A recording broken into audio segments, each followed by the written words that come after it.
The corrupt CEO of DM Financial had vanished along with a fortune in stolen investments, leaving his victims in financial ruin. Despite an international red notice, the police were struggling to locate the elusive Chairman Na, who was rumored to have fled the country. Desperate victims gathered to protest, demanding that the judiciary take action against those shielding the criminal faction.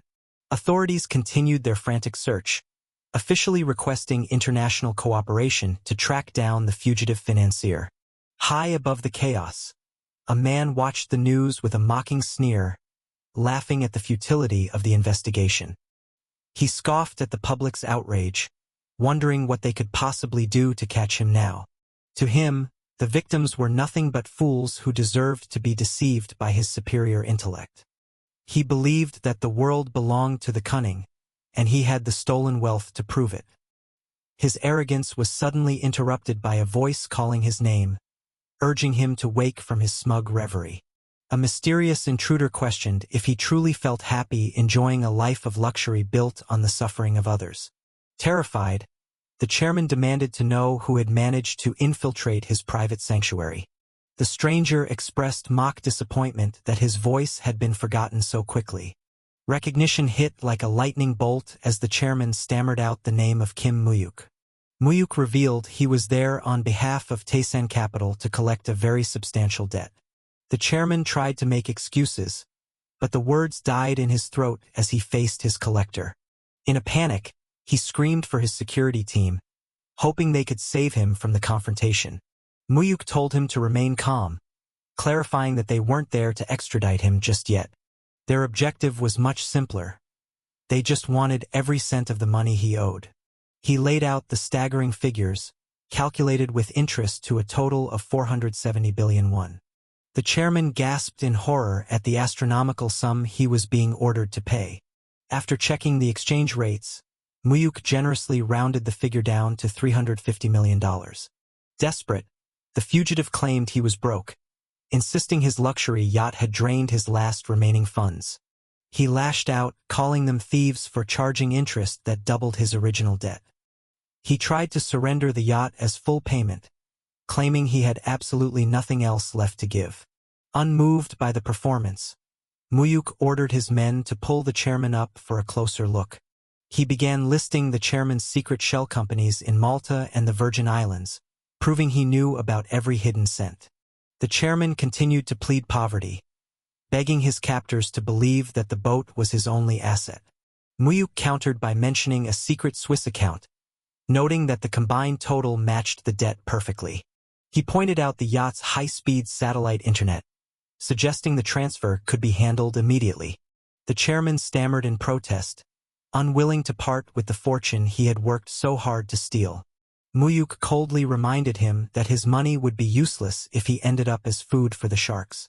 Driven by greed, the criminal declared he would rather die than live without his precious hoard.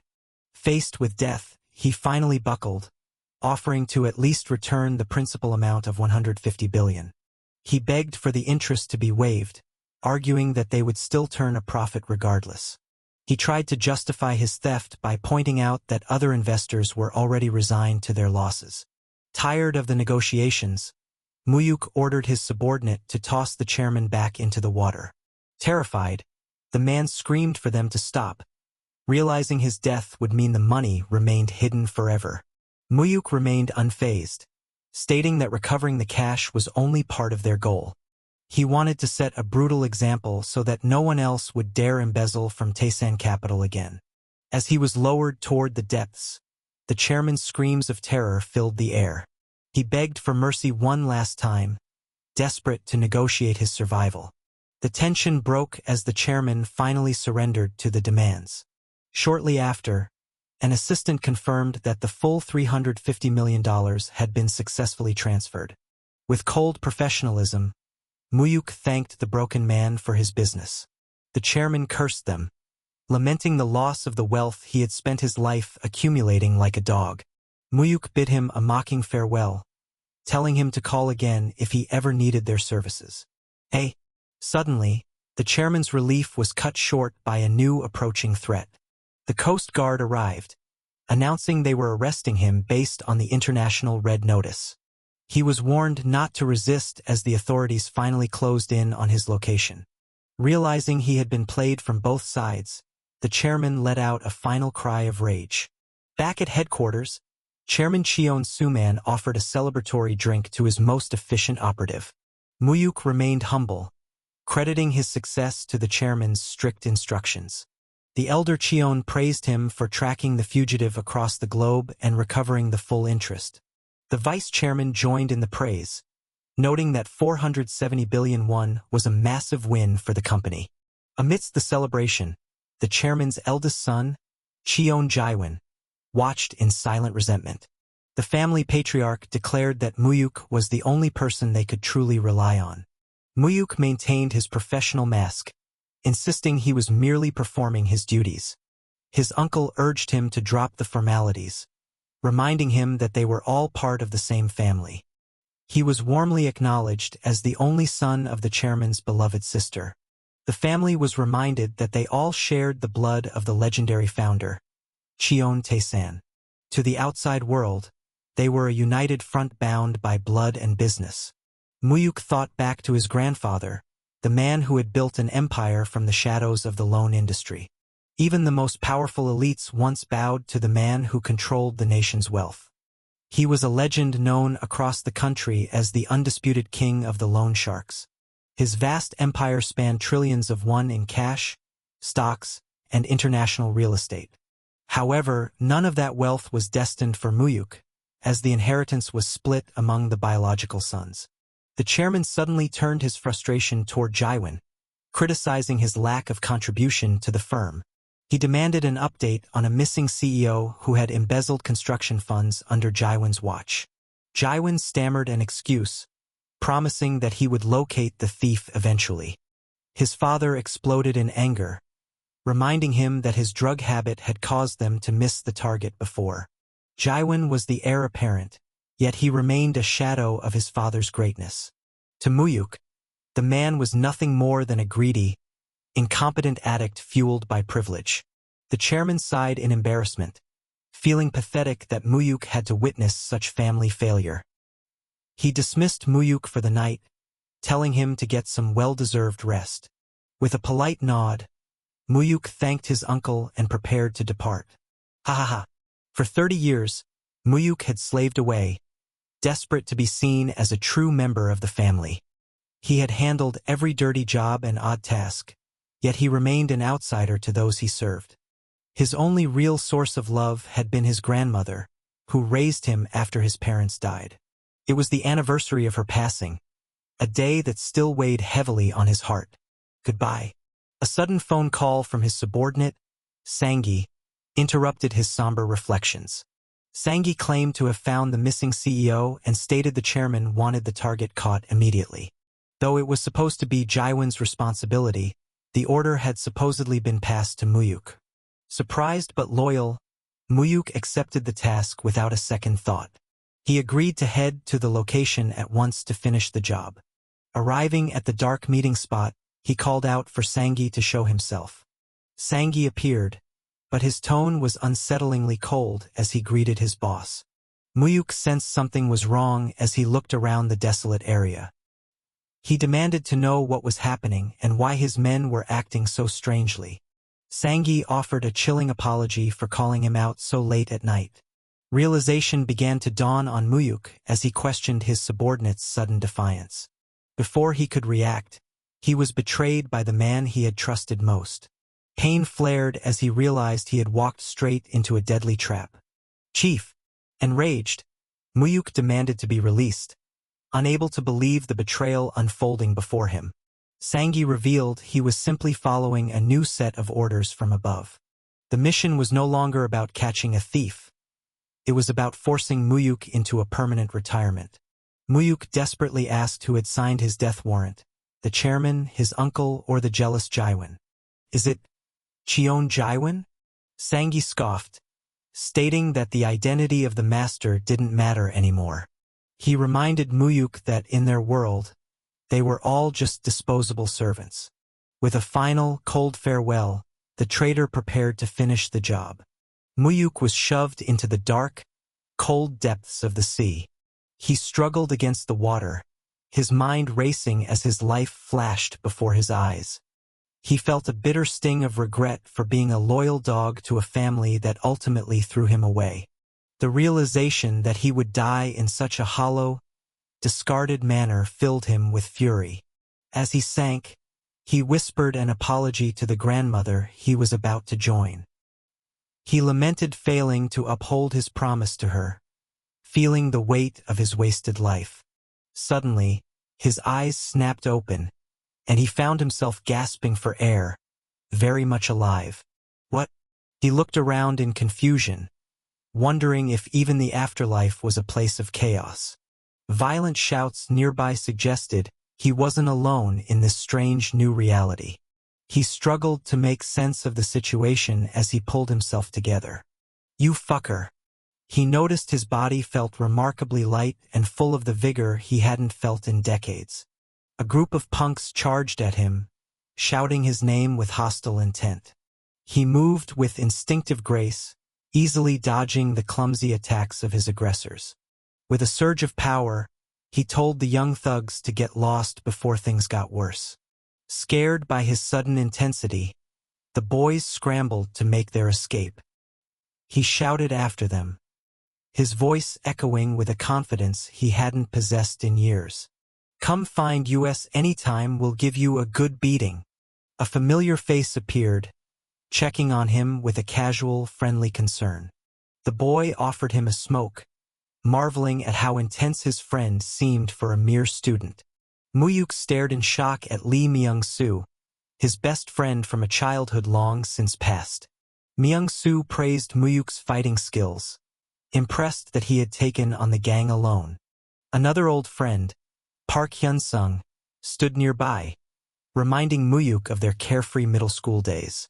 Disoriented, Mu-hyuk asked where they were, causing his friends to look at him with confusion. They told him they were at Gwangali Beach, laughing at his strange behavior. They teased him for his sudden formal dialect, wondering if a blow to the head had scrambled his brain. Mu-hyuk demanded to know the exact date, his heart pounding with a wild suspicion. His friends confirmed it was September 21st, 1990. They grew worried, checking his head for injuries after such a bizarre question. The date echoed in his mind, the turning point of his entire life. 90 Gwangal, see Jamboree Jamboree. He realized that after his death in the sea, he had been sent back 30 years into the past. His friends, oblivious to the miracle, suggested going for ramen to celebrate their victory. Mu-hyuk froze, the significance of the date finally hitting him with full force. "Oh, Mu-hyuk, where are you going?" This was the exact day his grandmother, his only true family, was destined to leave him. It's the day that she passed away. In his previous life, she had died alone from a sudden heart attack. He remembered the doctor's words. If she had been found sooner, she could have been saved. He rushed home to find her still alive, surprised by his early return from school. Overwhelmed with emotion, he could barely speak as he looked at her face again. She worriedly asked why he was so out of breath, wondering if he was just hungry. Yeah. Seeing him tear up, she grew concerned, asking if something bad had happened at school. He choked out that he simply missed her terribly, unable to contain his relief. She teased him gently, remarking that he was acting like a little child again. She smiled at him with the same warmth he had spent 30 years mourning. Urgently, he insisted they go to the hospital immediately, much to her confusion. He warned her that she was in danger of collapsing and needed a professional checkup. She protested, claiming she felt perfectly fine and didn't need any doctors. He grew desperate, pleading with her to listen so she wouldn't leave him again. She tried to reassure him, promising she wouldn't die until she saw him grown and married. So, don't worry. She sent him to his room, promising to whip up a quick meal to settle his nerves. Soon, she presented him with a humble plate of food, urging him to eat. She apologized for the simple side dishes, unaware of how precious this meal was to him. He assured her it was exactly what he wanted, eating with a fervor that moved him to tears. She watched him eat, amazed by his sudden appetite as if he hadn't eaten in years. She stepped away to get his favorite juice, continuing her doting care. Mu-hyuk realized that this simple life was all he ever truly needed, far away from the greed of Tae-san. Gra. The peace was shattered as the scene shifted to the urgent atmosphere of an emergency room. The doctor informed him that they had arrived just in time to prevent a disaster. Surgery was the only way to ensure she wouldn't suffer another life-threatening collapse. Mu-hyuk felt the irony of his situation. Once a billionaire, he was now penniless in the past. He reached into his pocket, offering the meager amount he had for the initial fees. His friend Myung-soo stepped in, offering his own allowance to cover the immediate costs. Myung-soo refused to be thanked, insisting that his friend's grandmother was like family to them all. He told Mu-hyuk to focus on her recovery while they handled the support. However, the reality of the situation remained grim as they discussed the long-term treatment. The cost of the life-saving surgery was far beyond what a group of teenagers could provide. The doctor estimated the total cost to be around 10 million won. To his future self, it was pocket change, but in 1990 it was an impossible fortune. He looked at the few coins in his hand, realizing he needed a miracle to save her. He knew there was only one person with the power to provide that kind of money. He made a bold decision to contact the one man he had spent his life serving. He reached out to the estate of Cheon Tae-san, requesting an urgent audience with the chairman. He identified himself as the grandson of the chairman's long-lost daughter, seeking a meeting. Daehin Busan Hospital. Walking through Busan, he marveled at the sights of the city before the modern skyscrapers took over. The reality of his time travel finally settled in as he navigated the streets of his youth. He wondered if his fate was sealed, or if he could prevent the murder that awaited him in the future. He suspected his uncle was the one who had ultimately orchestrated his downfall. It was the only logical explanation for why his own subordinates had turned against him. Yet, a shadow of doubt remained about the true motive behind the betrayal. He questioned if he had outlived his usefulness or if a different predator was responsible. Cheon Suhan? Heedon Jaiwon?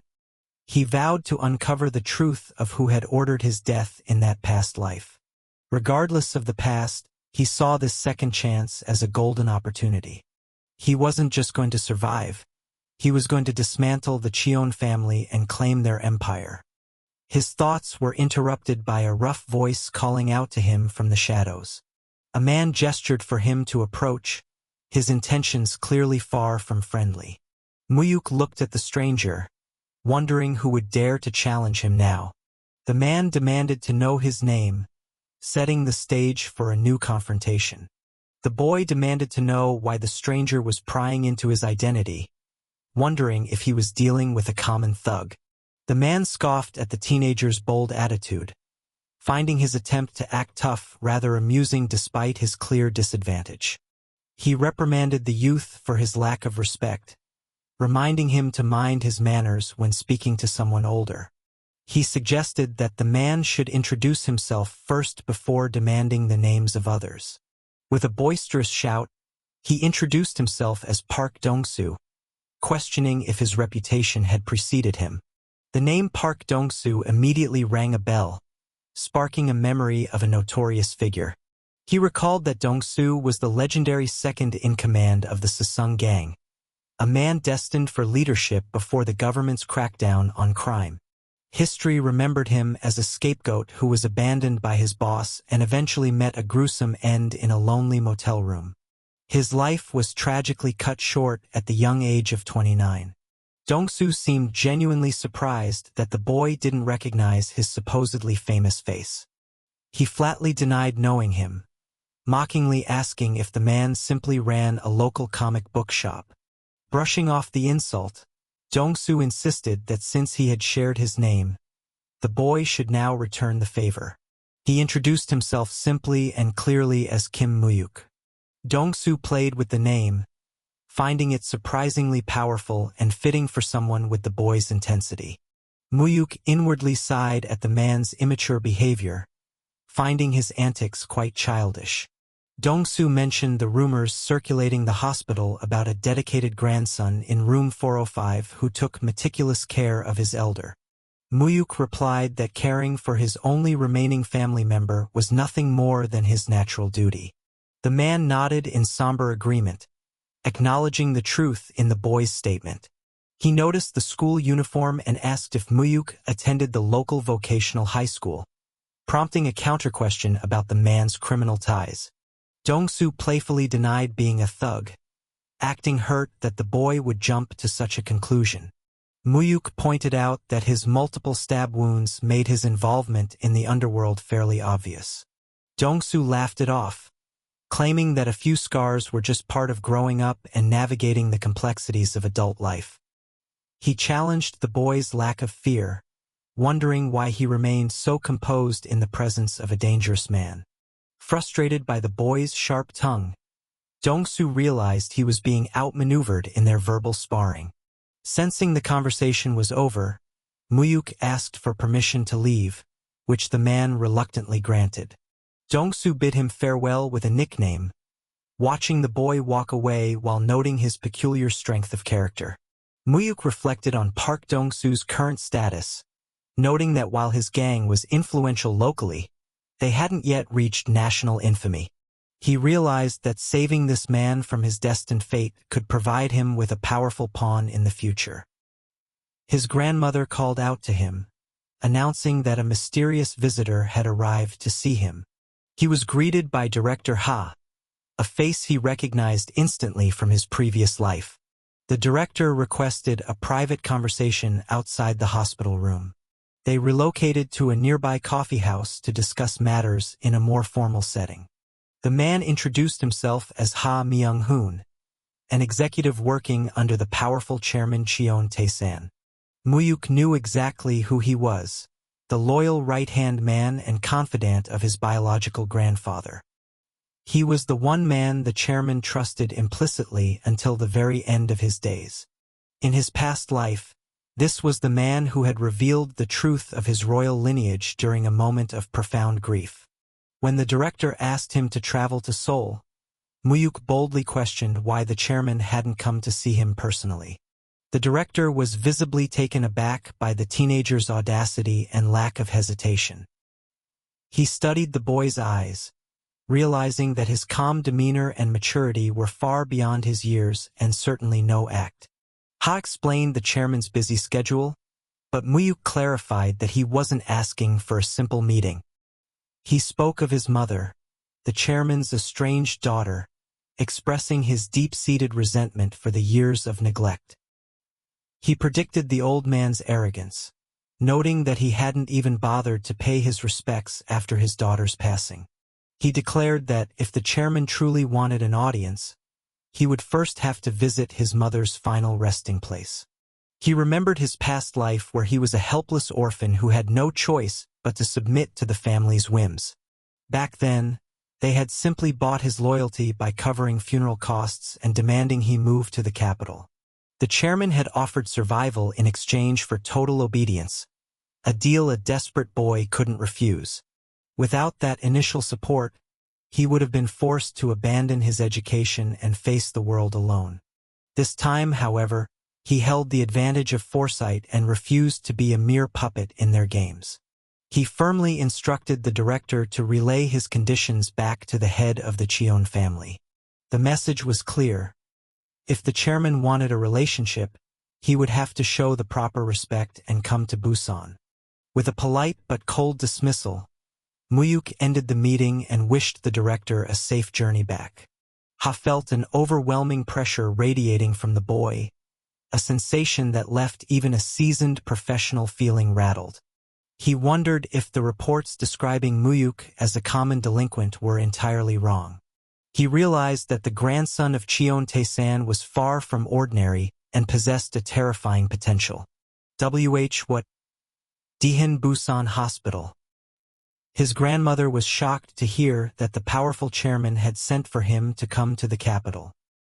He explained his refusal, insisting that the man fulfill his moral obligations to his deceased daughter first. She worriedly asked if he truly understood the terrifying power and influence her daughter's father possessed. Mu-hyuk revealed that he had already figured out how to contact the chairman's people, surprising her with his resourcefulness. She pleaded with him to be on his best behavior and try to build a bridge with his grandfather. He expressed his bitterness, seeing no reason to respect a man who had ignored them for nearly 2 decades.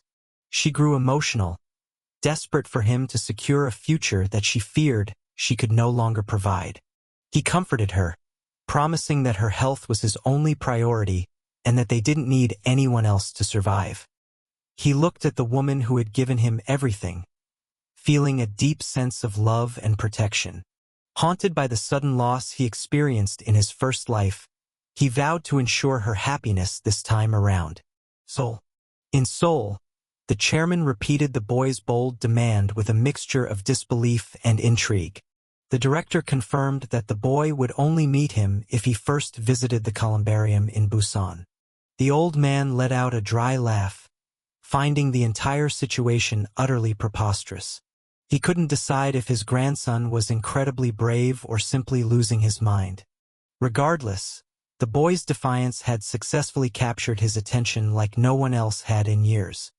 He decided to travel to Busan to see the nature of this mysterious boy with his own eyes.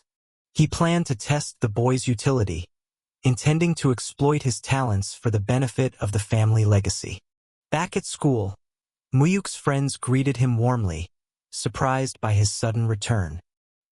He confirmed that his grandmother was recovering well and had finally been discharged from the hospital. His friends suggested skipping class to go play pool, assuming he was still the same old rebel. He reflected on the strange irony of sitting in a high school classroom again after living through 30 years of life. Much to their surprise, he declined the offer and insisted on preparing for the upcoming lecture. His friends stared at him in confusion, unable to process his sudden change in personality. They joked about the world ending, baffled to see the notorious fighter actually opening a textbook to study. He recalled that, in his previous life, he only started taking his education seriously after being forced to by his grandfather. He remembered the old man's harsh words, labeling him a worthless failure from the very beginning. The chairman had set an impossible goal. He had to gain admission to the country's most prestigious law school. It was meant to be a test of his worth, a hurdle to prove he was more than just a street thug. The old man had offered him a roof and food, but provided absolutely no warmth or genuine care. The ultimatum was clear. If he failed to meet the standard, he would be cast out and forgotten forever. Driven by a desperate need for survival and recognition, he had pushed himself to the absolute limit. He had eventually succeeded and earned his place, only to become a highly skilled tool for the family business. He had been nothing more than a glorified servant, bound by blood but treated like an expendable asset. This time he would study with a different purpose, to build the power necessary to take them all down. The homeroom teacher stormed in, shouting at the students to get to their seats as the bell rang. The class representative called everyone to attention to greet the instructor. Everyone attention. Bow to the teacher. The students bowed in unison, following the rigid morning routine of the school. The teacher immediately singled out Mu-hyuk, calling him to the front of the room with a menacing tone. He ordered the boy to assume a punishment position, ready to vent his frustrations. He berated Mu-hyuk for his poor attendance, treating his absence as a personal insult to his authority. He barked that the school wasn't a place for him to come and go as he pleased. Mu-hyuk calmly apologized, explaining that he had been busy caring for his ailing grandmother. The teacher scoffed at the excuse, calling him a liar and mocking his supposed filial piety. He accused the boy of spending his time drinking and fighting rather than actually helping his family. He grew even angrier, offended that a trash student would dare to talk back to him. He demanded that the boy get down on the floor to receive his physical punishment. Mu-hyuk looked at the man, remembering the cruel nickname the students had given this abusive teacher. He noted how the man enjoyed treating his students like animals, relishing the power he held over them. The teacher screamed his command again, his face turning red with rage at the boy's hesitation. Mu-hyuk realized that the man was still young and full of unchecked aggression during this time period. He remembered the real reason for the teacher's hostility: a failed attempt to extort bribe money from his grandmother. Because Mu-hyuk had protected his grandmother's hard-earned money, the teacher had made his life a living hell. The teacher was stunned by the boy's defiant gaze, unable to understand why he wasn't cowering in fear. He continued his verbal assault, claiming that boys like him were destined for a life of crime. He spat out insults, labeling Mu-hyuk as nothing more than a piece of human garbage destined for the gutter. The vice principal suddenly interrupted, looking nervous as he called out to the teacher. He frantically asked if Kim Mu-hyuk was present in the classroom, looking like he had seen a ghost. Huh? He gestured for Mu-hyuk to come outside, where a high-end luxury vehicle was waiting at the school entrance. The students crowded the windows, whispering in awe at the sight of such an expensive imported car. Cheon Tae-san, a powerful old man, stepped out of the vehicle, asking if he was looking at his daughter's son. Mu-hyuk stood face to face with Cheon Tae-san, the man he hadn't seen since the day before his death decades ago. He confirmed his identity, naming his parents with a calm and steady voice that betrayed no emotion. He noted that the chairman had actually followed his instructions and arrived in person to see him. He immediately asked if the old man had kept his promise and visited his mother's grave. The chairman confirmed that he had indeed made the trip to the columbarium. Mu-hyuk told him it was only proper for a father to visit his daughter before trying to claim his grandson. He stood his ground, explaining that his loyalty remained with the grandmother who had actually raised him. The chairman was fascinated by the boy's lack of intimidation, finding his fearlessness quite remarkable. He asked if the boy truly understood who he was dealing with and the extent of his power. Mu-hyuk replied that he knew the man's history all too well. He detailed the chairman's rise from a war refugee to a titan of the private lending industry and a political kingmaker.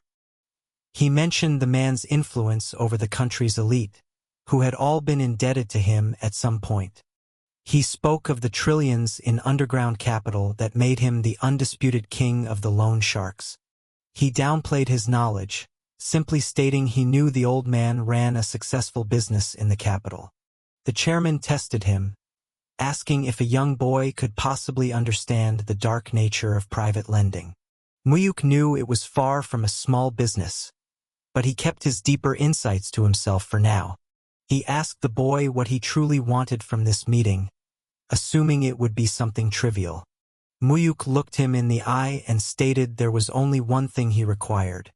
In his mind, he knew that to dismantle the corrupt Cheon Empire, he would need an astronomical amount of capital. His ultimate revenge against his greedy uncles would be to strip them of every cent of their inheritance. He planned to seize the massive wealth for himself, leaving the rest of the family with nothing. To achieve this, he needed to start building his own secret war chest right under their noses. The chairman repeated his question, curious to hear the boy's price for his cooperation. Without a hint of shame, Mu-hyuk asked for a substantial loan to cover his immediate needs. The old man felt a twinge of disappointment, thinking the boy was just another person looking for a handout. He requested 10 million won for his grandmother's life-saving heart surgery. He also demanded a monthly allowance to cover his education and living expenses until his graduation. The chairman laughed at the request, finding the amount to be mere pocket change compared to his vast fortune. Mu-hyuk clarified that he wasn't looking for a gift. He intended to pay back every single one with interest. The old man found the boy's pride amusing, wondering how a penniless student could possibly manage such a debt. He questioned what kind of collateral a high schooler could offer to back such a bold claim. He reminded the boy that in his world, money was never given out of the goodness of one's heart. He demanded proof of his credibility or some form of asset that could guarantee the repayment. My collateral, you ask? Mu-hyuk pointed to his head, declaring that his intellect and his future were the only collateral he needed. He promised to gain entry into the nation's top law school as a guarantee for the loan. This time, he was the one making the offer, taking control of the deal before the chairman could dictate terms. He knew the chairman's deepest weakness, a lifelong obsession with academic prestige he never achieved himself. Because of his own humble beginnings, the old man was desperate for his descendants to have the best education. His own sons had been academic disappointments, and his brilliant daughter had abandoned him long ago. Having a grandson in the elite law school was the perfect bait to satisfy the old man's lingering inferiority complex. The chairman was skeptical, knowing the boy's current grades were nowhere near the required level for such a feat.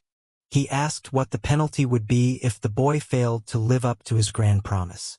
Mu-hyuk knew there were no guarantees, but he needed to maximize the old man's interest in his potential. He offered his very life and body as the ultimate forfeit if he failed to gain admission. The chairman smiled, finding the stakes to be quite acceptable for a man of his profession. In return, Mu-hyuk asked for a special gift to commemorate his success once he passed the entrance exam. He refused to name the gift yet, promising to reveal his true desire only after he had proven his worth. He hinted that the reward he sought would be far greater than anything the old man could imagine. Intrigued by the boy's ambition, the chairman agreed to the terms and settled in to watch the show. But if you fail, he warned that if the boy failed, he would become a tool for the family, forced to do their dirtiest work. He spoke of tasks so dark and cruel that they would make even the most hardened criminals tremble. Mu-hyuk accepted the challenge with a cold smile, addressing the man as his grandfather for the first time. He inwardly mocked the old man's attempt to scare him, having already lived through those horrors once before. He decided that if he had to become a monster to win, he would be the most terrifying one they had ever seen. He vowed to become a demon capable of tearing the entire Cheon family limb from limb. The chairman watched him leave, thinking to himself that he had finally found an interesting successor. The director agreed, noting that the boy was nothing like the person described in the background checks. The old man reflected on the thousands of people he had judged over his long and brutal career. He had seen everything from desperate debtors to cold-blooded killers and those who would sell their own kin. He prided himself on his ability to read a person's soul within seconds of meeting them. He usually knew exactly what a person was thinking by observing their smallest gestures and tones. Yet, he felt completely unable to read Mu-hyuk, feeling as though the boy was the one analyzing him instead. Seems you liked him. Mizian. Ts Dihin Busan Hospital. Dihin Busan Hospital. Mu-hyuk stayed by his grandmother's side, and the doctor assured him that the procedure was routine and safe. Surgery ongoing. While at the hospital, he ran into Park Dong-soo again, who greeted him with his usual rough charm. The gangster asked if he was staying on top of his studies and making sure to eat properly. Mu-hyuk told him he was too busy studying for a cigarette break, surprising the thug with his dedication. Dong-soo laughed, telling him he was too young to be so serious and should enjoy his youth while it lasted. He realized he couldn't distract a student with a goal, showing a rare moment of respect for the boy's drive. He handed him some snacks, telling him to use them to stay awake during his long nights of preparation. See you later. Mu-hyuk watched him go, noting that while Dong-soo was a dangerous criminal, he had a surprisingly likable side. He remembered that the looming government crackdown would soon spell the end for men like him. He noticed a group of suspicious men nearby and realized that history was about to repeat itself. He decided that he wouldn't let Dong-soo die today, seeing an opportunity to change the future. He realized that by saving the man's life now, he could gain a powerful and loyal ally for the war to come. He demanded to know the location of the patient named Park Dong-soo. The nurse stuttered, asking for his relationship to the patient, but he rudely dismissed her, claiming he was simply there for a visit. A young man approached, asking if they were searching for Dong-soo. Introducing himself as Dong-soo's younger brother, he offered to lead the group directly to the medical ward. Watching them walk away, the boy grew angry that thugs were causing a scene while his grandmother was in surgery, deciding he needed to lure them out of the building. Realizing they were being led astray, one of the thugs demanded to know where the kid was taking them. The boy turned back with a cold stare, asking if their true intention was to murder Park Dong-soo. The thugs were caught off guard, demanding to know the true identity of the brat standing before them. They looked down on him, seeing only a defenseless child. Suddenly, a familiar voice called out, questioning what the group thought they were doing. Dong-soo appeared, shaming the gangsters for drawing a knife on a mere high school student. The group gasped as the man they were looking for stood right in front of them. "Egu so refreshing." After quickly handling the thugs, Dong-soo remarked how good it felt to move his body again after their previous turf war. He admitted he had been expecting them to target him during his recovery. He had been keeping a watchful eye, yet he was surprised the boy had personally delivered them to him. Dong-soo praised the student's courage, noting that most would have been paralyzed by the sight of a blade. The boy remained calm, explaining he moved because he was certain Dong-soo's men were already watching the hospital. He knew that even without his help, Dong-soo would have easily crushed the intruders. Grateful for the assistance, the mob boss offered to grant the boy any wish, whether it be wealth or women. The boy looked at him, realizing Dong-soo would be the perfect first piece for his grand design. He instructed Dong-soo to take only his most loyal men and vanish into hiding for the next 3 months. Confused and insulted, Dong-soo barked back, wondering why he should run away when he had asked for a reward. The boy warned him that the president was about to declare a massive war on organized crime. The veteran gangster was stunned by the mention of a government crackdown. In October 1990, a special decree was issued to shift the political climate and distract the public from regime corruption. While small crackdowns had happened before, this new war on crime was a different beast entirely. The upcoming announcement would signal a massive operation to systematically eradicate every criminal organization in the country. The boy warned Dong-soo to keep his location a total secret, even from his own syndicate members. He specifically cautioned him to beware of his own boss, Lee Se-song. That warning was the only reward the boy requested. As the boy walked away, he knew Dong-soo's survival would determine if he would become a useful tool in the future. 1 month passed, and the setting shifted to the secluded Yurisen Mountain. The news broadcast confirmed the declaration of a war against violence and criminal organizations. The president had been granted full authority to wipe out the underworld starting October 13, 1990. The underworld was in a panic as prosecutors and police mobilized to dismantle every gang in Busan. Even the powerful leader Se-song had been swept up in the arrests. In hiding, Dong-soo ordered his men to stay quiet and avoid drawing any attention to themselves. He looked at the television in disbelief, realizing the kid's prophecy had come true exactly as described. His men joked about the boy's foresight, suggesting he might as well wish for national reunification next. The boy had previously remarked that such a wish would be fulfilled in Germany first. On October 3, 1990, the world watched as East and West Germany finally overcame decades of division. Dong-soo sat in silence, wondering who Kim Mu-hyuk truly was. Back in the city, Mu-hyuk's grandfather had moved quickly to handle his grandmother's affairs. He comforted his grandmother, telling her she no longer needed to worry about anything. He explained that his grandfather had provided enough funds to ensure she never had to work again. She felt overwhelmed, unsure if she should accept such a massive sudden change in their lives.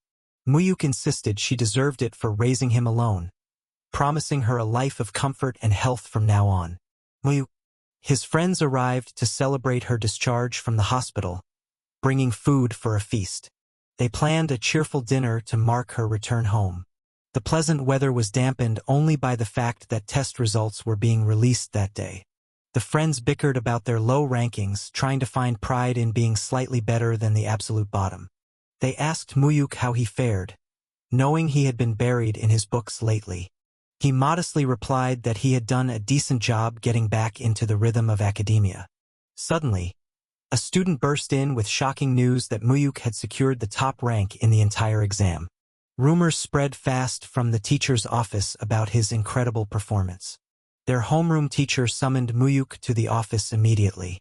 His friends cheered, assuming he was about to receive an award for his academic achievement. Teacher's office. Kim Mu-hyuk. The teacher stared at Mu-hyuk, asking if he knew the reason for the summons. The teacher repeated the question with an accusatory tone, but Mu-hyuk remained calm and confused. The teacher leveled a harsh accusation, claiming that Mu-hyuk must have cheated to achieve such a score. He couldn't believe a student from the bottom of the rankings could suddenly take first place. The teacher then mentioned seeing a luxury foreign car, suspecting Mu-hyuk's grandfather was using influence. He suggested that a man of such stature should have properly greeted him as the boy's teacher. Mu-hyuk looked at the man, realizing his teacher was a greedy opportunist who hadn't changed at all. He told the teacher that if he wanted to meet his grandfather, he would have to travel all the way to Seoul. Dismissing the teacher's hidden agenda, Mu-hyuk asked to leave so he could prepare for the upcoming exams. Oh, Keme Mu-hyuk. The teacher shouted after him, demanding to know who helped him cheat on the tests. Mu-hyuk stood his ground, firmly stating that he had earned his grades fairly. The teacher grew livid, insulting Mu-hyuk's upbringing and questioning if his grandmother had taught him to be a fraud. Mu-hyuk felt a surge of cold anger as the man crossed the final line by insulting his family. The teacher threatened him, but Mu-hyuk demanded a formal apology for the insult to his grandmother. He challenged the teacher, asking what his academic performance had to do with his elderly guardian. The teacher was stunned by the student's sudden defiance. In a fit of rage, the teacher declared he was nullifying the exams and giving Mu-hyuk a 0 for cheating. He announced an indefinite suspension, wishing he could expel the boy on the spot. Mu-hyuk proposed a bet to settle the matter once and for all. He offered to solve the exam questions again right there in the office under direct supervision. He staked his entire school career on the outcome. If he failed to replicate his score, he would drop out immediately. However, if he succeeded, he had a condition for the teacher. He demanded that the teacher resign from the school if his talent was proven real. The teacher called him arrogant, yet he felt a flicker of hesitation. Mu-hyuk taunted him, asking if he lacked the confidence to see the truth. Reluctantly, the teacher gathered the various subject papers for the retest. Korean history, maths, Korean language, physics, social science. Other faculty members watched in shock as Mu-hyuk cleared every subject with ease. Reaching the final question, Mu-hyuk warned the teacher that his career was about to end. He made it clear that if the promise wasn't kept, he would no longer show the man any respect. He offered one last chance for the teacher to apologize and end the spectacle. What? Another teacher intervened, telling them both to stop now that Mu-hyuk had proven his innocence. They told the accusing teacher he should be praising the student's hard work instead of attacking him. The teacher finally muttered a forced apology. He admitted he had fundamentally misunderstood Mu-hyuk's capabilities. Mu-hyuk quietly exited the office to return to his classroom. Teacher's office. The official rankings were posted, showing Kim Mu-hyuk firmly in the number 1 spot. His classmates laughed, enjoying the sight of the arrogant teacher being humiliated. They marveled at his transformation, wondering if he really aimed for the elite Korean university. Mu-hyuk encouraged his friends to find their own paths, offering to help them study or return to their passions. He remembered how his friend Myung-soo had once been bright but gave up on his dreams too early. He recalled Hyun-sung's potential in judo, which had been wasted in his previous life due to their bad influences. His friends were skeptical, feeling as though their futures were already limited to manual labor or nightlife. Mu-hyuk told them he had a grand mission in Seoul and would need people he could rely on. He expressed his sincere hope that they would join him on the journey to the capital. He urged them to work hard together so they could all rise as a team. He knew that knowledge of the future wasn't enough for revenge. He needed comrades who would never turn their backs on him. He looked at his friends, certain they were the ones he could trust. Continuing his academic streak, he maintained his dominance at the top of the school, and easily ranked first in the second semester final exams. Rank class name 1, 3, Kim Mu-hyuk. Point 2, 2, Kim Hyunchil. Slowly but surely, even his friends' grades began to see a noticeable improvement. As everyone began to find their place, Mu-hyuk prepared for his next move. He finally returned to the massive estate of the Cheon family. He stood before the fortress-like mansion, a symbol of immense power and wealth. Located in the affluent Pyeongchang-dong, it was the stronghold of the legendary loan shark king, Cheon Tae-san. Tae-san was a man with unparalleled financial power, having survived and thrived through multiple government regimes. His fortress was built on wealth that was shielded from even the highest political powers. Mu-hyuk realized his current timeline was already shifting away from his past experiences. In his previous life, he hadn't met the old man until much later in his university years. This early meeting was proof that the patriarch's evaluation of him had significantly improved. Tae-san acknowledged Mu-hyuk's academic success over the last 2 semesters. He admitted the boy had proven he wasn't just boasting about his intelligence. He respected the sharp mind Mu-hyuk had displayed.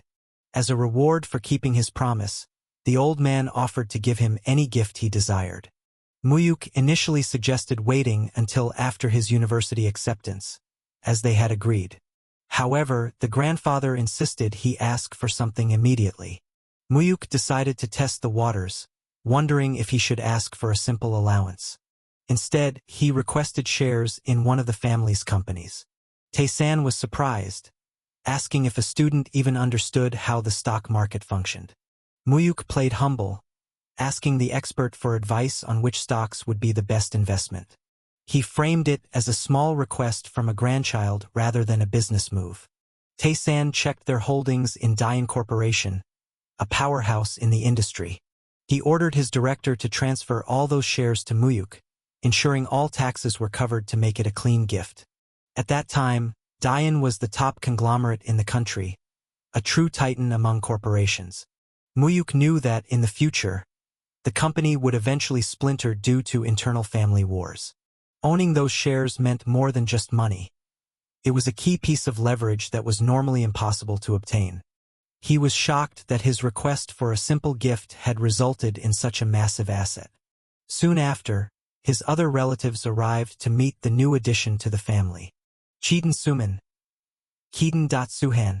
They looked at him with feigned curiosity, asking if he was the son of their late relative. Mu-hyuk stared at them, recognizing the very people he had been searching for. These were the monsters who had played a part in his downfall. He stood before the people who had once ordered his death.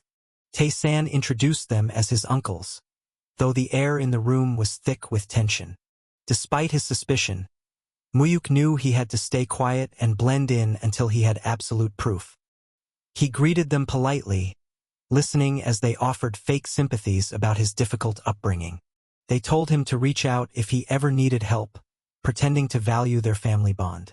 Tae-san then pivoted the conversation to business, asking about their struggling partnerships. His uncle dismissed the rumors, claiming the media was exaggerating their financial troubles. The patriarch laughed, knowing his son-in-law was a ruthless man who wouldn't hesitate to play dirty. He offered a cold reminder that they could always come to him if they were desperate enough. The conversation shifted to political ties and the stability of their various connections. Tae-san warned them against getting caught up in illegal scandals for the sake of small change.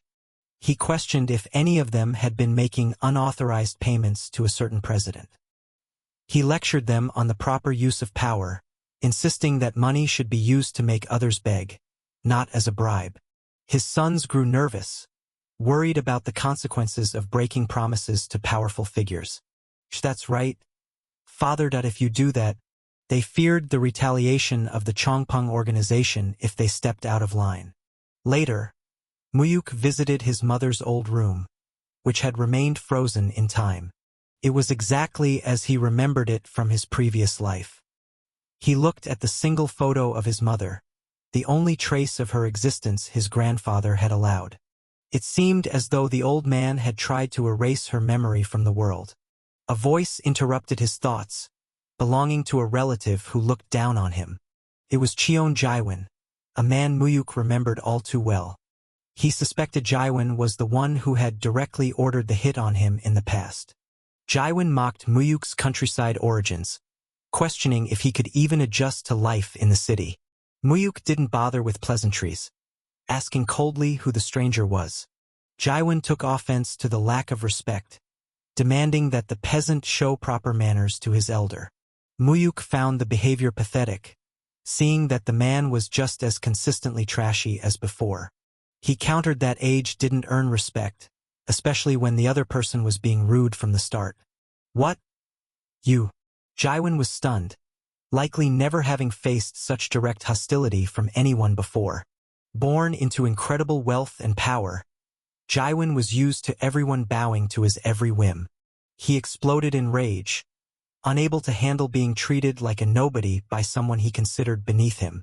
He told Mu-hyuk that the family estate wasn't a place for someone like him and offered him money to leave. He suggested that 100 million would be enough for a country bumpkin to live like a king in Busan. Mu-hyuk realized the man was repeating the exact same lines from his previous life. This time, Mu-hyuk laughed, mocking the small amount as nothing more than pocket change. He joked that in Busan, such a sum would barely cover a single seafood dinner. Jaewon turned vicious, insulting Mu-hyuk's lack of parents and mocking the grandmother who raised him. Mu-hyuk's eyes went cold as he stepped closer, asking if the elite son wanted to be beaten by a bumpkin. Jaewon stumbled back, threatening to tell his grandfather about the assault. Mu-hyuk laughed at the hollow threat, telling the coward to get a grip. He then whispered a warning about Jaewon's secret drug habits and smuggling activities that were about to hit the news. Jaewon paled, his voice trembling as he asked how Mu-hyuk could possibly know his secrets. Mu-hyuk continued to list the various scandals and drug parties Jaewon had been involved in at high-end hotels. Why you? How do you know that? He challenged Jaewon to go ahead and tell their grandfather everything, knowing the truth would destroy the spoiled heir. Mu-hyuk knew every disaster Jaewon had caused and the even worse ones that were still yet to come. He told his big brother that if he wanted respect, he should start acting like he deserved it. He dismissed the man, claiming he was too tired to deal with such nonsense. Jaewon was terrified, realizing his life was now in the hands of this mysterious newcomer. He asked if this was a threat, his arrogance completely shattered. A request. He quickly agreed to stay quiet, desperate to get away from Mu-hyuk as fast as possible. Mu-hyuk watched him flee, wondering if such a pathetic man truly had the guts to kill him in the past. Are you leaving now? Mu-hyuk prepared to leave the estate, saying his farewells to his grandfather. Okay, go ahead. He promised to return and visit more often in the future. A director approached him with a suitcase containing 100 million in cash. He explained it was an additional gift from the chairman, who felt the stocks weren't enough for his daily needs. The password for the funds was set to the anniversary of his mother's passing. Mu-hyuk was impressed by Tae-san's meticulous nature and asked the director to convey his gratitude. The director suggested he call the old man personally, as he was likely waiting for the gesture. Time passed, and Mu-hyuk entered his second year of high school in a new class. His friends remained dedicated to their own goals, all striving to make it to the universities in Seoul. Then, a new arrival disrupted the peace of the school. The teacher introduced a transfer student from Seoul, urging the class to be welcoming. Ah, yes. Hong Jinpyo introduced himself with a polite smile, but Mu-hyuk sensed the hidden malice beneath the surface. Jugium-sung. Jinpyo immediately began asking who the strongest student in the school was. The other students pointed toward Mu-hyuk, describing him as the undisputed boss of the student body. They warned the newcomer that Mu-hyuk was on an entirely different level of strength. They recalled a time when the older students tried to bully him during his first year. The seniors had demanded he come outside, but Mu-hyuk had simply ignored them. Wake up, you fucking bastard. He had told them to leave him alone because he wanted to sleep, showing zero fear. After he handled the seniors, No one dared to touch him again, even as he pivoted his focus entirely to his studies. Jinpyo smirked, finding the idea of an arrogant, top student the perfect target for his amusement. His lackeys warned him not to start a fight, but Jinpyo wasn't worried about physical strength. He believed that winning wasn't just about fighting, but about influence and power. He boasted about his father being a chief prosecutor, using that status to keep his peers in line. He looked down on Mu-hyuk's humble background, mocking the fact that he was raised only by a grandmother. He found the lack of a powerful father the perfect excuse to target the boy. Meanwhile, Hyun-sung was pushing himself to the limit in the sports club.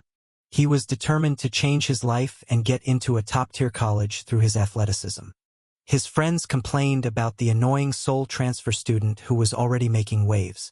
Mu-hyuk remembered the name Hong Jinpyo from his original life.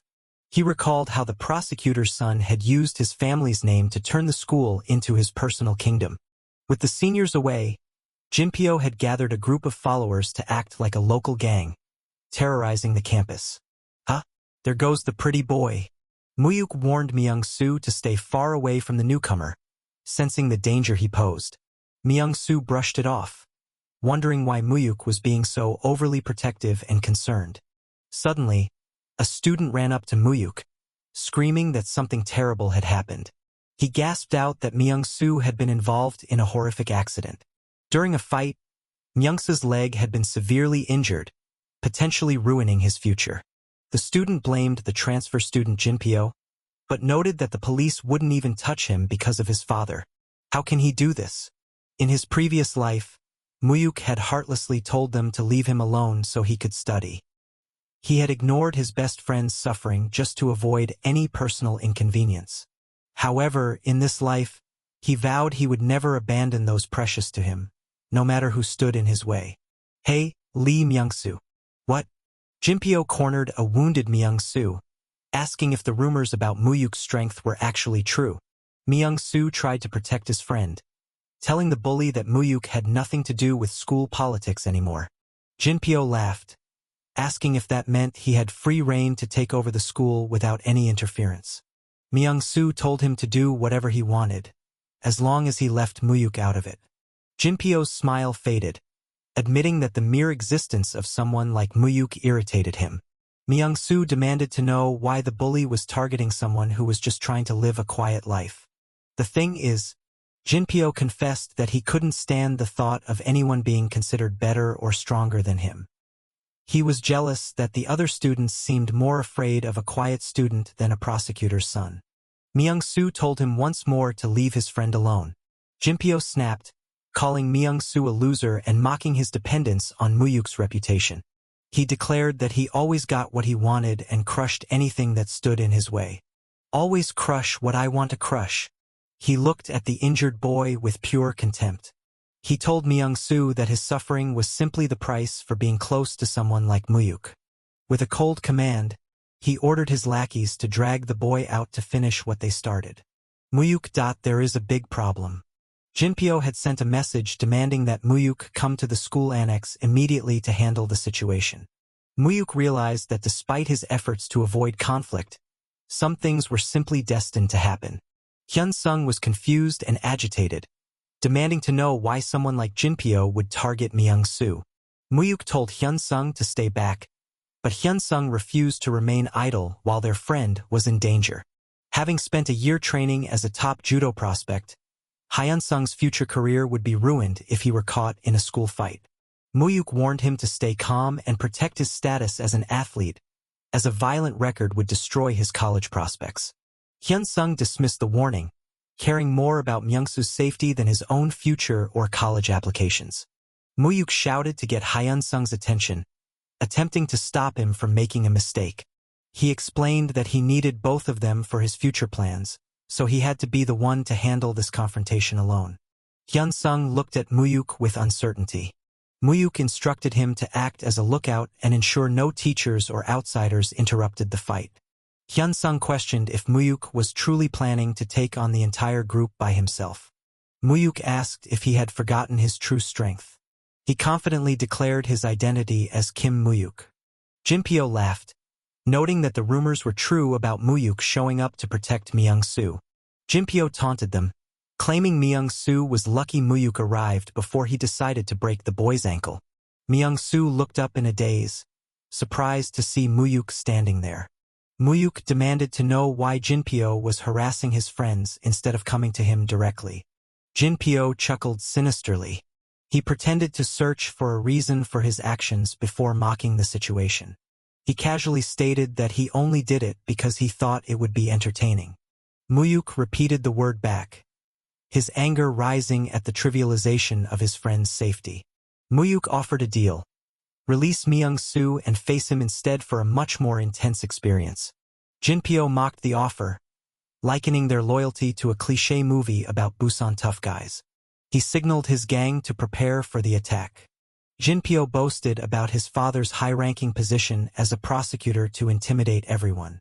He promised that if Mu-hyuk touched him, his father would ensure he spent his entire life behind bars. He ordered his henchmen to begin the assault. Someone cursed as the tension reached a breaking point. Mu-hyuk challenged the entire group to come at him at once. One of the thugs threatened to stab Myung-soo if Mu-hyuk took another step forward. Myung-soo groaned in pain and fear. Jinpyo screamed that he would get away with everything because of his father's status as the chief prosecutor. Mu-hyuk retorted that Jinpyo clearly didn't understand the reality of his situation yet. He noted that a prosecutor's influence is useless when a fist is already inches from one's face. Mu-hyuk struck a blow as retribution for the assault on Myung-soo. He landed another hit, punishing Jinpyo for interrupting his valuable study time. He prepared for one final, decisive strike. He declared this last hit was specifically for the injury Jinpyo had threatened to inflict on Myung-soo's ankle. Jinpyo pleaded for mercy, terrified by the look in Mu-hyuk's eyes. Mu-hyuk looked up to see an older man he recognized as an uncle figure. The man asked about Myung-soo's condition, noting that Hyun-sung's father, a police officer, often helped cover up their past troubles. The uncle warned that this time was different. They had fought the son of a deputy prosecutor, and even the police were powerless to help. Mu-hyuk asked for a single favor in the midst of the crisis. He requested permission to make one phone call before the situation escalated further. At the station, officers scrambled in a panic, wondering about a sudden arrival. A man stormed in, demanding to know who was responsible for his son's injury. Mu-hyuk calmly explained it was a fair fight where he was outnumbered, questioning why he was the only one arrested. The man sighed, looking at Mu-hyuk with disdain. The prosecutor ordered the boy to be taken to the interrogation room, ignoring warnings about Mu-hyuk being a minor. He insisted on handling the interrogation personally. He claimed to have a specific method for dealing with rebellious youths. The prosecutor acknowledged Mu-hyuk's past reputation for being a notorious fighter. He cited school reports claiming Mu-hyuk was essentially a gang member involved in extortion and theft. He muttered about Mu-hyuk being nothing more than a violent animal. Mu-hyuk maintained that he was only acting in self-defense against a larger group. The prosecutor demanded a proper answer, refusing to accept the self-defense plea. Mu-hyuk retold the events, explaining he was protecting his friend from Jinpyo's armed gang and had no other choice. The prosecutor decided that words were no longer enough. He prepared to use force to teach the boy a lesson. He ordered his subordinates to restrain Mu-hyuk. He demanded to know the real reason for the fight once more. He shouted the question with increasing fury. Mu-hyuk, struggling, repeated that it was an act of self-defense. The prosecutor mocked his resilience and prepared to strike him again. Mu-hyuk breathed heavily, enduring the physical abuse. The prosecutor repeated the question, hoping to break the boy's spirit. Mu-hyuk remained steadfast in his original testimony. The official warned that resistance would only lead to a harsher outcome. He tried to force Mu-hyuk to admit to using a weapon first, but Mu-hyuk pointed out that Jinpyo was the one with the knife. Frustrated, the prosecutor ordered his men to tie Mu-hyuk to a chair, reverting to his old, brutal habits. He screamed at his subordinates, demanding total obedience. The officers quickly complied, fearing the prosecutor's rage. The man told Mu-hyuk he brought this suffering upon himself. To his surprise, Mu-hyuk began to laugh. The prosecutor questioned if the boy had lost his mind out of fear. Mu-hyuk mocked the man, stating that the father and son were exactly alike in their cowardice. He ridiculed their reliance on using positions of power as weapons. Enraged, the prosecutor prepared to strike the bound boy. He ordered his men to hold Mu-hyuk still for the blow. Suddenly, someone burst in, frantically calling for the prosecutor to stop. The man was annoyed by the interruption, stating he wasn't finished yet. He was shocked to hear that the district attorney, Yoon Chang-ho, had arrived personally. The prosecutor stammered, wondering why such a high-ranking official was there. Yoon Chang-ho entered and immediately scolded the man for his illegal and brutal treatment of a minor. The district attorney was furious, worried that this scandal would ruin his chances of a promotion to Seoul. The prosecutor tried to justify his actions, confused by the sudden intervention. Yoon Chang-ho asked if the man had any idea whose grandson he was currently assaulting. He revealed the name of Chairman Cheon from Pyeongchang-dong. The prosecutor's face went pale as he realized he had crossed the most powerful man in the country. The district attorney confirmed that the student was indeed Chairman Cheon's grandson. Later, the chairman asked Mu-hyuk to explain why the incident had occurred. Mu-hyuk explained that he sought help because the prosecutor was abusing his power for an unfair investigation. The chairman asked if there was any way the conflict could have been avoided. Mu-hyuk stated that he could ignore attacks on himself, but he had to crush those who targeted his friends to ensure they never tried it again.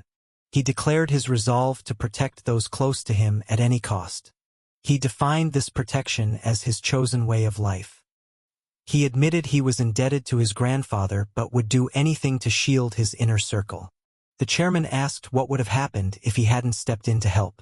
Mu-hyuk coldly replied that it would have simply meant their relationship was destined to end there. He noted that if the chairman had ignored him in his time of need, he would have no place in Mu-hyuk's future. The chairman laughed at the boy's audacity. He praised Mu-hyuk's backbone and his willingness to use every available resource to win. Mu-hyuk reflected that he was learning the philosophy the chairman had lived by in his previous life. The old man advised that enemies must be crushed completely, as half-hearted victories only invite future attacks. He taught that one should either embrace an ally fully or uproot an enemy entirely. Later, the chairman asked Director Ha for an update on the situation in Busan. Ha reported that Prosecutor Hong was being investigated for bribery and torture, while District Attorney Yoon was waiting for instructions. The chairman asked about the outcome at the school. Ha confirmed that Jinpyo was expelled, his gang dropped out, and the corrupt teacher who lied about Mu-hyuk was arrested. He asked if these results were satisfactory for the chairman. Mu-hyuk requested one more specific favor from his grandfather. He asked to handle the matter regarding District Attorney Yoon personally. The chairman was curious about his grandson's intentions. He then asked what should be done with the disgraced prosecutor Hong. Ha stated the man would be punished severely as a public example. The chairman commanded that Mu-hyuk's name be kept entirely out of the legal proceedings. Ha mentioned that someone was desperate to meet with Mu-hyuk. Mu-hyuk met with the high-ranking official. Yoon Chang-ho apologized profusely, promising that no such incident would ever happen again under his watch. Mu-hyuk told him to speak casually and acknowledged that the official was in a difficult position. Yoon remained nervous, knowing the chairman's reputation for not letting things slide. Mu-hyuk explained that he had personally requested the meeting to apologize for the trouble he caused the official. Yoon was stunned, insisting that the fault lay entirely with his failure to manage his subordinates. Mu-hyuk thanked him and mentioned he needed to convey a sincere apology to his grandfather. He then paused, signaling he wanted to ask for something. He asked if the district attorney would grant him an unconditional favor in the future. He clarified that the favor would be within the official's power and wouldn't cause him harm. Relieved, Yoon agreed, happy to build a connection with someone so influential. Mu-hyuk promised to tell his grandfather that the official had cleared his debt. Yoon expressed his gratitude, finally feeling like he was in the clear. Mu-hyuk wished him luck on his promotion to Seoul, hoping they would meet again. He politely excused himself, stating he needed to return to his studies. Yoon watched him go, marveling at the fact that he was still just a student. He noted Mu-hyuk's incredible composure, realizing the boy truly inherited the bloodline of the legendary Loan Shark King. Life at school returned to normal for a time. News reports showed the success of political elections in the background. The day of the final university entrance exam arrived in 1993. An assistant approached the chairman with news. He confirmed through a professor that Mu-hyuk scores for Korean University were exceptional.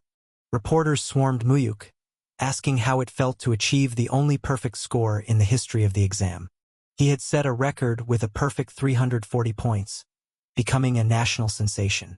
The press questioned how a student from a technical high school could achieve such academic heights without private tutoring. Mu-hyuk claimed he only used standard textbooks and never attended expensive academies. A reporter asked him for words of encouragement for future students. With a smirk, he told the nation that studying was actually the easiest thing in the world. His friends watched the broadcast, laughing at his bold and characteristic statement. Later, the group gathered to toast to their lifelong friendship. They celebrated the end of 3 hard years of studying by letting loose at a club. Myung-soo bragged that his father's place would provide them with the best drinks and service. Mu-hyuk, recalling his heavy drinking in his past life, decided to enjoy the night. He took his first sip of whiskey, but something felt wrong immediately. He realized the expensive alcohol was actually a cheap fake. His friend, unaware, raved about the burning sensation and the quality of the drink. Mu-hyuk decided to play along and drink sparingly to avoid offending Myung-soo's father. Myung-soo introduced a beautiful customer to the group. He told the boys to make her feel welcome. The woman asked about their age, and Mu-hyuk's friend lied, claiming they were 21. They boasted about getting accepted into college. One of them accidentally mentioned they were going to a school on the outskirts of Seoul. Suddenly, a man appeared and confronted the woman. He scolded her for hanging out with young guys instead of staying with him. The woman expressed her frustration with the man and the rowdy crowd at the club. She insulted the man's appearance, calling him a wild boar with no sense. The man grew furious at being insulted by a younger woman. Mu-hyuk realized they were about to get caught in unnecessary drama and decided to leave. He politely apologized and signaled his friends to head out. He told Myung-soo it was time to go home. Myung-soo, feeling bold from the alcohol, cursed under his breath. He continued to mutter as they stood up to leave. The man overheard the insult and confronted Myung-soo aggressively. Mu-hyuk tried to de-escalate, telling his drunk friend to just walk away. He warned Myung-soo that a fight would only ruin his father's business reputation. The aggressive customer shouted after them, demanding they come back and face him. A manager tried to intervene, explaining that Myung-soo was the owner's son and just celebrating his graduation. The man shoved the manager aside, refusing to let the matter go. He continued to insult the boys, feeling disrespected. The manager pleaded for the man to stop his disruptive behavior. The man, a liquor supplier named Byun, boasted about his control over the Nampodong area. Mu-hyuk realized this was the man responsible for the counterfeit whiskey. Myung-soo's father arrived, apologizing for his son's immaturity and trying to usher the man back inside. He ordered the boys to leave immediately and told Myung-soo to wait for him at home. Mu-hyuk grabbed Myung-soo to lead him out. Byun refused to let them go, even as the father tried to settle the dispute privately. Byun mocked the father, stating he had lost his respect for him despite their age difference. He suddenly slapped the older man, shocking everyone in the room. He declared that being nice had only led to him being disrespected. He prepared to strike the father again in a fit of rage. Byun turned his attention back to Myung-soo, threatening to teach him a painful lesson about hierarchy. The father begged the man to hit him instead and leave his son alone. Byun mocked the father's love for his son. He raised his hand to deliver another blow. Mu-hyuk suddenly stepped in and caught the man's arm, stopping the strike. Byun was stunned that a student had the strength and nerve to stop him. Mu-hyuk told him that regardless of his anger, he shouldn't hit a father in front of his child. Byun laughed, asking if the youth of today had no fear of who they were dealing with. He threatened Mu-hyuk for daring to interfere. He looked at Mu-hyuk with murderous intent. He declared that Mu-hyuk was as good as dead for his insolence. Suddenly, the man paused as a new figure appeared. A voice called out to Byun, calling him Shitty Sungo. The newcomer asked if Byun had been enjoying himself during his absence. Byun paled, recognizing the man as Park Dong-soo. Dong-soo mocked Byun for being a quiet thug that the police managed to ignore. Byun stammered that Nampodong was now his territory. Dong-soo dismissed the claim, stating the area never truly belonged to Byun. He announced his return to the scene. He ordered Byun to leave before he resorted to violence. Dong-soo then turned to Mu-hyuk, greeting him warmly as Kong Mu-mu. He invited Mu-hyuk to go for a drink of soju to catch up. He praised Mu-hyuk for his academic success, admitting he always knew Mu-hyuk was unique. Dong-soo explained he had been back for a while, quietly reclaiming his old territories. He confirmed that his old gang used to manage the entire area before they were wiped out. He credited Mu-hyuk's advance warning for saving him from being arrested with the rest of his gang. Dong-soo asked how he could finally repay the debt he owed for his life. He insisted he couldn't live comfortably while being indebted to Mu-hyuk. Mu-hyuk asked how long it would take for Dong-soo to seize control of all of Busan. Dong-soo was surprised by the question, wondering why Mu-hyuk cared about gang business. Mu-hyuk simply stated that this information was what he wanted. Dong-soo estimated it would take 6 months to a year since only small fries were left. Mu-hyuk told him to move quickly, bribe the right officials and stay under the radar. He gave a specific warning to avoid the drug trade, as a major government crackdown was imminent. He advised Dong-soo to begin preparing a transition into legitimate business. Dong-soo sighed, finding the idea of going legit difficult to imagine. He argued that gangsters can't step into the light without inviting a new war with rivals. Mu-hyuk explained that the daylight would only be a corporate disguise for their activities. He warned that Seoul gangs were already corporatizing and would take over Busan if they didn't evolve. He instructed Dong-soo to hire lawyers, form a corporation, and prepare to move into the Seoul market. Dong-soo was shocked by the scale of the ambition. He noted that Seoul was a brutal battlefield for anyone trying to make it. Mu-hyuk promised to guide him through the process if Dong-soo made the necessary preparations. Despite the absurdity of the plan, Dong-soo found himself convinced by Mu-hyuk's confidence. He agreed to give it a try and set his sights on Seoul.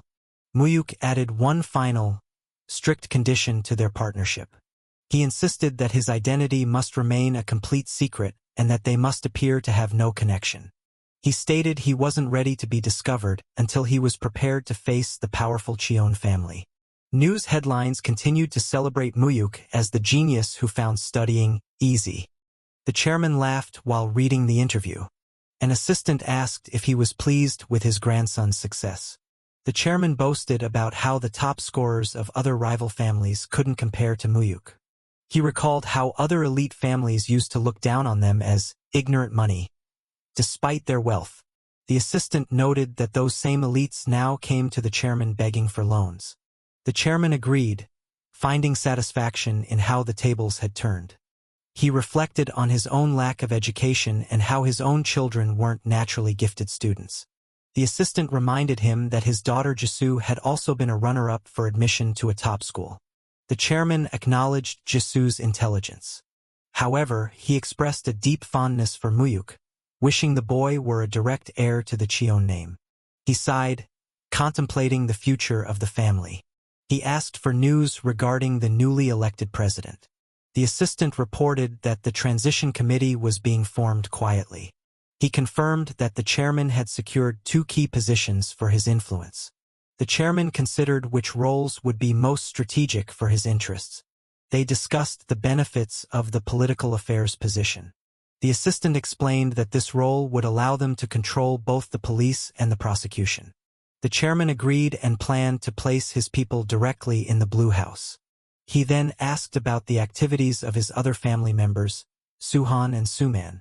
The assistant hesitated, hinting at a new problem. He revealed that one of them was becoming involved with criminal gangs. The chairman was displeased to hear about the connection to the underworld. The assistant identified the gang as the Azure Wind Society, which had been growing in the shadows. The chairman demanded to know why his family was associating with such people. It was revealed they were getting into the illegal slot machine business. The chairman was disgusted that they were settling for such measly and illegal gambling ventures. He learned that political funds were being funneled through corrupt family connections. He lamented that his family was ignoring his warnings to stay away from the Azure Wind Society. The assistant asked if they should take action to stop them. The chairman decided to watch them for now, hoping to prevent further trouble. He reflected on his past, regretting that he had ever used the Azure Wind Society's power. He vowed to break the cycle of ill fate before his death, considering it his final responsibility. The boy greeted his grandfather with a respectful tone, announcing his arrival with a quiet confidence. He confirmed his presence, stepping into the room to face the elder. The grandfather offered a warm welcome, his voice carrying the weight of familial pride. The elder revealed he had been anticipating this visit with great interest. He inquired whether his grandson had managed to secure a place to stay in the capital. The patriarch offered to provide a high-end apartment or a convenient residence near the university, insisting the boy focus solely on his education. The young man hesitated, expressing a humble desire to stay at the current estate instead. He explained that ever since his first visit, he felt a deep, unexplainable connection to the house. He shared that living there would help him feel closer to the memory of his late mother, who grew up within those walls. Furthermore, he expressed a genuine wish to spend more time in his grandfather's company. The old man chuckled, delighted by the boy's silver tongue and gracious attitude, granting him permission to stay. In his past life, the boy recalled being treated like an unwanted servant, only summoned when he was needed for a task. Now, having entered a prestigious law school as the top student, he was finally a source of pride rather than an outsider. The grandfather turned serious, acknowledging that the time had come to talk business. He reminded the boy of their 3-year-old pact and asked what reward he desired for his academic success. The elder noted the boy's eagerness, sensing that his achievements were driven by a very specific goal. He pressed for an answer, curious about what prize could motivate such intense dedication and hard work. To the elder's surprise, the boy requested to be taught the inner workings of the family business. The grandfather blinked in disbelief, questioning if he had heard the request correctly. The boy stood his ground, confirming his choice with unwavering resolve.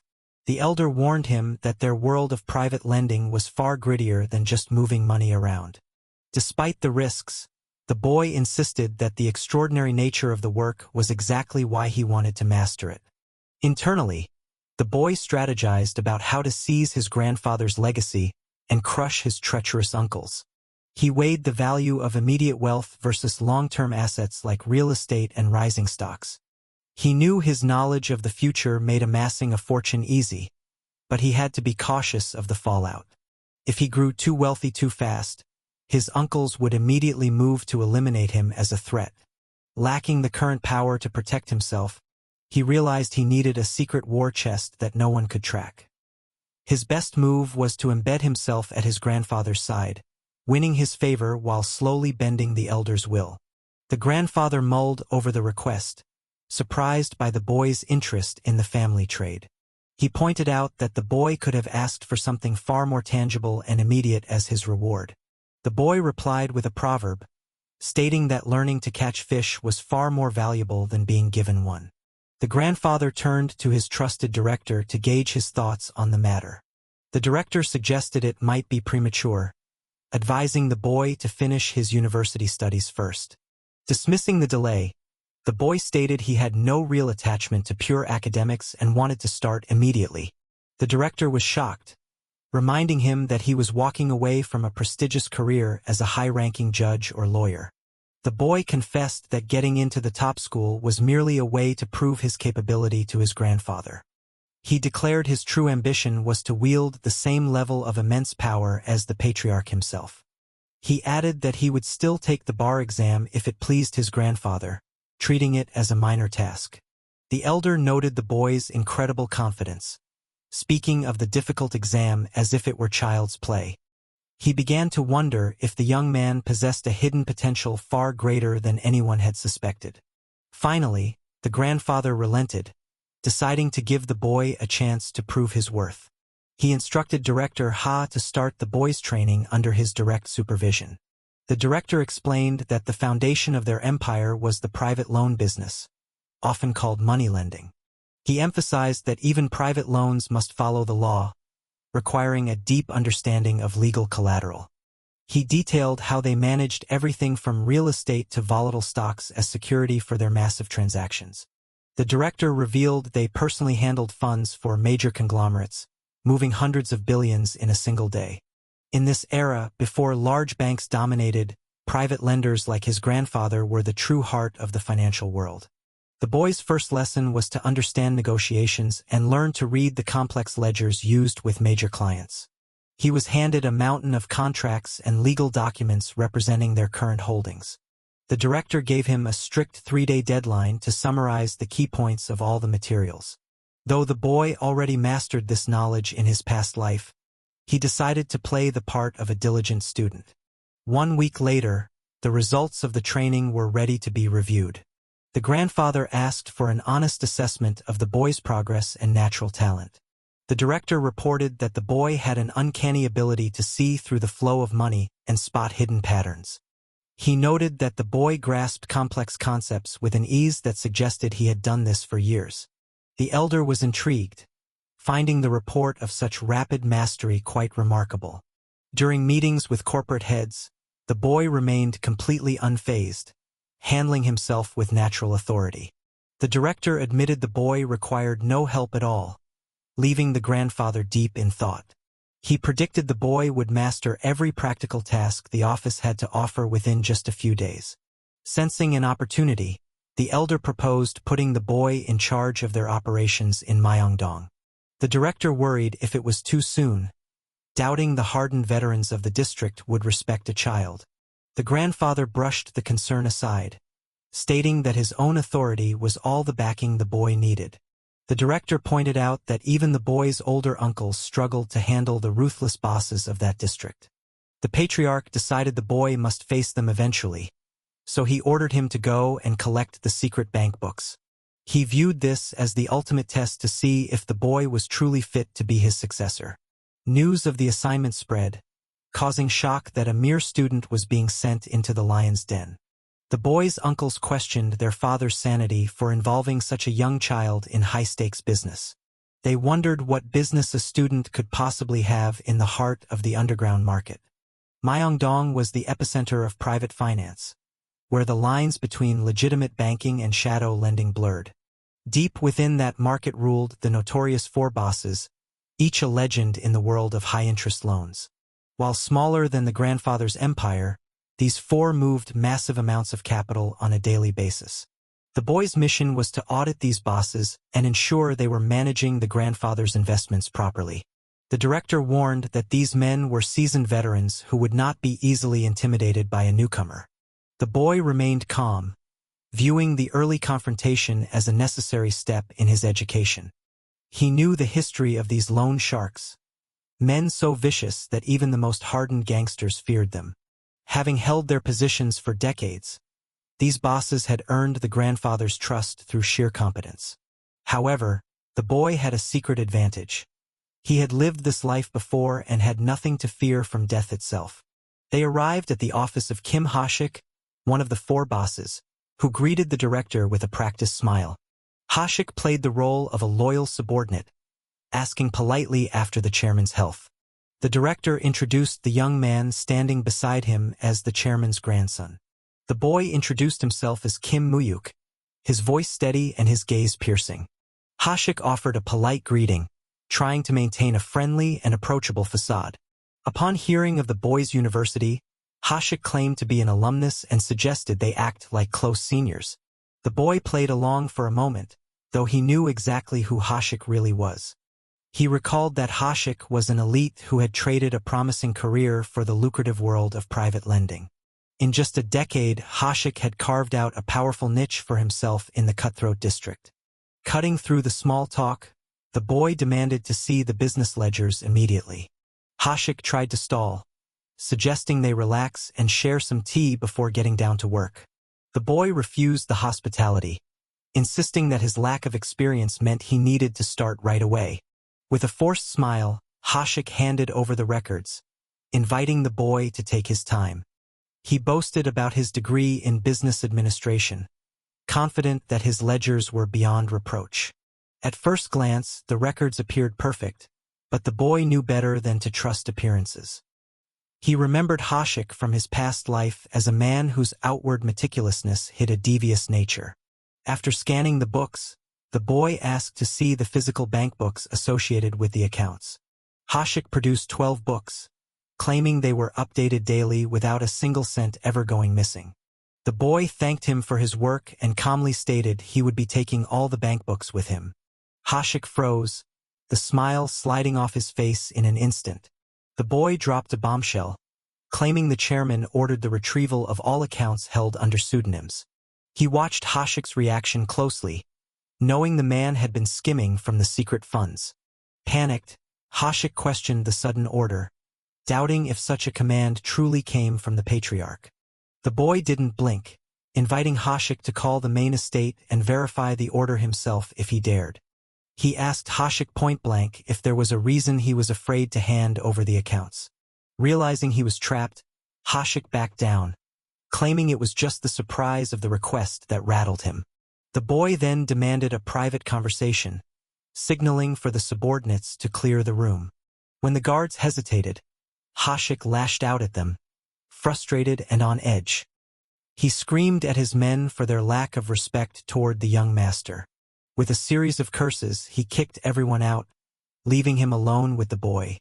Hashik apologized profusely for his men's behavior, trying to regain some semblance of control. He tried to lighten the mood, asking why a private chat needed to be so intense. The boy's tone shifted instantly, telling Hashik to stop the act and remember his place as a servant. He insulted Hashik's intelligence, mocking his inability to read the dangerous situation he was in. Hashik began to snap back, but the boy's presence was suddenly overwhelming. With a single, sharp command, the boy forced the seasoned loan shark to sit down and listen. Outside, the boy had previously asked the director for a specific favor regarding this meeting. The director had been curious about the nature of the request. The boy had insisted that no matter what sounds came from the room, no one was to enter. The director had been concerned, knowing Hashik was a dangerous man to be left alone with. The boy had countered that if he couldn't handle a man like Hashik, he would never survive the corporate world. Back in the room, the boy accused Hashik of tampering with the books to fund his own lifestyle. He admitted he could overlook minor skimming, but there was one line that could not be crossed. He revealed he knew about the chairman's most guarded secret, the hidden accounts. The boy demanded the specific bank book for the secret account that Hashik had been hiding. Hashik was paralyzed with fear, wondering how a child could know about a secret shared only with the chairman. The boy knew he had successfully baited the trap. He was after the legendary hidden wealth of his grandfather. He pressured Hashik to produce the book immediately, leaving the man no room to maneuver. He knew the grandfather had split 4 trillion won into 4 alias accounts, held by the Myeongdong bosses. In his past life, he had only discovered these hidden trillions after the old man had passed away. He knew that when the financial laws changed in 1993, this money had vanished into the boss's pockets. The boy mocked Hashik's shock, enjoying the look of pure terror on the older man's face. Hashik was convinced that the chairman himself must have shared the secret with the boy. The boy leaned in, demanding the documents without further delay. Broken, Hashik begged for more time to settle the accounts. The boy scoffed, asking why a simple retrieval of a bank book would require any extra time at all. He gave Hashik a 10-minute ultimatum: produce the book or face a full report to the grandfather. Hashik pleaded for a month, desperate to cover the tracks of his embezzlement. The boy laughed coldly, unimpressed by the man's desperate groveling. He questioned if Hashik really thought such a pathetic plea would work on him. Hashik continued to beg, his pride completely shattered by the young student. Finally, the boy addressed him with a chilling authority. He granted Hashik 2 weeks to return every single cent, warning that not a penny should be missing. He barked the command, ensuring Hashik understood the gravity of his situation. He also ordered Hashik to keep their conversation a secret from the other bosses and his uncles. Hashik quickly agreed, terrified of what would happen if the secret got out. When the director returned, the boy acted as if nothing was wrong, praising the ledgers for appearance's sake. He announced he would return in 2 weeks to finalize the remaining business. He walked out of the office, his guards clearing a path through the stunned loan sharks. The subordinates rushed to their boss, confused by the sudden shift in power. Hashik realized the boy was a monster in disguise, far different from the harmless student he expected. Later, the director reported the day's events to the grandfather back at the estate. He confirmed the boy had successfully retrieved the 12 alias bankbooks and established a bi-weekly reporting schedule. The grandfather asked if anything unusual had happened during the meeting with Hashik. The director noted that while it started with Hashik being disrespectful, it ended very differently. He described the boy emerging from the private chat with an aura of total confidence and victory.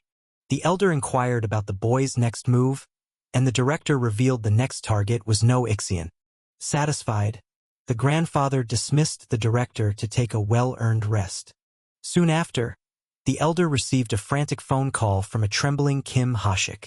The boss hesitated, struggling to find the right words to describe his encounter with the boy. The grandfather grew impatient, demanding an honest opinion on his grandson's character. Hashik admitted that the boy shared a far more striking resemblance to the chairman than either of his sons. The elder hummed in thought, pleased by the comparison.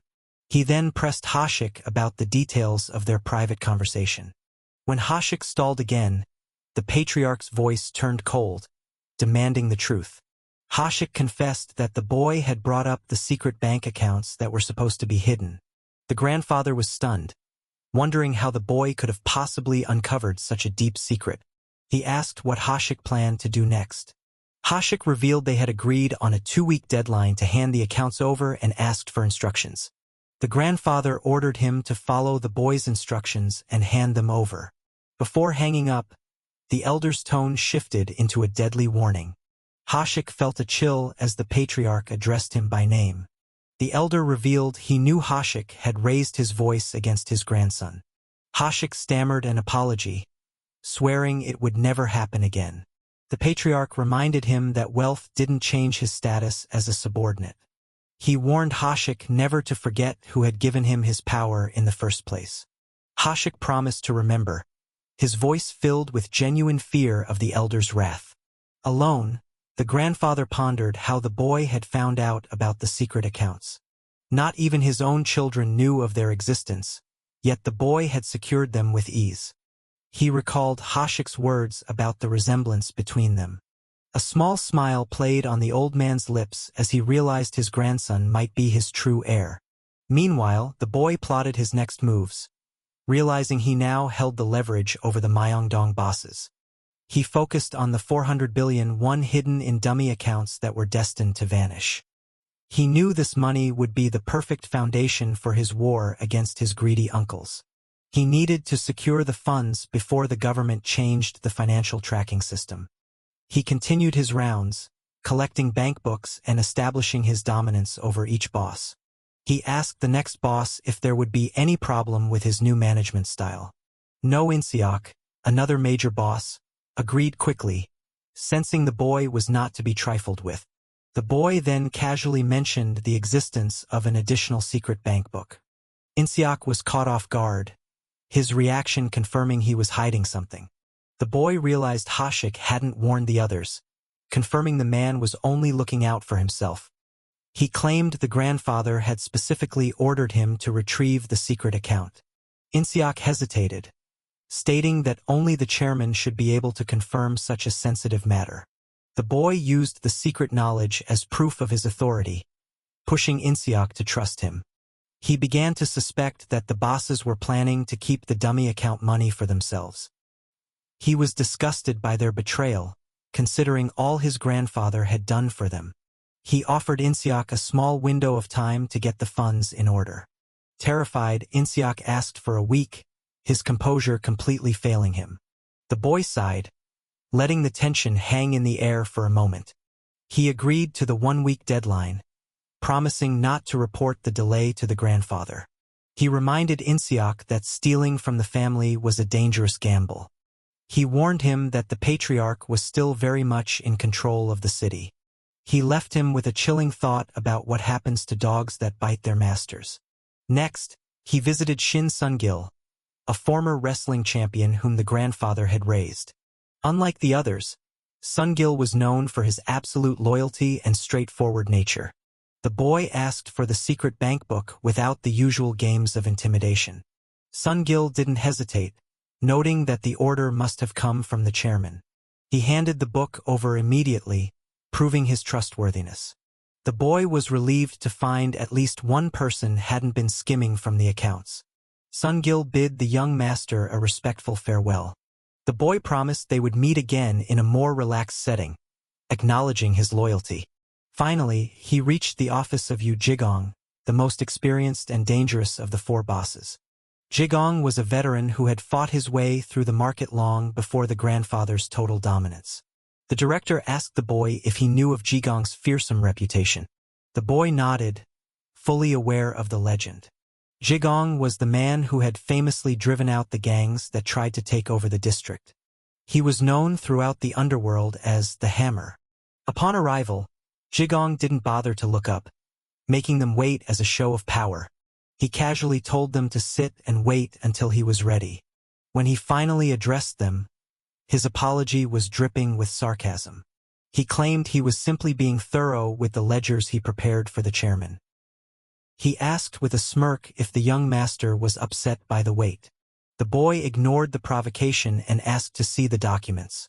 Jigong turned his attention to Director Ha, mocking his new role. He joked about the director becoming a glorified babysitter for the young boy. He suggested the work was beneath someone of the director's stature. He offered to train the boy himself, implying a far more brutal education. The director warned Jigong to watch his tongue in the presence of the family heir. Jigong scoffed at the idea of showing respect to a mere child. He dismissed the director's loyalty as old-fashioned and unnecessary for a man of his experience. He insulted the boy's intelligence, suggesting he just hand the books over to the director. The boy remained calm, refusing to be baited by the veteran's childish insults. He focused on the task, knowing that Jigong's secret bankbook was the real prize. After checking the books, the boy demanded the bankbook, but Jigong flatly refused. The boy reiterated that he was there on the chairman's orders. Jigong challenged the order, demanding the chairman come down to Myeongdong in person. He argued that since the chairman gave him the account personally, it should be returned the same way. He looked at the boy with a mocking grin, waiting for a reaction. The director warned that the joke had gone too far and was becoming a threat. Jigong denied he was joking, claiming he was teaching the boy a lesson about business. He lectured them on the importance of proper formalities and procedures. He asked if the director had grown soft in his old age. The boy asked the director to wait outside, wanting to handle Jigong alone. He told the director to take a moment to cool off while he finished the business. The director reluctantly agreed and stepped out. Now alone, the boy demanded the secret account books once again.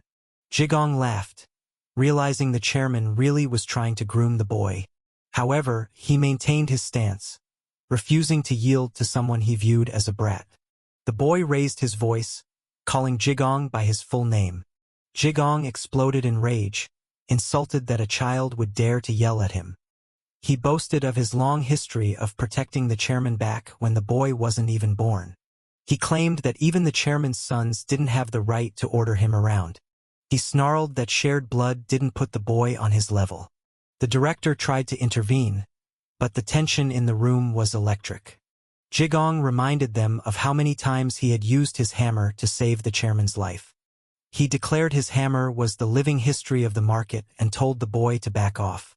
The boy stared back, asking if Jigong really wanted to take their conflict to the limit. Jigong laughed manically, questioning what a boy like him could possibly know about the limits of their world. The boy analyzed Jigong's excessive aggression, wondering where he got the confidence to rebel. He knew Jigong wasn't in a position to win a direct fight against the grandfather. He began to suspect there was a hidden variable he was missing. A realization began to dawn on him.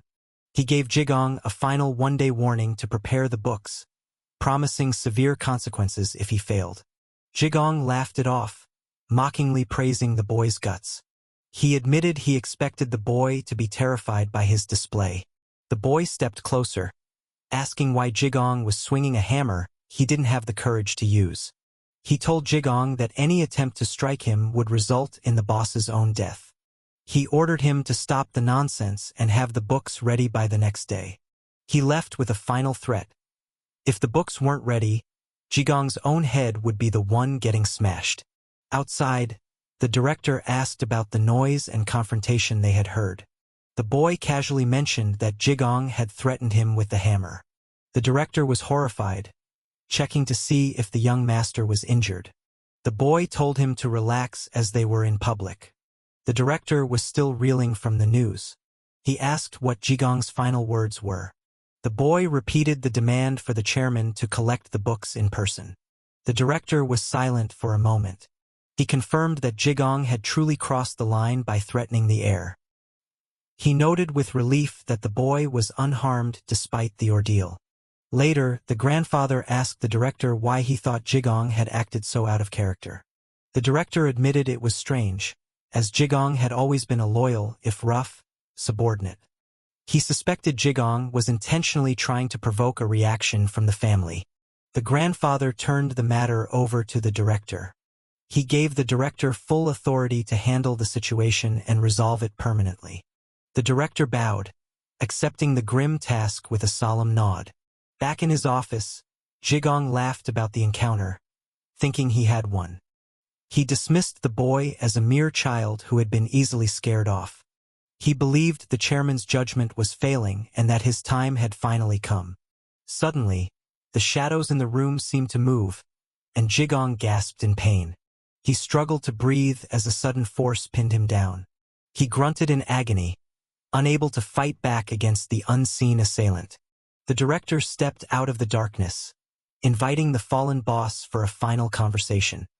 He groaned in pain as the physical toll of the situation finally caught up to him. The director was accused of audacity for believing he could escape the consequences of his actions. He was questioned about his attempt to assault the young master with a heavy hammer. He let out a sharp cry of agony. They demanded to know the motivation behind such a reckless and violent act. He stammered that it was merely a test of worthiness and claimed he never intended to land the blow.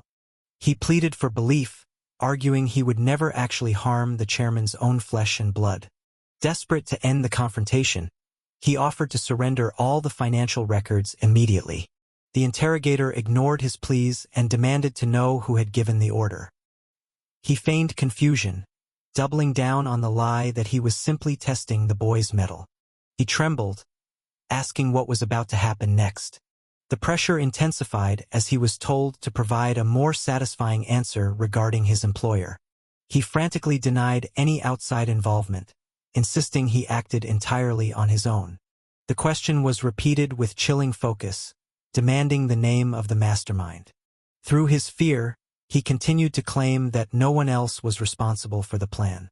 The demand for the truth was issued once more, stripping away any room for excuses.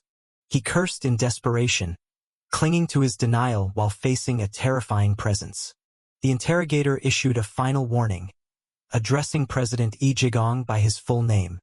He was warned that his physical well-being depended entirely on his next response. The ultimate question was posed one last time regarding the source of his instructions. A command was given to restrain him, signaling that patience had finally run out.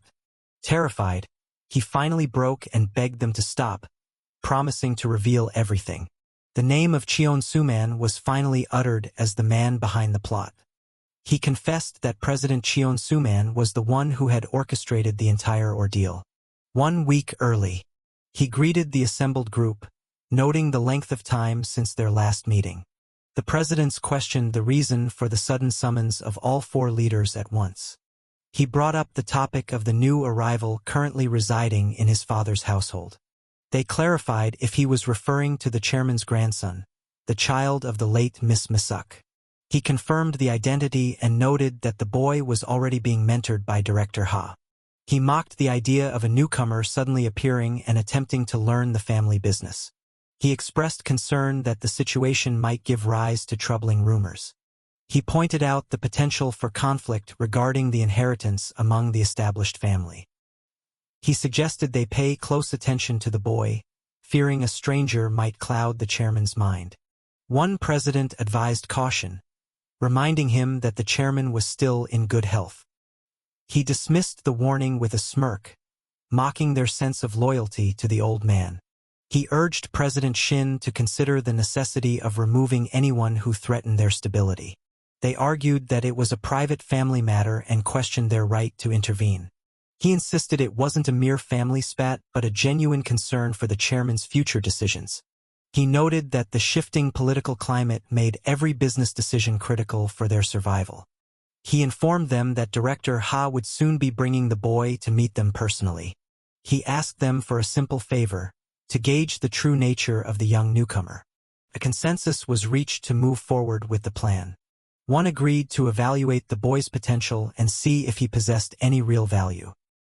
He dismissed the 20-year-old as an amateur who knew nothing of their world. He vowed to give the boy a harsh introduction to the reality of their business. He praised President Yu for his quick understanding and alignment with the plan. He reminded the others that the chairman's reign would not last forever. He mockingly entrusted the care of his nephew to the assembled presidents. It was confirmed that Suman had been the true architect of the scheme. He had ordered the test, and President Yu Jigong had been the most eager to participate. The aftermath was grim. Jigong was hospitalized and would never regain the use of his left hand. Despite the betrayal, the chairman ordered a retirement fund for his 30 years of service. He was asked if a simple warning would be enough for the 2 Cheon brothers. The chairman decided that he would deal with those 2 personally. The news of Yu Jigong's fate sent shockwaves through the family. It was reported that Director Ha had used a hammer to crush the man's hands entirely. Panic set in as they realized the chairman had likely uncovered the full extent of the plot. He was scolded for the interruption, but the urgency of the situation was undeniable. A formal summons from the chairman was delivered to the president. He answered his father's call with a trembling voice, confirming his brother's presence. The chairman asked directly if he had ordered the Myeongdong bosses to target Mu-hyuk. He stammered a denial, claiming he only meant for them to look after the boy. The chairman lambasted him for his immaturity and for feeling threatened by a 20-year-old. He warned that such behavior made him reconsider his choice of heir in favor of Mu-hyuk. He tried to protest, but the chairman silenced him, refusing to hear any more excuses. A final ultimatum was issued. Any further interference with Mu-hyuk would have dire results. He was threatened with total expulsion from the family and the loss of his entire fortune. He was left in shock, unable to believe his father would turn on him so completely.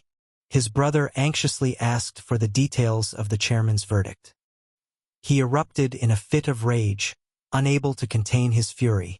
He cursed Mu-hyuk, blaming the young man for driving a wedge between him and his father. What? Rumors swirled about the president-elect's plan to dismantle the secretive Hao Council. It appeared that a massive military purge was imminent as soon as the new term began. In response to the threat, members of the council began meeting with increasing frequency. The resolve of the president-elect was evident in his plan to dissolve the council before taking office. It was noted that while he used them to gain power, he had no intention of keeping them around. Concerns grew about a potential military coup in a country still heavily influenced by soldiers. The possibility of an armed uprising hung heavy in the air. He was asked for his perspective on the growing political tension. Mu-hyuk confidently predicted that the military would not offer any resistance. He explained that the president-elect had already neutralized the core military leadership in hours. He argued that the broader military would not align with the radical elements of the Hao Council.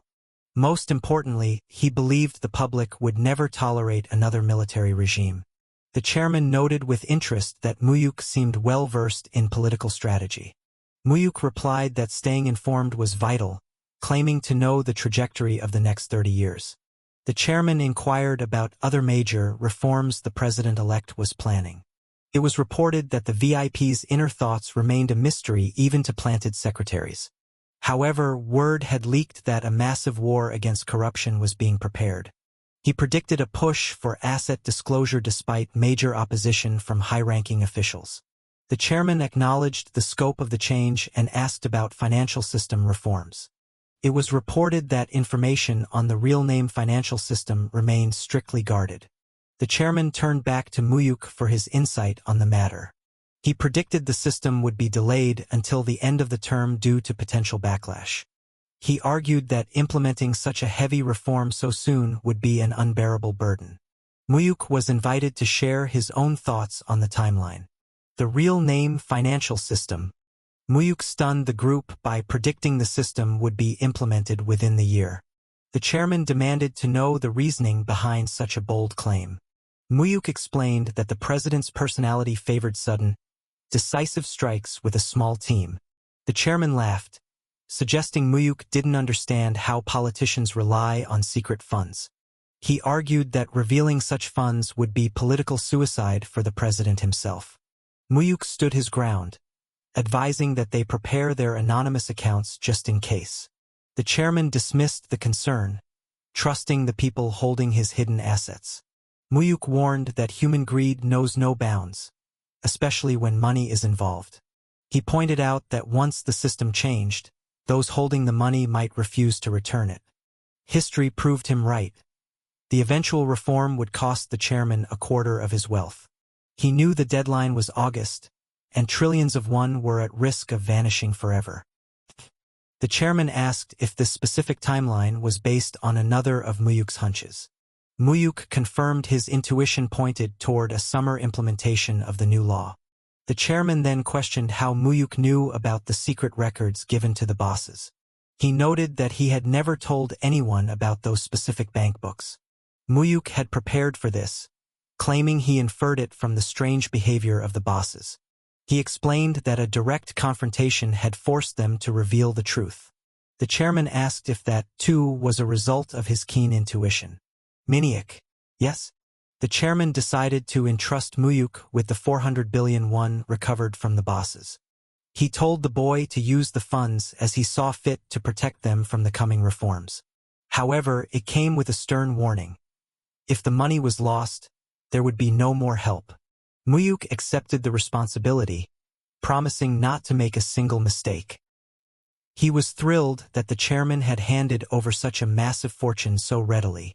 This wealth would provide the leverage he needed to finally take down the Cheon brothers. The chairman ordered the consolidation of all secret accounts before the July deadline. His subordinate moved quickly to execute the command. Real name financial system by August. The chairman mused that if Mu-hyuk was right, the boy truly possessed a heavenly gift. On February 25, 1993, a new civilian government was officially inaugurated in Korea. The new president immediately began a series of radical reforms, just as Mu-hyuk had predicted. Korea University 1993 Admission Ceremony. 1993 Admission Serum. The ceremony ended, leaving the students feeling bored by the long speeches. Mu-hyuk's friend asked about his plans now that classes were about to start.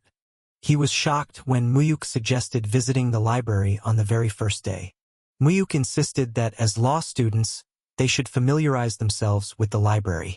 What's wrong? His friend teased him about his natural Seoul accent, wondering if he was trying to flirt. He pressured Mu-hyuk to go to a Gyeongdong to celebrate their admission with drinks. Mu-hyuk was hesitant, reminding his friend of the importance of studying for the bar exam. His friend promised to pass the exam later, but insisted on having fun for one night. He continued to plead and chant, desperate for a night out in the city. Mu-hyuk finally relented, agreeing to a few drinks before heading back. They arrived in the bustling district, soaking in the vibrant energy of their youth. His friend was amazed by the local rock cafe, something they didn't have back in Busan. Oh, it's really him. A group of seniors recognized Mu-hyuk as the top student of the university. They introduced themselves as second-year students who had seen him at the ceremony. They complimented his looks and asked if they could join him for a drink. Mu-hyuk politely allowed it but mentioned he was planning to leave soon. They insisted on making the most of the night and having a great time together. The group got to know each other, discussing their childhood friendships. The conversation turned to their hometown, with the seniors asking about life in Busan. They found his friend's accent charming as they talked about the famous local beaches. They noted Mu-hyuk's quiet demeanor, finding his stoic nature oddly attractive. A sudden, familiar voice interrupted the group, calling out to one of the girls. Mu-hyuk immediately recognized the voice, and a sense of unease took over. "Oh?" The girl asked the newcomer if he was acquainted with the group at the table. Mu-hyuk decided it was best to avoid the confrontation and leave immediately. He told his friend they were going, even as the seniors tried to convince them to stay. He told the others to enjoy themselves and not let his departure ruin their night. He issued a quiet warning to Jaewon to stay out of trouble and behave. The newcomer shouted after him, demanding to know where he thought he was going. He insulted Mu-hyuk for hanging out with people he considered low-class. Mu-hyuk snapped back, telling him to mind his own business and let go of his arm. He lamented how he always seemed to get dragged into trouble whenever he went out. The girl grew angry, demanding that she be released from the newcomer's grip. Mu-hyuk stepped in, telling the man it was time to stop the harassment. The man exploded in anger, questioning who Mu-hyuk thought he was to intervene. Mu-hyuk recalled that Cheon Jaewon had been a constant source of shame for the family. He told Jaewon that he had no desire to be associated with someone so embarrassing. He warned him to stop causing a scene before the chairman had to clean up his mess. Jaewon was stunned by the boldness of the remark. He declared that he would settle the score with Mu-hyuk right then and there. His friends arrived, asking why they had been summoned away from their fun. Mu-hyuk realized that Jaewon had backup waiting in the wings. Jaewon labeled Mu-hyuk a pest and ordered his friends to crush him once and for all. The group approached confidently, noting that this wasn't their first physical altercations. Mu-hyuk told his friend to take the seniors and leave the area safely. His friend worried for him, but Mu-hyuk remained completely unfazed. He clarified that his concern was actually for the thugs about to face Mu-hyuk. Of course, not. Oh, Jaewon Hyung.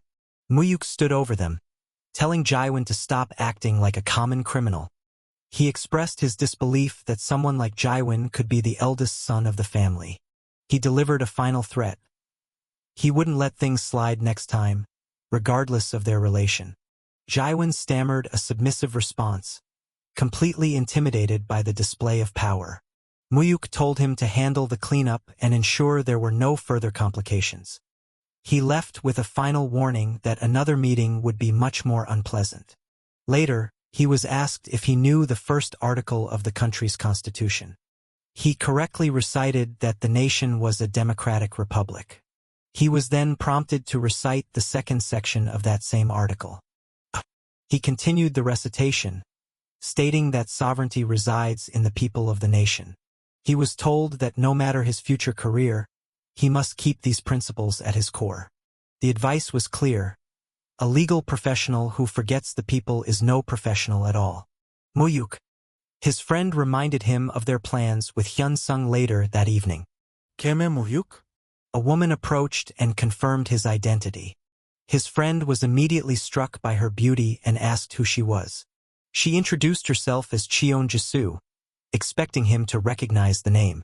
Mu-hyuk recognized her immediately, noting the familiar coldness in her eyes. She was the daughter of Cheon Suman and the granddaughter of the Samsung chairman. He vividly recalled how she had looked down on him during his previous life. She asked if he had a moment to discuss something of great importance. She apologized for the late meeting, noting it had been a while since her last visit. She praised his academic achievements and mentioned she was also a student at the university. Mu-hyuk asked for her purpose, mentioning he already had other plans. She noted his coldness but reminded him that they were technically cousins. He admitted his caution was due to the harsh treatment he received from her uncles. She mentioned she had heard about his recent victory over the Myeongdong bosses. She revealed that those rumors were exactly why she had come to see him. In a surprising move, she proposed that the two of them form a secret alliance. En alliance? She argued that there was no reason for them to be enemies since their goals didn't overlap. She revealed that her only true ambition was gaining control over the Samsung Group. Samsung Group. So that's what she meant? She offered to help him become the chairman's successor in exchange for his assistance. She pointed out that his presence had completely disrupted the expected line of succession. She suggested that, with her information, his chances of victory would be much higher. Mu-hyuk scoffed, questioning if she really thought her brother was a serious threat. She warned him not to underestimate Jaewon's status as the eldest grandson. She cautioned that, with the support of the group, Jaewon could still become a major problem. Mu-hyuk asked what she expected to receive in return for her help. Her price was simple: his support and the shares owned by their grandfather. Mu-hyuk questioned why she wouldn't just support her own brother instead. Ha! Cheon Jaewon? She claimed that if Jaewon took power, he would likely try to seize everything for himself. He expressed doubt that she could take over the group even with his backing.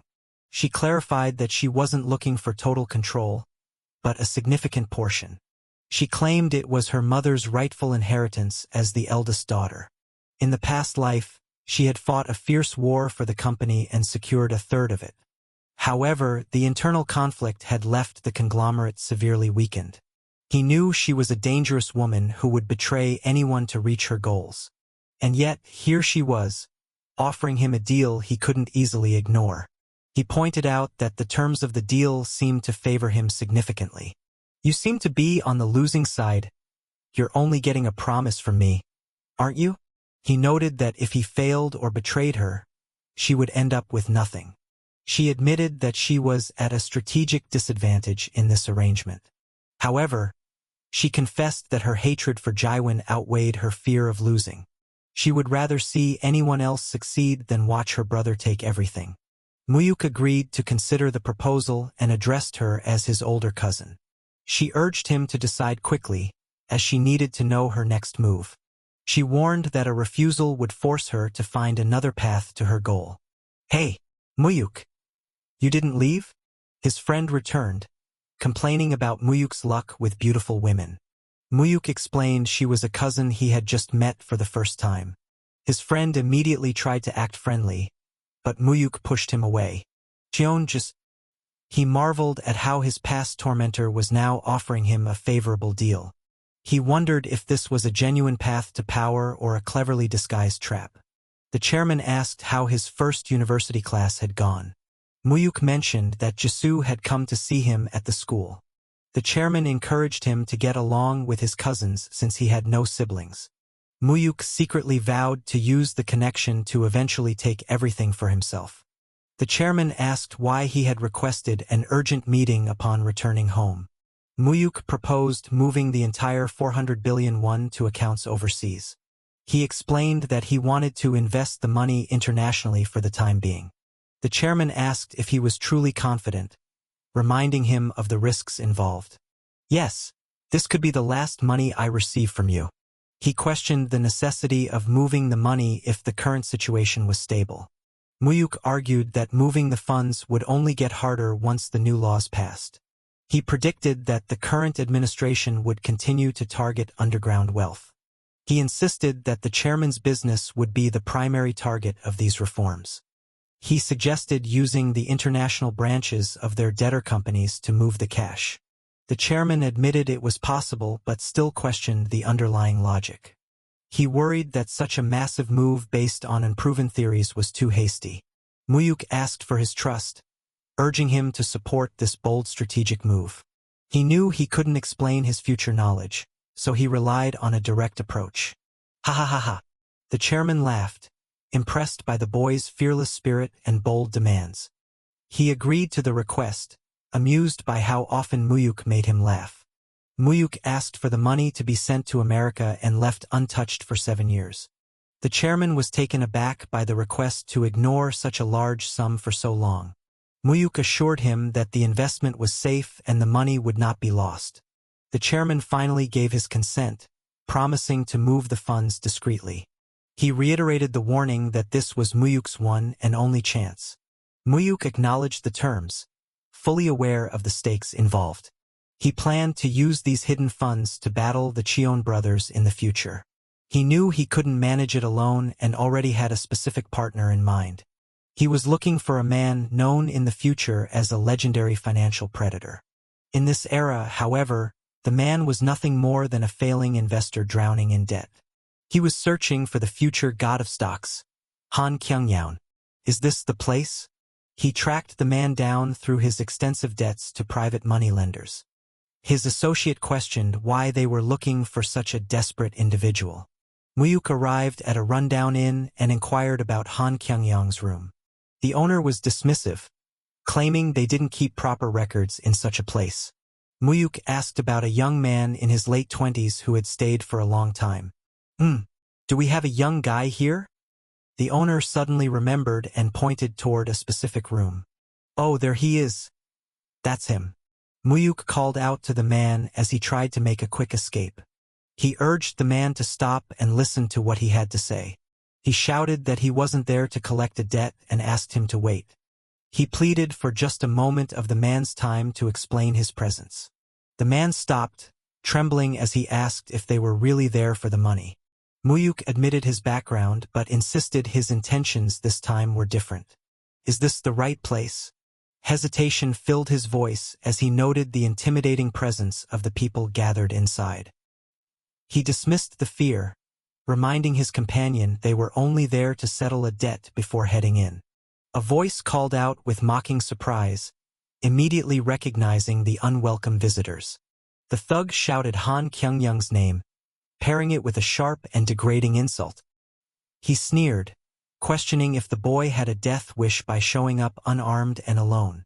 Sudden cries of pain and panic erupted as the confrontation turned physical. The man barked a curse, demanding to know who was bold enough to grab his hand. He remained calm, stating they were only there to pay the debt and demanding to see the boss. A cold, authoritative voice cut through the noise, demanding to know the cause of the ruckus. The boss emerged, his eyes narrowing as he locked onto his target. He spoke with fake politeness, claiming they had searched everywhere for him before asking for the cash. The young man stepped forward, offering to clear the debt and asking for the final total. The loan shark began a tedious calculation, stacking monthly interest and late fees onto the original loan. He interrupted the act, telling the shark to stop fumbling with the books and give him the real number. The shark smirked, impressed by the young man's blunt and experienced approach to the situation. He tossed aside the small change and demanded a clean 50 million to settle the matter. Shocked by the inflation, the debtor cried out, unable to believe a small loan had grown tenfold. The shark laughed it off, claiming the predatory terms were all signed for in the original contract. He justified the massive sum by citing tracking costs and the supposed emotional stress he suffered. The sheer scale of the fraud left the debtor reeling, unable to process such a magical inflation of debt. It was the brutal reality of the business, designed to bleed the desperate until nothing was left. Enraged by the boy's attitude, the thug threatened to tear him apart for his perceived arrogance. He confirmed that 50 million would end it, promising to destroy the contract the moment he saw cash. He asked for a phone, and the shark gestured dismissively, granting him full access. He placed a call to Director Ha, requesting the immediate delivery of 50 million to their location.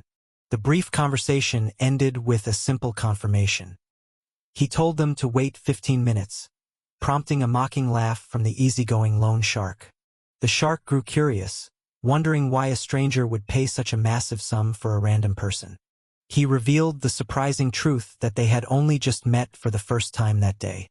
He explained it was a business arrangement, making the payment a necessary investment in the man. Impressed by his poise, the shark offered the student a job within his own organization. He laughed at the mention of school, telling the boy to call him if his degree didn't pay the bills. He stared at the man, knowing these small-time crooks would soon vanish under new financial laws. He scoffed at the offer, insulting the small and pathetic nature of the shark's operation. The loan shark's face twisted in anger at the blatant disrespect from someone so young. He lectured the shark on the limits of greed, condemning his practice of stealing blood and tears. The shark admitted his love for the work before questioning if the boy was ever taught any manners.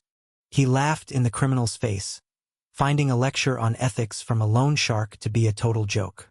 Enraged, the shark ordered his men to seize the boy, deciding to teach him a physical lesson in respect. A sharp groan of pain signaled the start of the violent struggle. He noted the time, signaling that the planned intervention was finally happening. The timing was flawless, shifting the power dynamic of the room in an instant.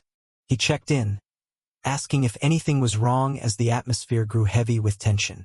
Confused, the thug demanded to know who had just barged into their office. He repeated the demand, threatening the newcomer for his bold and uninvited entrance. He warned the intruders to back off unless they wanted to share in the boy's beating. Desperate shouts rang out, begging for the violence to stop immediately. The thugs froze in confusion as their boss's voice trembled with sudden terror. The lone shark stammered, recognizing the powerful figure of director Ha Myung-hoon. The director asked coldly if the small-time criminal actually knew who he was dealing with. The shark bowed, acknowledging the director's legendary status as the right hand of Chairman Cheon. He scrambled to be hospitable, wondering why such a powerful figure had graced his humble office. The director ignored him, handing over the bag of cash while addressing the boy as young master. The room went silent as the shark realized the magnitude of his mistake. He realized with horror that the student was actually the grandson of the legendary Chairman Cheon. He shrugged it off as nothing special, merely settling a debt for an acquaintance. He noted that the boss seemed more interested in teaching lessons than collecting the money.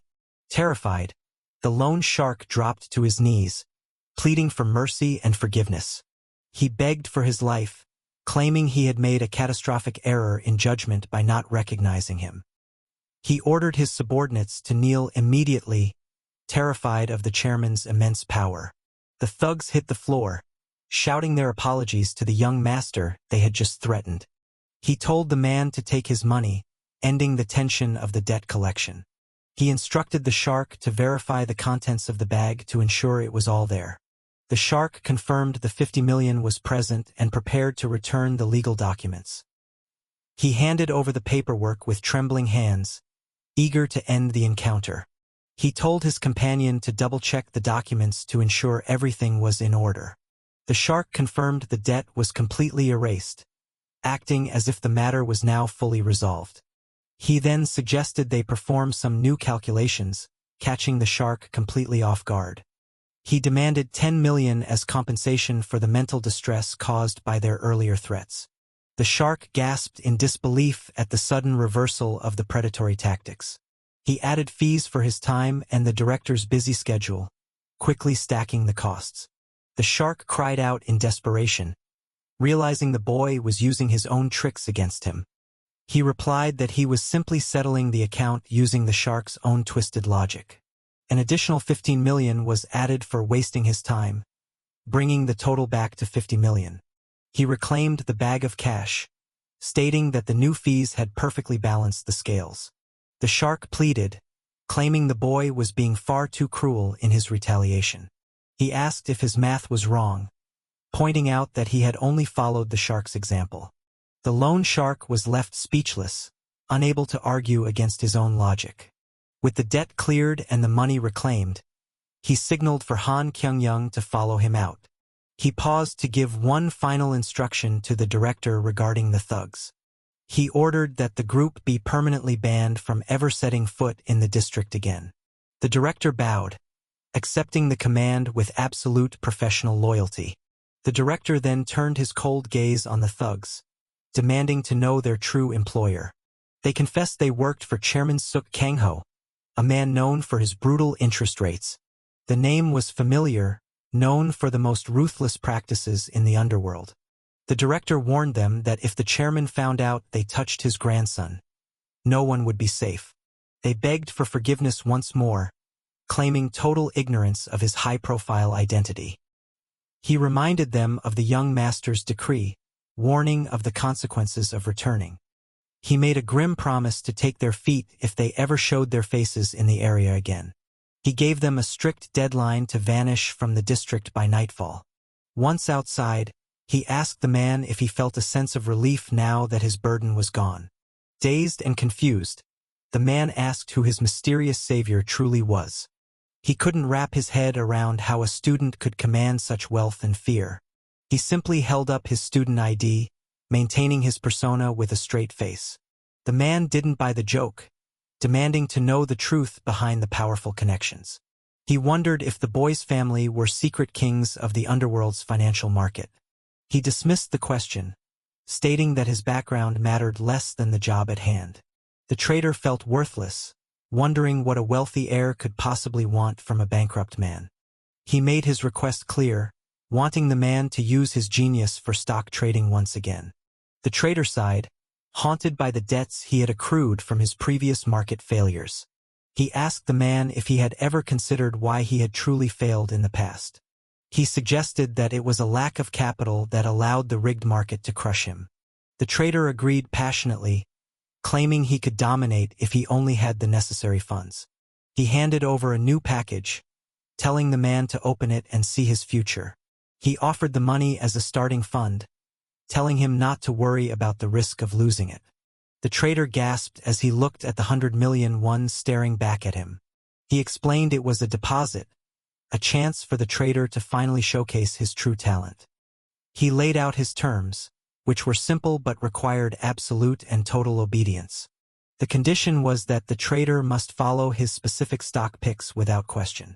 The man was baffled by the blind trust being placed in a complete stranger. He questioned what would stop him from simply taking the fortune and fleeing the country.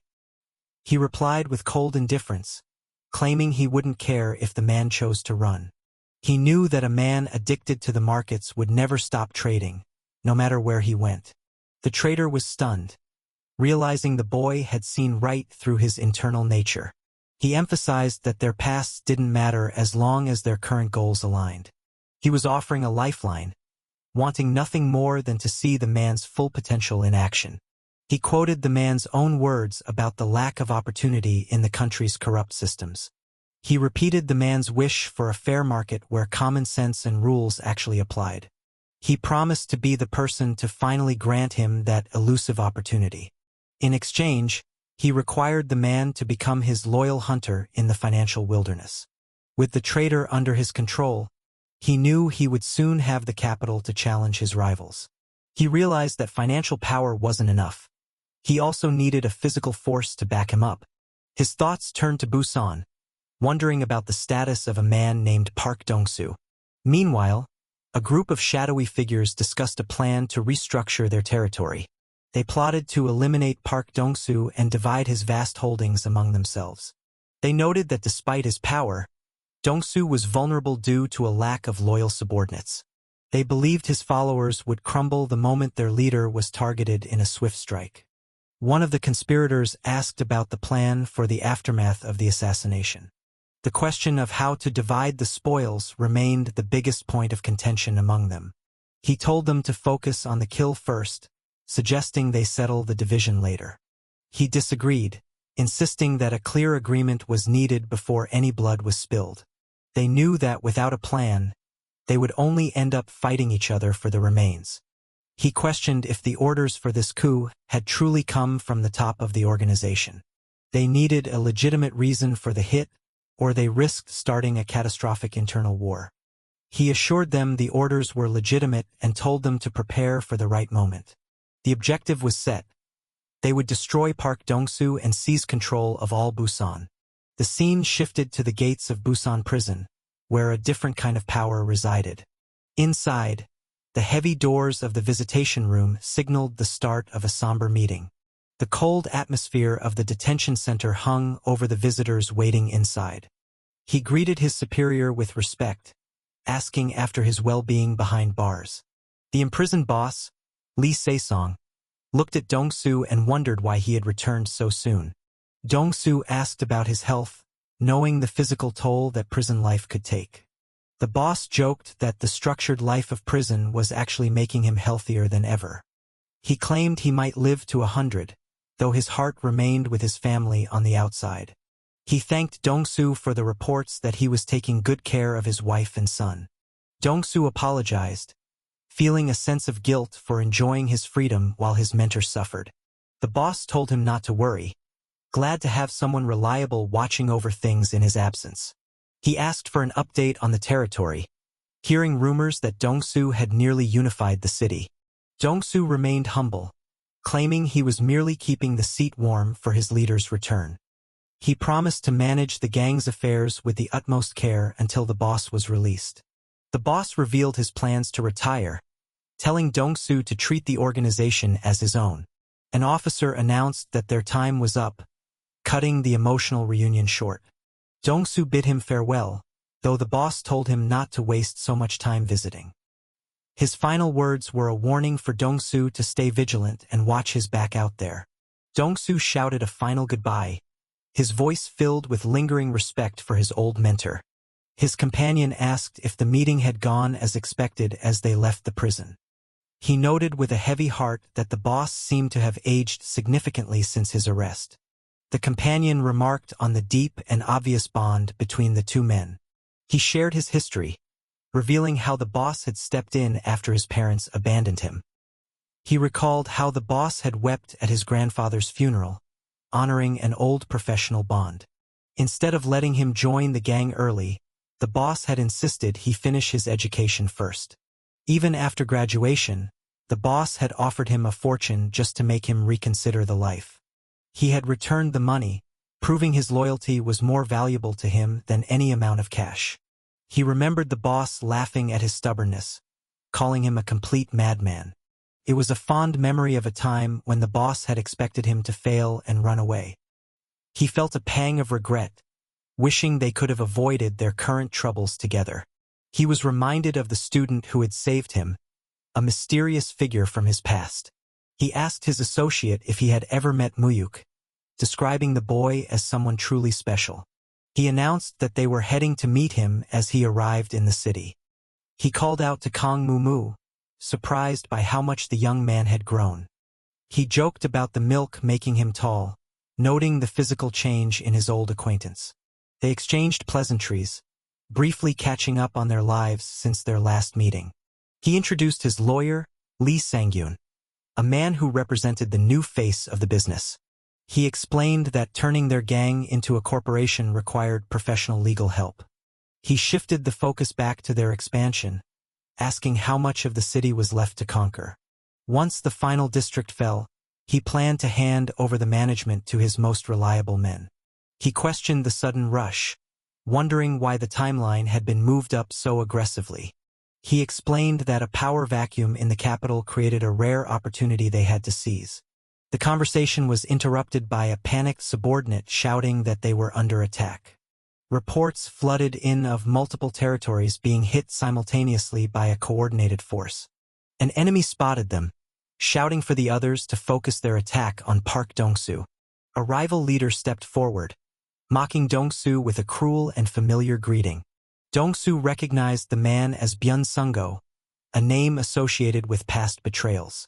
The rival looked around, his eyes lighting up as he saw another familiar face in the group. He noted the presence of the boy from their previous encounter, feeling his luck had improved. He relished the opportunity to settle all his scores in a single violent afternoon. Dong-soo's companion was baffled, wondering how a rebellion could happen in a city he controlled. Dong-soo demanded to know who had given a coward like Sung-go the courage to strike. He claimed it was his own doing, suggesting Dong-soo's leadership was the cause of his downfall. The other attackers echoed the sentiment, showing a unified front against their former ally. They offered a half-hearted apology, asking him to understand that this was just business. He realized his mistake had been showing mercy to the very people who now sought his life. They argued that they needed to survive, refusing to live on the scraps he threw their way. He was stunned by the betrayal, seeing his past kindness repaid with cold steel. His lawyer informed him that backup was on the way but would take 10 minutes to arrive. The enemies grew impatient, calling for an immediate end to the standoff. He asked the old man if he needed help, offering his services in the middle of the chaos. Dong-soo was confused by the offer, not realizing the full extent of his companion's skills. He stood his ground, proudly declaring his identity as a member of the legendary Tae-san gang. He was amazed as the lawyer expertly wielded a blade, far exceeding the skills of a desk worker. The lawyer joked that he wouldn't have been hired if he was only good at writing on paper. He asked if these combat services would cost him extra, and the lawyer didn't say no. The rival leader lost his temper, ordering his men to swarm and finish them off. He suggested they focus on the fight first and save the conversation for when the dust settled. A subordinate cried out as the melee intensified, the sound of clashing weapons filling the air. The rival leader screamed Dong-soo's name, fueled by a deep and burning hatred. He vowed to kill him, claiming the public humiliation he suffered was an unforgivable sin. In his mind, every failure he had ever endured was entirely Dong-soo's fault. He checked on his companion, ensuring they were still standing amidst the carnage. He felt a sense of shame for being pushed into such a desperate corner by these traitors. He focused his rage on the man responsible, determined to end the threat once and for all. He lunged forward, deciding to take out the leader of the rebellion first. The rival lashed out again, blaming the boy for everything that had gone wrong in his life. He let out a final, murderous scream as he aimed a killing blow. A sharp cry of pain echoed as the attack was countered with brutal efficiency. Gasping for breath, the defeated rival questioned if they really thought they would survive this. He made a dying vow to haunt them and find them no matter where they tried to hide. He sighed as the man finally collapsed, the immediate threat neutralized for now. He looked down at the fallen enemy, barely remembering who the man even was. His loyal men finally arrived, shouting for their leader as they swarmed the area. They checked on his condition, worried by the blood and chaos of the scene. He ordered his reinforcements to crush the remaining punks who had dared to attack them. He noted that all the key players in the rebellion seemed to have gathered in one place. He looked at his former brothers, asking why they had chosen such a path of betrayal. He reminded them that he had given them control of territories so they could provide for their families. He was heartbroken that despite their history, they had chosen to stab him in the back. He demanded a reason, wanting to know who had manipulated them into this madness. One of the men stammered out a weak apology, unable to look his former leader in the eye. He pushed for the truth, needing to know the mastermind behind the assassination attempt. He singled out Byun Sung-go, ordering him to speak first. The man remained defiant, cursing him even as he lay defeated on the ground. He called out to another associate, hoping for a shred of honesty from him. The associate told him he brought this on himself, warning him not to place the blame elsewhere. A sudden plea for mercy cut through the tension as the situation grew more dire. He screamed in agony as the consequences of his betrayal finally caught up to him. He asked once more who had ordered the hit, his patience finally reaching its limit. The man gave a vulgar response, laughing at the chaos even as he suffered. He warned the traitor that he would spend the rest of his life regretting his choices from a wheelchair. The traitor shouted a final warning, telling him to wait for the inevitable fallout. A shocking name was finally revealed, sending ripples of disbelief through the air. They claimed that Lee Se-song himself had ordered the hit on his own protege. He was horrified, unable to believe his mentor would ever stir up such a betrayal. He questioned why his older brother, the man who raised him, would ever want him dead. The men insisted it was the truth, claiming the orders came directly from the imprisoned boss. They revealed that the boss had met with them personally to set the plan in motion. The boss had become suspicious of Dong-soo's success, believing he had sold them out to the police. As the wounded were cleared away, the atmosphere remained thick with the stench of betrayal. He turned to his companion, still struggling to believe his father figure had turned against him. He was lost in confusion, knowing he had done everything possible to support the boss's family. He agonized over his supposed mistakes, unable to find any reason for such a cruel rejection. He realized that the man was blinded by a loyalty that was no longer being returned. In another life, he knew the boss had framed and killed Dong-soo to save his own skin. He warned that the intentions didn't matter as much as the threat the boss now posed. He insisted that if they didn't deal with the root of the problem, the cycle would only repeat. He pointed out that Dong-soo's gentle nature had actually encouraged his enemies to act. He advised him to purge the traitors and gather only those with absolute, unwavering loyalty. He suggested they begin organizing their move to the capital to start fresh. He barked at him to watch his tongue, still defending the man he considered a father. He compared the situation to a tragic history, mocking the idea of a father ordering his child's death. He challenged his outdated sense of romanticism, telling him the era of gangster honor was dead. He urged him to wake up and see the reality that he had been discarded by his mentor. The tension between them peaked as he shouted in frustration at the cold truth. His associate stepped in, urging him to listen to the reason being presented. He made a final demand for Dong-soo to deal with the threat of Lee Se-song once and for all. He threatened to end their partnership if the man couldn't make the necessary hard choices. He told the boy to sit down, worried about the direction the conversation was heading. He addressed him calmly, using a term of respect while maintaining his dominant stance. He asked if he still looked like the naive student the man had met years ago on a rooftop.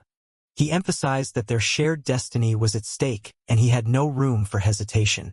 He set a hard deadline for October, warning that failure to secure the city would be their end. He sighed, feeling the weight of the embarrassment and the harsh reality of his situation. He realized that the young man before him possessed a depth of experience far beyond his years. He laughed, noting that the boy's intensity was exactly what he had expected. He admitted that pure strength and loyalty were no longer enough to survive in the modern world. He acknowledged that money was the true engine of their world and asked for his final decision. He finally resolved to sweep away the remnants of his past and the corruption in his wake.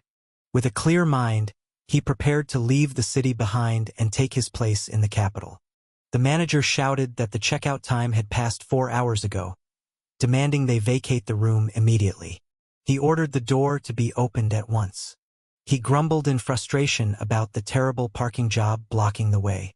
He was annoyed that the driver hadn't even bothered to leave a contact number. Kim-gun was told to fetch some ice from the freezer right away. A sudden groan of pain escaped his lips as he struggled. Ah. He urgently pointed out a spot for the others to check. He cursed Dong-soo, realizing that breaking his leg wasn't enough for the traitor who was now trying to end his life. Fueled by rage, he swore he wouldn't let the betrayal slide and vowed to survive for the sake of revenge. A startled gasp left him as he faced the unexpected.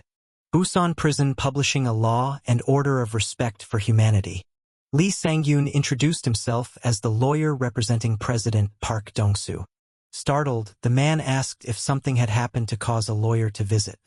The lawyer explained that Dong-soo had been targeted in an attack orchestrated by his former gang members.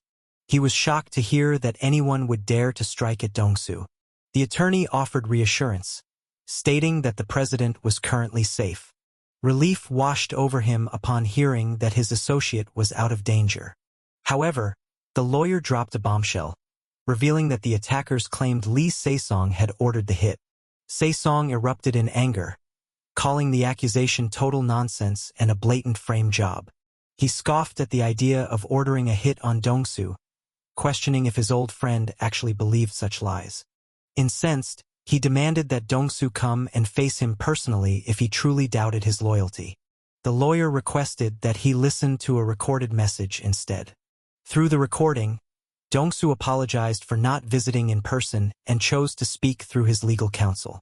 Dong-soo admitted that it was only natural to have doubts after he had managed to escape safely while others fell.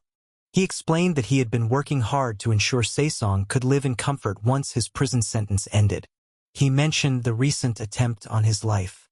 Although the attackers blamed Tae-san, Dong-soo claimed he initially refused to believe his mentor would betray him.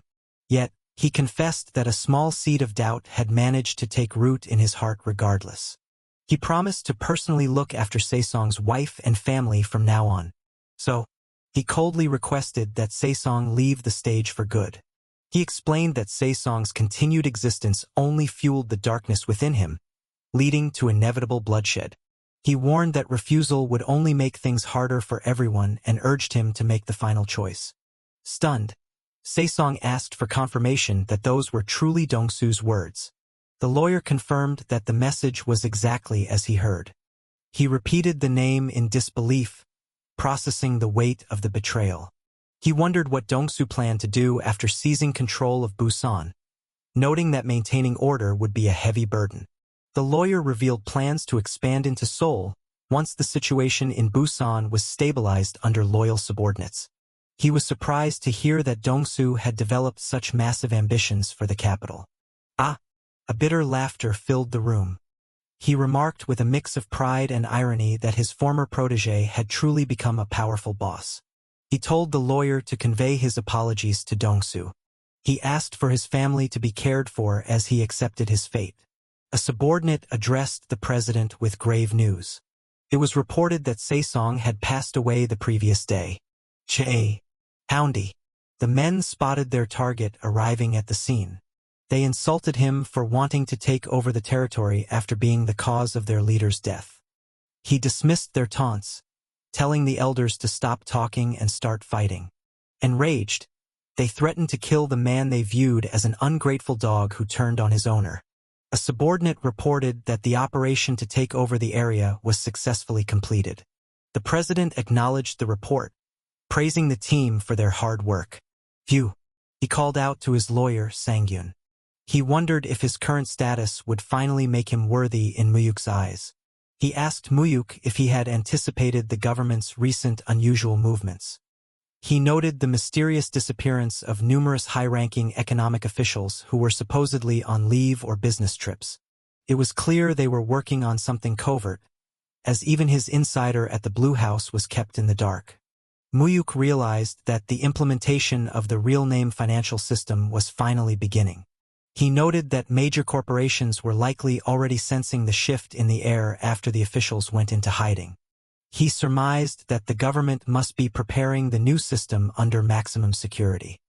His grandfather agreed, noting that such secrecy could only be for a policy as major as the real-name system. Mu-hyuk predicted that based on the president's personality, the enforcement would happen by August at the latest. His grandfather was shocked, thinking a one-month timeline was far too early for such a change. Mu-hyuk explained that the element of surprise was the most crucial part of the system's success. His grandfather remained skeptical, believing it would be too difficult to pass such a promise through the assembly so quickly. Mu-hyuk countered that by the time the announcement hit in mid-August, the suddenness would catch everyone off guard. He explained that the law would likely pass almost instantly with unanimous support before anyone could react. His grandfather suggested they should begin preparing by sorting out their anonymous and borrowed name accounts. The director reported that while anonymous accounts were nearly handled, the sheer scale of borrowed name accounts would take more time. Mu-hyuk realized he couldn't push further, noting that saving the anonymous funds would still prevent a massive historical loss. His grandfather confirmed he had sent a massive sum to America as advised, letting Mu-hyuk handle the laundering through Director Ha. Mu-hyuk expressed his gratitude for his grandfather's trust. His grandfather reminded him not to forget their plans to meet influential figures today. He emphasized that understanding the mindset of corporate leaders was essential for dealing with them in the future. He encouraged Mu-hyuk to learn from a man who represented the living history of the country's conglomerates. He instructed Director Ha to prepare to send an associate to America and transfer the funds to him by the end of the year. The director questioned if the associate could be trusted with such an enormous sum of money. The grandfather explained his plan to hold the majority of shares in a new investment firm while compensating the associate well. Director Ha accepted the order, promising to execute the transfer when signaled. Mu-hyuk questioned the director about his background and true identity, He noted the director's incredible versatility in handling everything from finances to secret errands with perfection. He even suspected the director's involvement in a recent disappearance in the city. The director simply stated that his only duty was absolute obedience to the chairman's commands. Mu-hyuk reflected on the concept of absolute loyalty. He asked the director if he would follow even an unreasonable order that could lead to his own death. For example, something that could kill you.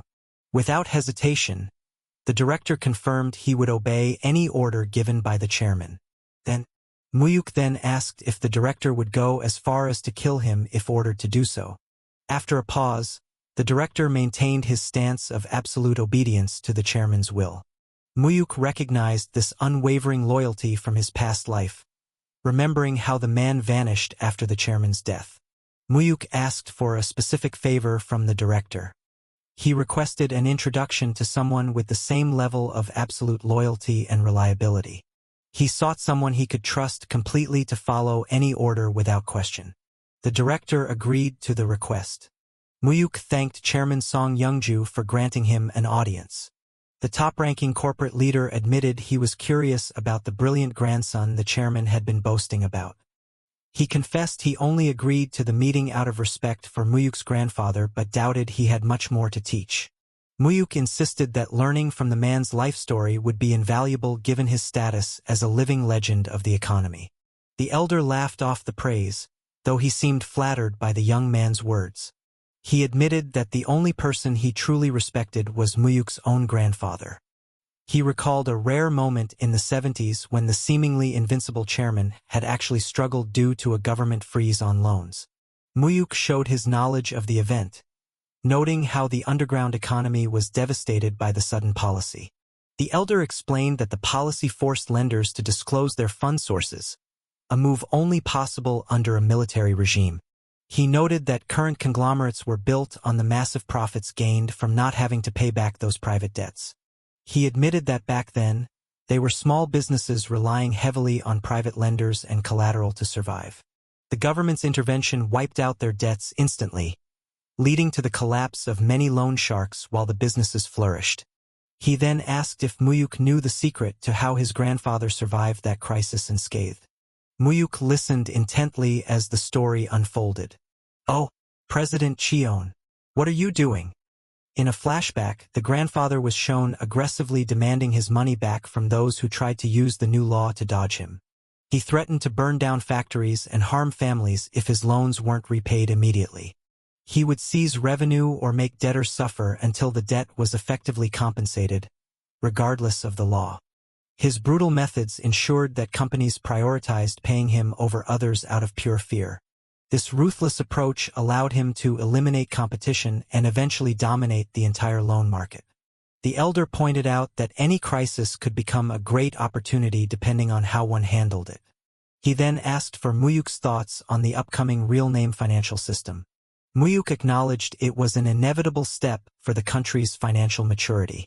The elder argued that now was not the time, claiming that national growth sometimes required money tainted by filth or blood. He predicted massive chaos if enforced and doubted even the current president could pull it off without consequence.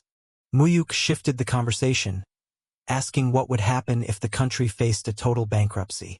South Korea goes bankrupt? The elder was taken aback by the suggestion of a national collapse. Mu-hyuk clarified it was a hypothesis, hinting that such an event might not be far off. The elder realized Mu-hyuk was looking for an opportunity to profit from such a potential disaster. Mu-hyuk confirmed that while some would suffer, he saw it as a massive chance for others to gain. The elder doubted a collapse would happen but agreed that one must seize any opportunity that arises. It's obvious that you have to grab that opportunity.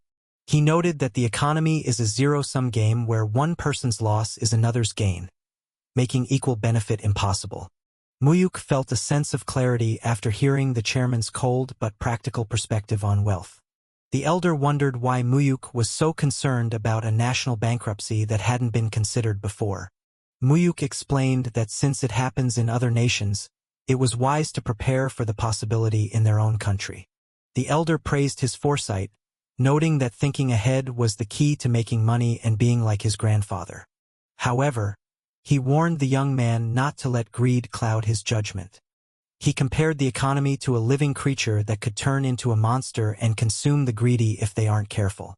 Yeouido, South Korea's mecca of finance, bet 10 years or 20 years. This fact has not changed. He complained about the sweltering heat while looking around the financial district. A man called out to Mu-hyuk, confirming his arrival at the office. The associate thanked Mu-hyuk for the great office in view, claiming it made his work much more enjoyable.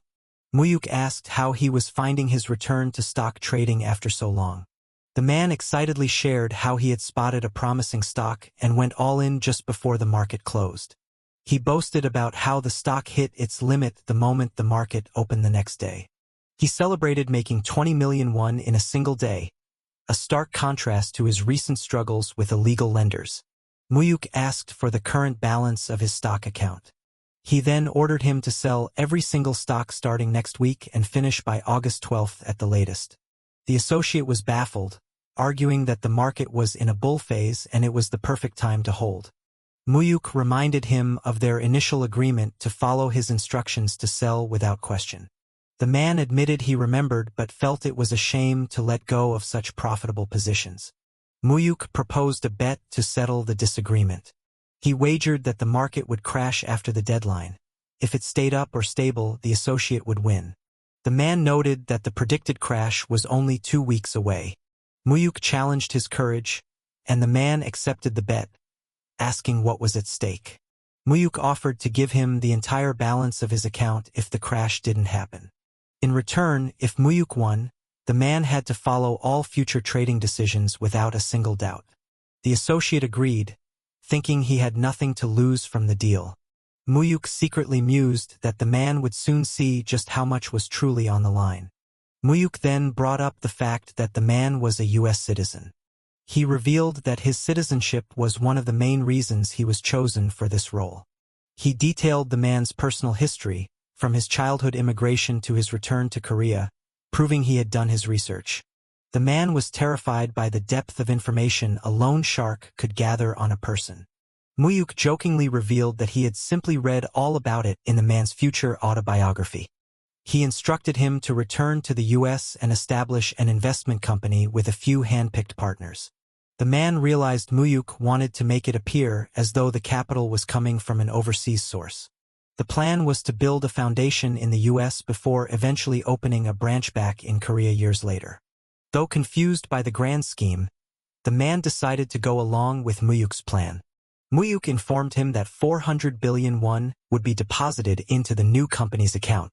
The man nearly choked, unable to fathom the scale of the wealth he was being asked to manage. Mu-hyuk told him to invest in specific targets he would choose while managing the rest of the funds independently. He predicted a boom in the U.S. market, assuring him that they wouldn't lose money unless it was intentional. The man asked if the massive sum was sourced from Mu-hyuk's maternal grandfather.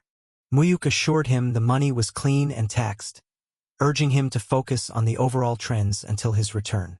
The man struggled to grasp the value of such a fortune, comparing it to the trivial price of a can of coffee. Mu-hyuk told him not to be afraid, predicting that in a few years, even that amount would seem like pocket change. August 12, 8 p.m. On the evening of August 12, the president made a sudden national announcement regarding a new economic order. The move was completely unexpected by the public and the financial world. The real-name financial system was officially implemented, mandating that all future transactions be done under true identities. An official panicked, wondering why the chief of economic affairs hadn't warned them about the betrayal. He was furious that such a massive policy could be kept secret from their high-level plants. It turned out the insiders only found out through the broadcast, and other key contacts were now unreachable. He urgently asked how many of their accounts had been successfully cleared before the announcement. The director reported that while anonymous accounts were safe, 500 billion won remained tied up in borrowed name accounts. The official ordered an immediate mobilization to collect all documentation and settle the accounts at the bank before it was too late. He planned to personally contact bank managers to ensure everything was handled by the following day. He warned that any delay would give the debtors too much time to think for themselves. Yes, sir. His grandfather asked Mu-hyuk how he could have possibly known about the sudden government move. Mu-hyuk claimed it wasn't a certainty but rather a calculated prediction based on current events. He explained that he formulated the guess by studying the president's personality and past campaign promises. His grandfather remarked that it felt less like a guess and more like Mu-hyuk had certain knowledge of the timeline. Mu-hyuk played it off, saying anyone could have guessed it since it was a primary election pledge. He noted that others failed to prepare because they were stuck in the belief that the government would never actually act. Hahana. His grandfather wondered if Mu-hyuk possessed a vision that he himself lacked. Mu-hyuk explained that the president used the element of surprise to bypass the expectations of the privileged classes. His grandfather agreed, noting that everyone ignored the signs because they were fundamentally afraid of such a massive change.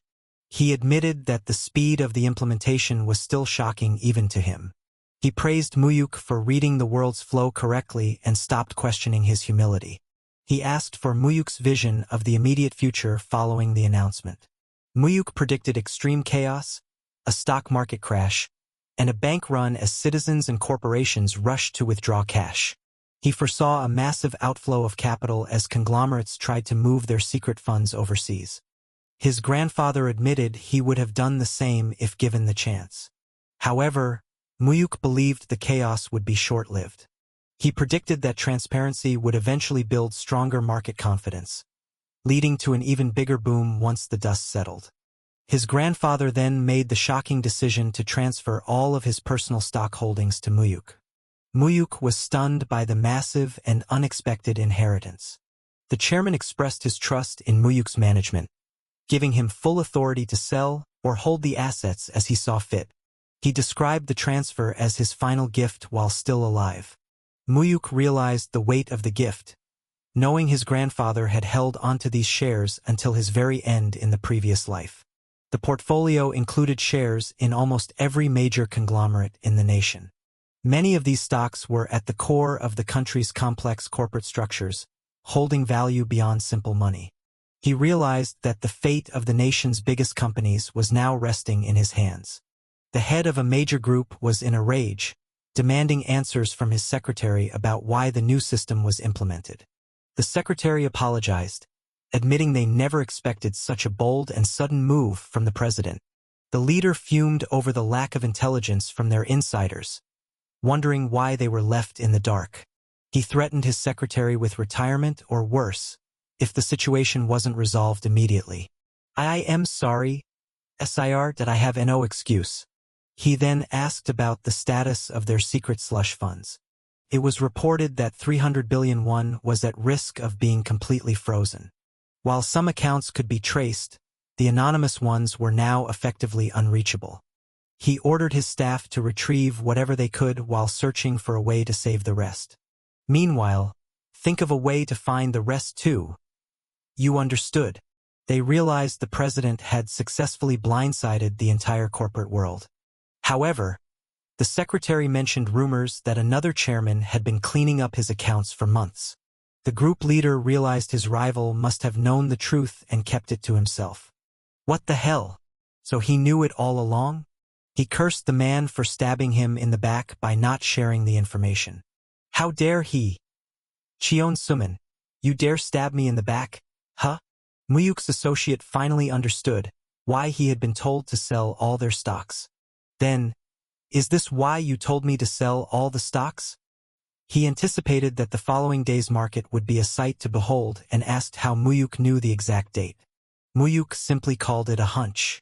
The associate found it hard to believe a simple hunch could be so precise, wondering if it was a secret of the trade. Mu-hyuk recalled how his grandfather had lost trillions in his previous life, a memory he could never forget. The associate mused that the people with the right information always profit while the small players get crushed. Mu-hyuk pointed out that he had won the bet and now expected total obedience in their trading strategy. The man grumbled about losing out on the potential 50 million but accepted the terms. Mu-hyuk told him to open a new bank account in his own name the next day. He revealed his plan to deposit 10 billion won into that new account. The man was shocked by the casual mention of such a massive sum while he was trying to enjoy a drink. Mu-hyuk explained that the stock market would begin a massive crash starting tomorrow. He instructed him to buy up all the plummeting shares of a specific group's affiliates while the prices were at their lowest. He emphasized focusing solely on that one group's stocks, ignoring everything else in the market.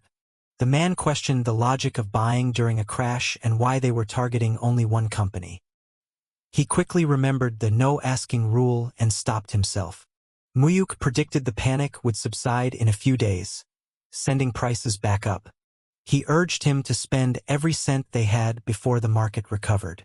The associate enthusiastically agreed to secure as many shares as possible. Mu-hyuk planned to use this opportunity to gather weapons for his eventual fight against his uncle. The day after the real-name financial system was implemented. Digital lounge. A crowd gathered outside a bank, shouting for them to open the doors immediately.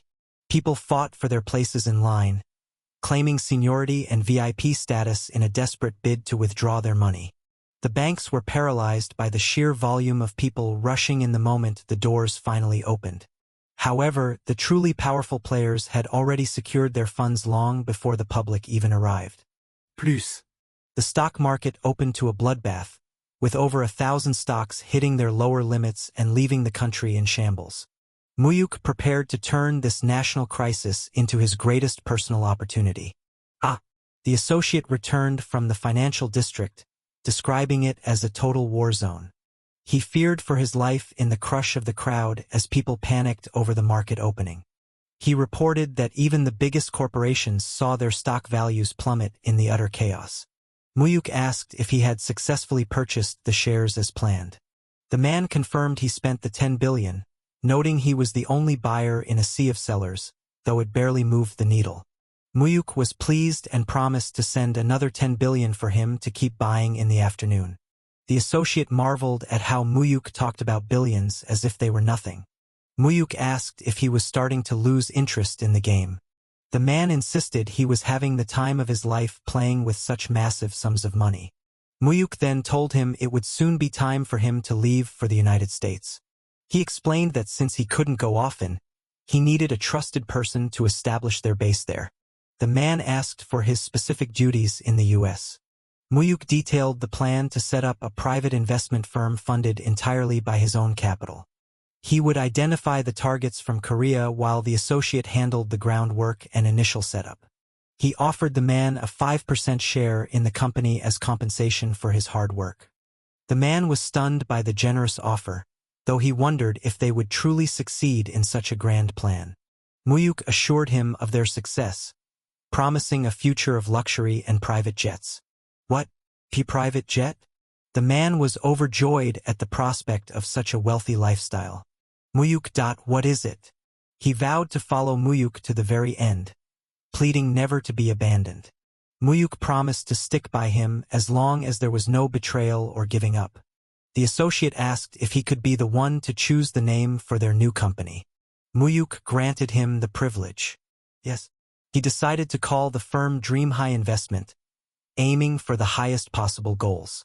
The initial panic of the real name system subsided quicker than many expected, and the market began to recover. However, the private loan market remained frozen, leaving many illegal lenders in a desperate situation. The top bosses of the underground economy were also feeling the heat. Fucking hell. One boss erupted in anger when he realized he couldn't withdraw money despite having the bank books. It was explained that without proof of identity, all anonymous and borrowed name accounts were effectively locked. He ordered his men to find the people whose names they used and use any means necessary to get the money back. He found it suspicious that the chairman had moved his funds into real name accounts months prior to the announcement. He regretted not following suit, lamenting that all his hidden wealth was now potentially lost. He despaired over losing the money he had spent his life saving for his family. An associate informed the boss that another president was on the line for him. Yes, President No In-seok. To what do I owe the pleasure? He was shocked by whatever news he received over the phone. Mu-hyuk arrived and greeted the gathered bosses, noting it had been a while since they last met. He casually told them to sit down, remarking on the awkwardness of the situation. He realized they were terrified of him after hearing what happened to their former associate. He acknowledged that they must be struggling with the new financial regulations. One boss claimed they were fine thanks to the chairman's management, though he was clearly lying. Mu-hyuk knew their personal hidden funds were gone and saw through their attempt to save face. He explained that he came alone to have a serious and candid discussion with them. He laid out a choice. They could follow him or his uncle, Cheon Suman. What do you mean? He explained that the loan market was about to undergo a massive permanent change. He hinted that the chairman was looking to pass on the business, and that his uncle wasn't the only candidate for succession. He repeated the question, asking which side they would choose to join. One boss asked what they would stand to gain by choosing to follow him. President No Inseok, you seem to be misunderstanding something. Mu-hyuk clarified that his rise to power wasn't dependent on their choice alone. He told them he was offering them an opportunity, not negotiating a deal. One loyalist stated he would simply follow whoever the chairman officially chose as his successor. Mu-hyuk respected the man's loyalty, realizing he wouldn't be swayed easily. The loyalist took his leave, showing respect but maintaining his stance. Mu-hyuk then turned to the remaining two, suggesting they could also wait for the chairman's decision. They argued that their deep experience in the market made them essential for any successor's success. It won't be easy succeeding the chairman without our support.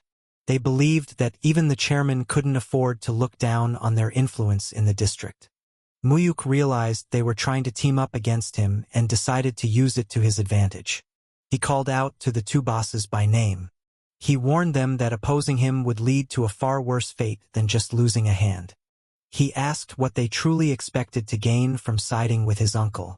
He questioned if his uncle would ever actually follow through on any promises of shares or independence. One boss admitted that the uncle was a greedy man who was unlikely to share his wealth. He's a self-centered, greedy man. Mu-hyuk then made them a concrete promise. He planned to move the business from the shadows into the light and offered them a central role in his plan. Up from the underground? He explained that high-interest illegal lending wouldn't last and that he intended to run a legitimate, legal loan company. They were skeptical, fearing that legal oversight would ruin their business model. Mu-hyuk challenged them to stop living with the stigma of being shady loan sharks. They wondered if such a transformation was truly possible. Mu-hyuk understood their doubt, given the lawless history of the market they had always known. He saw the current economic shift as the perfect chance to bring the family business above ground. He asked for 5 years to turn them into legitimate and proud businessmen. If you follow me, he promised they would no longer be seen as criminals, but as respected figures in the industry. One boss decided to pledge his loyalty to Mu-hyuk right then and there. Oi, Mu-hyuk. He thought of his young daughter and his desire for her to be proud of her father's profession. He decided that being a company president was far better than being a loan shark. Mu-hyuk then asked the last remaining boss for his decision. The man chose to remain in his old ways, refusing to change. Mu-hyuk accepted the choice but gave a final warning. He told him he didn't mind if he talked to his uncle, but any active opposition would end his comfort. He decided he would handle the dissenters according to his original, more ruthless plan. Having neutralized 3 of his uncle's key supporters, he prepared for his next move. He set his sights on further dismantling his uncle's power base. One brother asked the other if he had seen the bosses from the loan district lately. He noted that the bosses had been avoiding him and rejecting his invitations for drinks. He mentioned the news that their father had given Mu-hyuk authority over the boss's finances. The brother was outraged that such a young man was given control over so much money. He questioned his father's judgment in trusting a 20-year-old with the family assets. He feared that their father was seriously considering making Mu-hyuk the official successor. The other brother tried to dismiss the idea, thinking their father wouldn't bypass his own sons for a grandson. They reassured themselves of their status as legitimate heirs, dismissing Mu-hyuk as an outsider. The elder brother reminded the younger that they shared the same mother and were in this together. He promised that once he inherited the assets, he would never abandon his brother. He emphasized the need for absolute trust and transparency between them.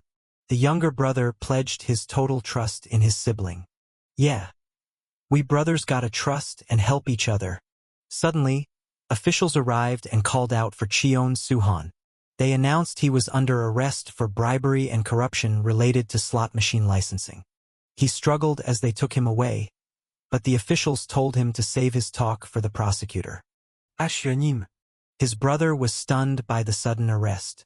The chairman asked why his son had been arrested and what he had done. It was explained that he got caught up in a bribery scandal while helping his father-in-law, a powerful congressman. The chairman was confused why anyone would target such an influential figure over something like slot machines. He wondered if the president was personally behind the move. It appeared to be the work of a rogue prosecutor who was ignoring his superiors to target the corruption. The slot machine case. The case was a massive scandal involving politicians, gangsters, and loan sharks that had ruined many careers. Mu-hyuk remembered that in his past life, his uncle had escaped punishment through his father's influence. He resolved that this time, his uncle would not be so lucky. The chairman was furious that their insiders hadn't alerted them to the danger sooner.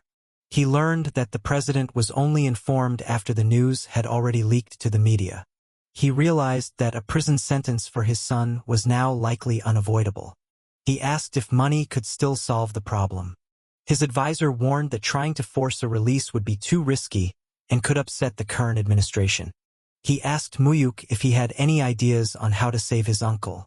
Mu-hyuk pointed out that the current head of the local prosecutor's office was an old acquaintance.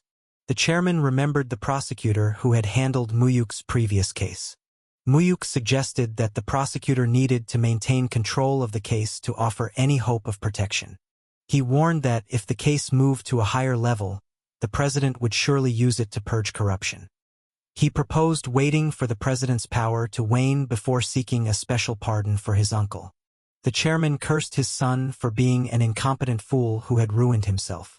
He regretted his son's marriage into a political family, viewing politicians as untrustworthy business partners. Director Hadat yes. Chairman? He ordered the director to tell the prosecutor to be ruthless with everyone involved in the case. He demanded actual prison sentences for all the co-conspirators, including the in-laws. He wanted to use his wealth to make sure that anyone who messed with his family suffered more than his own son. The prosecutor acted quickly on the chairman's message, summoning and investigating all involved officials. While some surrendered quietly, others shouted about political conspiracies to the waiting media. Seoul District Prosecutor's Office. In the interrogation room, the prosecutor urged Cheon Soo-han to confess since others had already turned on him. He detailed the billions in bribes given to politicians for the licensing deals. Soo-han refused to speak until his lawyer arrived. There he is. A man entered the room and greeted the prosecutor as an old friend. The prosecutor welcomed his senior and agreed to give him some time alone with his client. The man informed Soo-han that he was there on the chairman's direct orders. Soo-han was relieved, thinking he was about to be released. The man asked the prosecutor for a moment of privacy with his client. "Should I get one for you too?" He promised to treat the prosecutor to a gathering soon as a thank you for the professional courtesy. "I'll be back in 10 minutes then. All right. Thanks." The man then told Soo-han that preventing his arrest would be impossible. He delivered a message from the chairman, telling him to reflect on his actions while waiting for a future pardon. Soo-han was in disbelief that his father would actually say such a thing to him. He accused the man of lying, but the messenger stood firm. He revealed that an agreement had been reached with the government, but it didn't include his father-in-law. "What about my father-in-law?" He explained that the chairman was so angry he wanted everyone else involved to be completely ruined. He told Soo-han that the current investigation was just a formality before a 3-year sentence. He added that the media would label it as the Cheon Soo-han slot machine case. Soo-han was horrified to hear his name would be the one tied to the scandal. The man assured him his name would eventually be forgotten, but the sentence was still necessary. He reminded Soo-han that the chairman had to make massive concessions to the government because of his mistakes. Cheon Soo-han's slot machine case, main culprit Cheon Soo-han arrested. Soo-han realized he had been betrayed and cursed the person who had orchestrated his downfall. Hyung shouted out to his brother, noticing the harsh reality of prison life and the terrible quality of the food. The younger brother complained bitterly about the stench of the meals and the claustrophobic confines of his solitary cell. However, he noted that money still buys comfort behind bars, as bribing guards secured him cigarettes and warm water. The elder brother questioned what he was possibly thinking by taking such a reckless risk. He demanded to know why the slot machine scheme with his father-in-law was kept a complete secret from him. With his name branded as a criminal in every headline, he was accused of planning to hoard the profits and betray his own kin. Terrified, the younger man stammered a denial, insisting that betrayal was never his intention. He explained that his father-in-law insisted family should handle the money, leaving him with no choice but to obey. He claimed he was sworn to absolute secrecy to prevent any potential fallout from reaching his brother. The elder brother remained skeptical, pushing for the truth while the younger man desperately maintained his innocence. He was stunned that a 10 billion won deal involving a high-ranking official was carried out without a single word to him. The younger man defended his actions as a matter of survival, feeling forced to walk on eggshells around his powerful father-in-law. He lamented the unfairness of his situation, now even having to worry about the future of his nephew. Feeling abandoned by his father and treated like a traitor by his brother, he felt completely isolated in his misery. He cried out in frustration, feeling like a target for everyone else's problems and mistreatment. The elder brother told him to toughen up and stop crying, noting how easily he still broke down despite being an adult. He called out to Soo-han to get his attention for a serious talk. He urged that they shouldn't let money tear them apart like other wealthy families, stressing the importance of brotherhood. He reminded him that trust is the foundation of their bond and that secrets have no place between them. The younger brother quickly agreed, claiming he had absolutely nothing else to hide. Promised frequent visits, the elder brother advised him to prioritize his health while incarcerated. Soo-han expressed his gratitude for the visit as his brother prepared to leave. Once alone, the elder brother grew suspicious, sensing that his once obedient sibling was now trying to build his own secret fortune. Meanwhile, the younger brother worried if he was merely a tool to be used and eventually discarded. He realized he needed to secure his own future and find an independent way out of the mess. The narrative shifts back to events occurring 1 month prior. Congratulations were exchanged for a recent promotion, credited to influential connections and the chairman's favor. After a prosecutor disguised gang-related deaths as accidents, he was rewarded with a high-ranking position in Seoul. The prosecutor wondered why a meeting was requested, offering to buy a drink in celebration. The conversation turned toward the illicit world of slot machines and the corruption surrounding them. He questioned if information regarding high-profile political scandals had come from the chairman's elite network. The focus of the investigation was revealed to be a top power player in the ruling party. The prosecutor repeated the influential assemblyman's name, realizing the weight of the target. He noted the immense difficulty of the task, given the politician's lasting influence from the previous administration. It was acknowledged that any investigator would face massive pressure and bribery attempts from the elite. A firm request was made for the prosecutor to dig deep and investigate the case thoroughly. The prosecutor was taken aback, realizing he was being asked to lead the charge. He warned that if the case gained traction, higher-level bureaus would likely try to seize control. He was instructed to maintain control of the case at all costs to prevent the culprits from escaping justice. It was revealed that the assemblyman's scheme also directly involved the younger uncle, Cheon Soo-han. The prosecutor confirmed the family connection, identifying the target as the man's own relative. He predicted a massive wave of investigations once the president was informed, despite the family's attempts to protect Soo-han.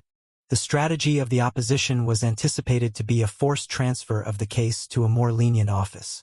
The prosecutor was tasked with blocking all external interference, while the family pressure would be handled internally. He realized he was being asked to gamble his entire career on the imprisonment of a powerful family member. A promise was made that full responsibility would be taken if the operation ended in failure. However, success would guarantee a path to becoming the next prosecutor general. It was framed as an opportunity to become a legendary figure in the history of the prosecution. He questioned if the chairman could truly be persuaded to allow such an investigation. It was explained that even a wealthy chairman couldn't openly clash with the ruling party during a war on corruption. The prosecutor worried that defying the president's office could cost him everything for no gain. A strategic suggestion was made to leak the details of the corruption case to the media. By framing it as a fight against political pressure, public support could be used as a shield. He planned to position himself as a leader in the president's declared war against national corruption. It was argued that the president would favor a prosecutor who publicly championed his own anti-corruption agenda. Motivated by the prospect of reaching the top of his field, the prosecutor decided to take the bold risk. Gratitude was expressed for his courageous decision to move forward with the plan. He wondered if this high-stakes investigation was the true nature of the favor he had promised to fulfill.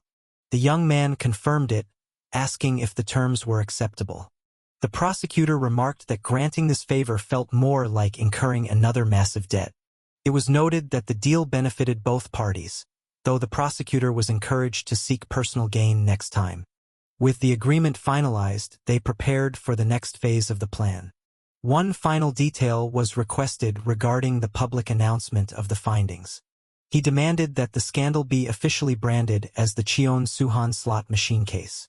In a past life, his uncles had a formidable alliance that was used to torment and control him. By framing the case this way, he ensured the chairman would abandon Suhan, planting a seed of distrust between the brothers. He watched with satisfaction as everything began to align perfectly with his calculated plan. The chairman inquired about Suhan's condition and current state of mind. He was told that while Suhan claimed to be fine, he was clearly struggling and bore physical signs of injury. He questioned if there was still genuine concern for a relative who had caused so much trouble. The response was cold, stating that any discomfort came from knowing a man who treated others like animals was now caged. He coldly remarked that Suhan should use his time in prison to reflect on the price of his actions. The chairman warned him to stop worrying about his brother and to quit associating with useless politicians. The son argued that political support was a necessity for running their private loan business effectively.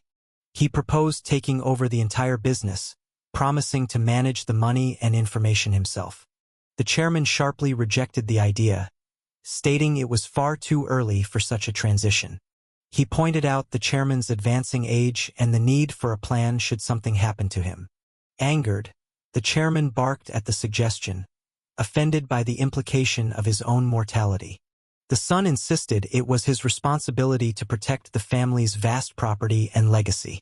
The chairman grew suspicious, asking if his son was simply waiting for him to die. He revealed the rumors circulating in the financial district that a different successor had already been chosen. He expressed outrage that someone who wasn't even a blood relative was being called the next in line. The chairman countered by stating he had never once promised the position to his eldest son. Stunned by the revelation, the son could only stammer in disbelief. The chairman confirmed the rumors were true, declaring his intention to leave the business to Mu-hyuk. The son cried out in protest, unable to accept the decision. The chairman asserted his right to pass on his life's work to whomever he deemed worthy. The son reminded him of a shadow organization that had always watched over the family's interests. He warned that disrupting the succession plan could make the chairman a target for that dangerous group.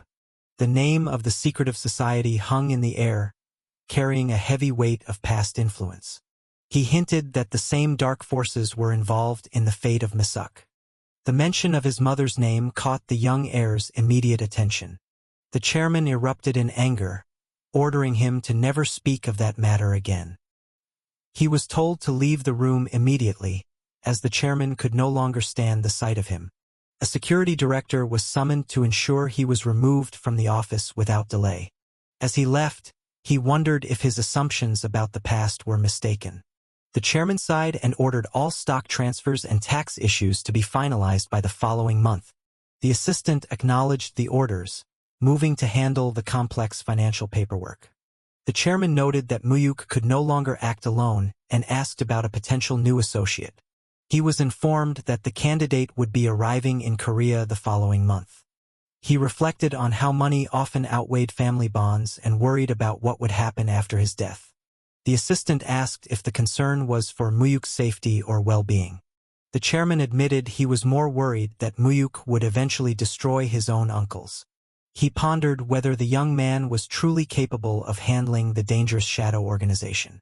Mu-hyuk greeted his uncle, but the encounter was far from friendly. The uncle scoffed, showing his clear disdain for the young man's presence. He warned Mu-hyuk that it would be in his best interest to stop bothering him. A veiled threat was issued, suggesting he could end up just like his deceased parents. Mu-hyuk was left reeling, questioning the dark implications behind those words. He began to wonder if his parents' deaths were not a mere accident, but a calculated murder. He realized that in his previous life, he was too afraid to look into the taboo subject of his mother's passing. The connection between his parents' deaths and the Azure Wind Society started to become clear. He recalled rumors of a shadow organization that had manipulated Korean politics for decades. Despite its legendary status, he had never encountered any tangible evidence of the group's existence until now. Knowing his family mentioned the name, he felt certain the organization was real and linked to his mother's fate. The investigation led him to the city of Busan to uncover the truth. Why coffee? A contact provided him with the long-sought information regarding his parents' fatal traffic accident. He expressed his gratitude, having pushed a friend to use police connections to find the old records. Since the incident happened nearly 2 decades ago, most of the original investigators had already retired.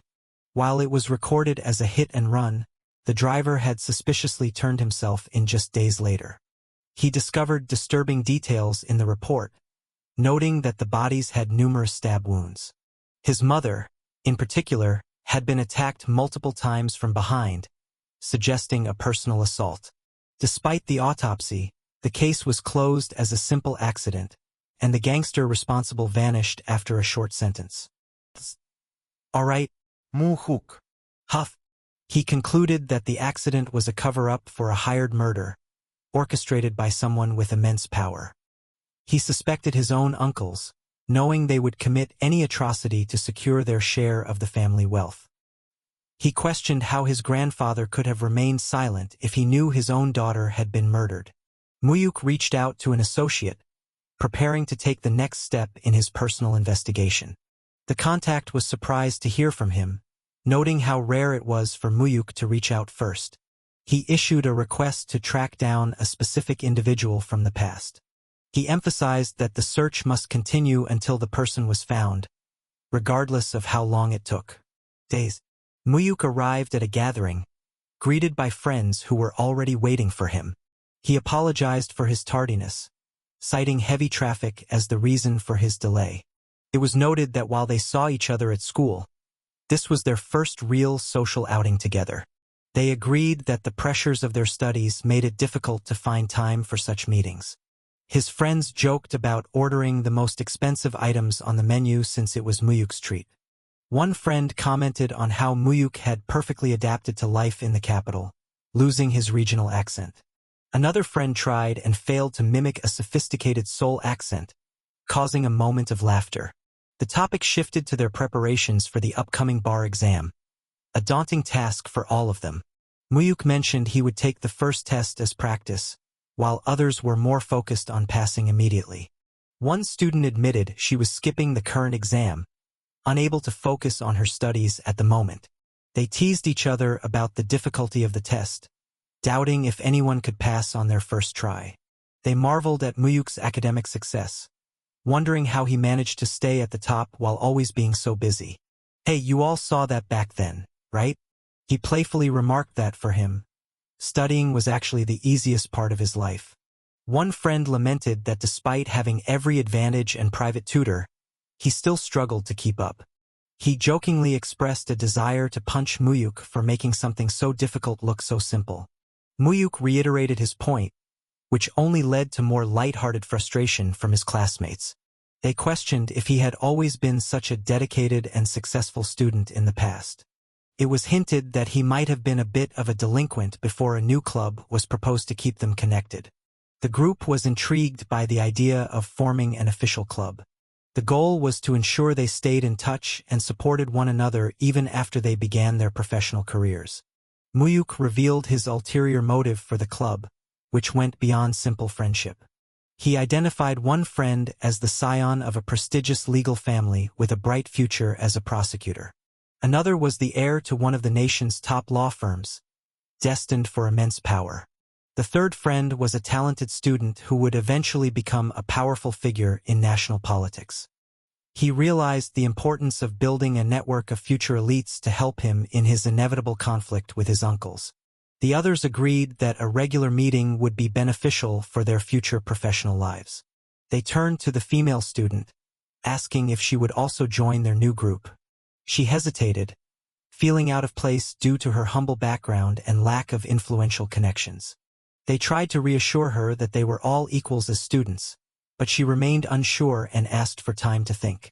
Mu-hyuk recalled from her future memoirs that she had struggled with poverty and family illness during her school years. She had been forced to balance heavy responsibilities with her studies, making her path much harder than theirs. She suddenly realized she was late for a tutoring session and prepared to leave the gathering. She mentioned the neighborhood where she worked, which was quite a distance away. Mu-hyuk offered her a ride, and she was amazed by his luxury car, questioning the extent of his family wealth. She revealed she was juggling 5 different tutoring jobs to make ends meet for her family. He expressed concern over her hectic schedule and wondered how she found any time at all for her own studies. She admitted it was exhausting but necessary, as she had been the primary earner for her family for a long time. She shared that her family had faced severe financial hardships, forcing her to be self-reliant since she was young. Despite the struggle, she took pride in her intelligence and her ability to remain a top student. Mu-hyuk teased her by reminding her that he was actually the one at the very top of their class. She reacted with playful annoyance at his constant academic superiority. She thanked him for the ride, noting that it saved her a significant amount of time and effort. Mu-hyuk asked if she had a moment to listen to something important he wanted to say. She jokingly warned him not to make a romantic confession, as she already had plenty of admirers to deal with. He assured her it wasn't a confession, and she agreed to listen to whatever he had on his mind. He asked if she had ever considered quitting her jobs to focus solely on her legal career. She laughed off the idea, explaining that without her income, her sick mother and siblings would have nothing.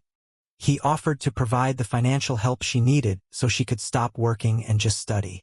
She was taken aback, questioning the true intent behind his unexpected offer of assistance. He clarified that it wasn't a gift but an investment, which she could repay once she became a successful lawyer. Offended, she asked if he was offering the money out of a sense of pity for her situation. He denied it, stating that he simply didn't want to see her immense talent go to waste. She proudly rejected the offer, insisting she was not a beggar and could handle her own responsibilities. He urged her to consider how much more they could achieve if they all studied for the bar together as a team.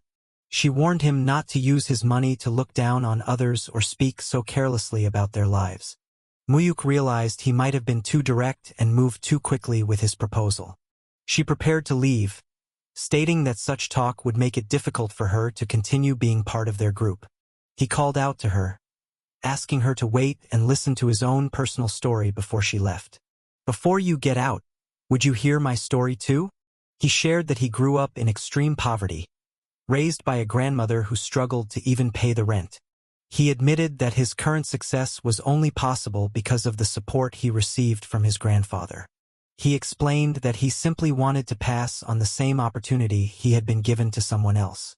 Softening her stance, she apologized for her outburst and promised to genuinely consider his offer. He asked for a specific amount that would allow her family to live comfortably without her needing to work. She was shocked when he proposed a monthly sum that far exceeded a typical starting salary at the time. The amount was so large that she realized it would completely transform her family's financial situation. She jokingly referred to him as her dear rich friend, her attitude shifting toward acceptance. She promised to study with absolute diligence and gratitude for the support he was providing. Mu-hyuk vowed to support her with whatever resources she needed to succeed in her career. In return, he expressed his hope that she would reach the highest echelons of political power. His true intent was to have a powerful ally when the time came to seize his family's vast wealth. A group of friends raised their glasses in a toast, celebrating their shared bond. Mu-hyuk checked in on his friend's rigorous training schedule, wondering if it was becoming too much to handle. His friend noted how busy Mu-hyuk had become, balancing his law studies with his grandfather's business affairs. Another friend mentioned with excitement that Mu-hyuk was even frequently traveling to the United States. Mu-hyuk promised to explain the details of his international business dealings to them at a later time. They expressed envy over his travels, wondering if they would ever have the chance to see the world. One friend shared his dream of representing the nation in judo at the upcoming Olympic Games. He declared his commitment to winning a gold medal, fueled by a desire to be successful. He expressed a deep wish to become someone capable of truly helping Mu-hyuk in the future. Mu-hyuk was touched, realizing that his quiet and reliable friend had never forgotten their childhood promise. The arrival of a food delivery interrupted their serious conversation, bringing a moment of normalcy. Mu-hyuk noticed his friend was limping and questioned if he had sustained a serious injury during training. An associate introduced a new person who had been specifically sought out for a special role. He was looking for someone whose loyalty was absolute and who could be trusted with any task. The assistant agreed to provide an introduction to a person who met those strict criteria. However, he warned that earning the man's ultimate loyalty would be a challenge Mu-hyuk had to face alone. Mu-hyuk accepted the challenge, confident in his ability to win over the new recruit. The man introduced himself as Ma-seok-di, a man with a formidable presence. He revealed his past experience working as a private bodyguard for elite corporate executives in Africa. Mu-hyuk realized he was dealing with a professional mercenary from a private military company. It was revealed that the new bodyguard and Mu-hyuk's assistant had grown up together. Mu-hyuk demanded to know if the man could follow his orders without question, regardless of the nature of the task. Seok-di bluntly stated that he hadn't yet decided if Mu-hyuk was a leader worth following.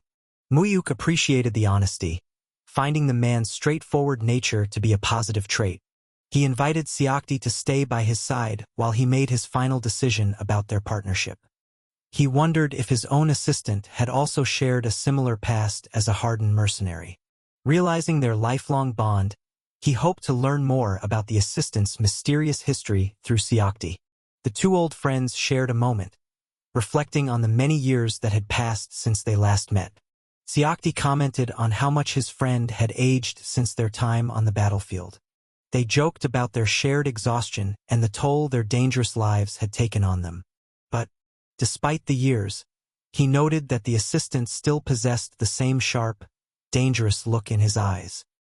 He urged Seok-di to finally settle down and leave the mercenary life behind before it was too late.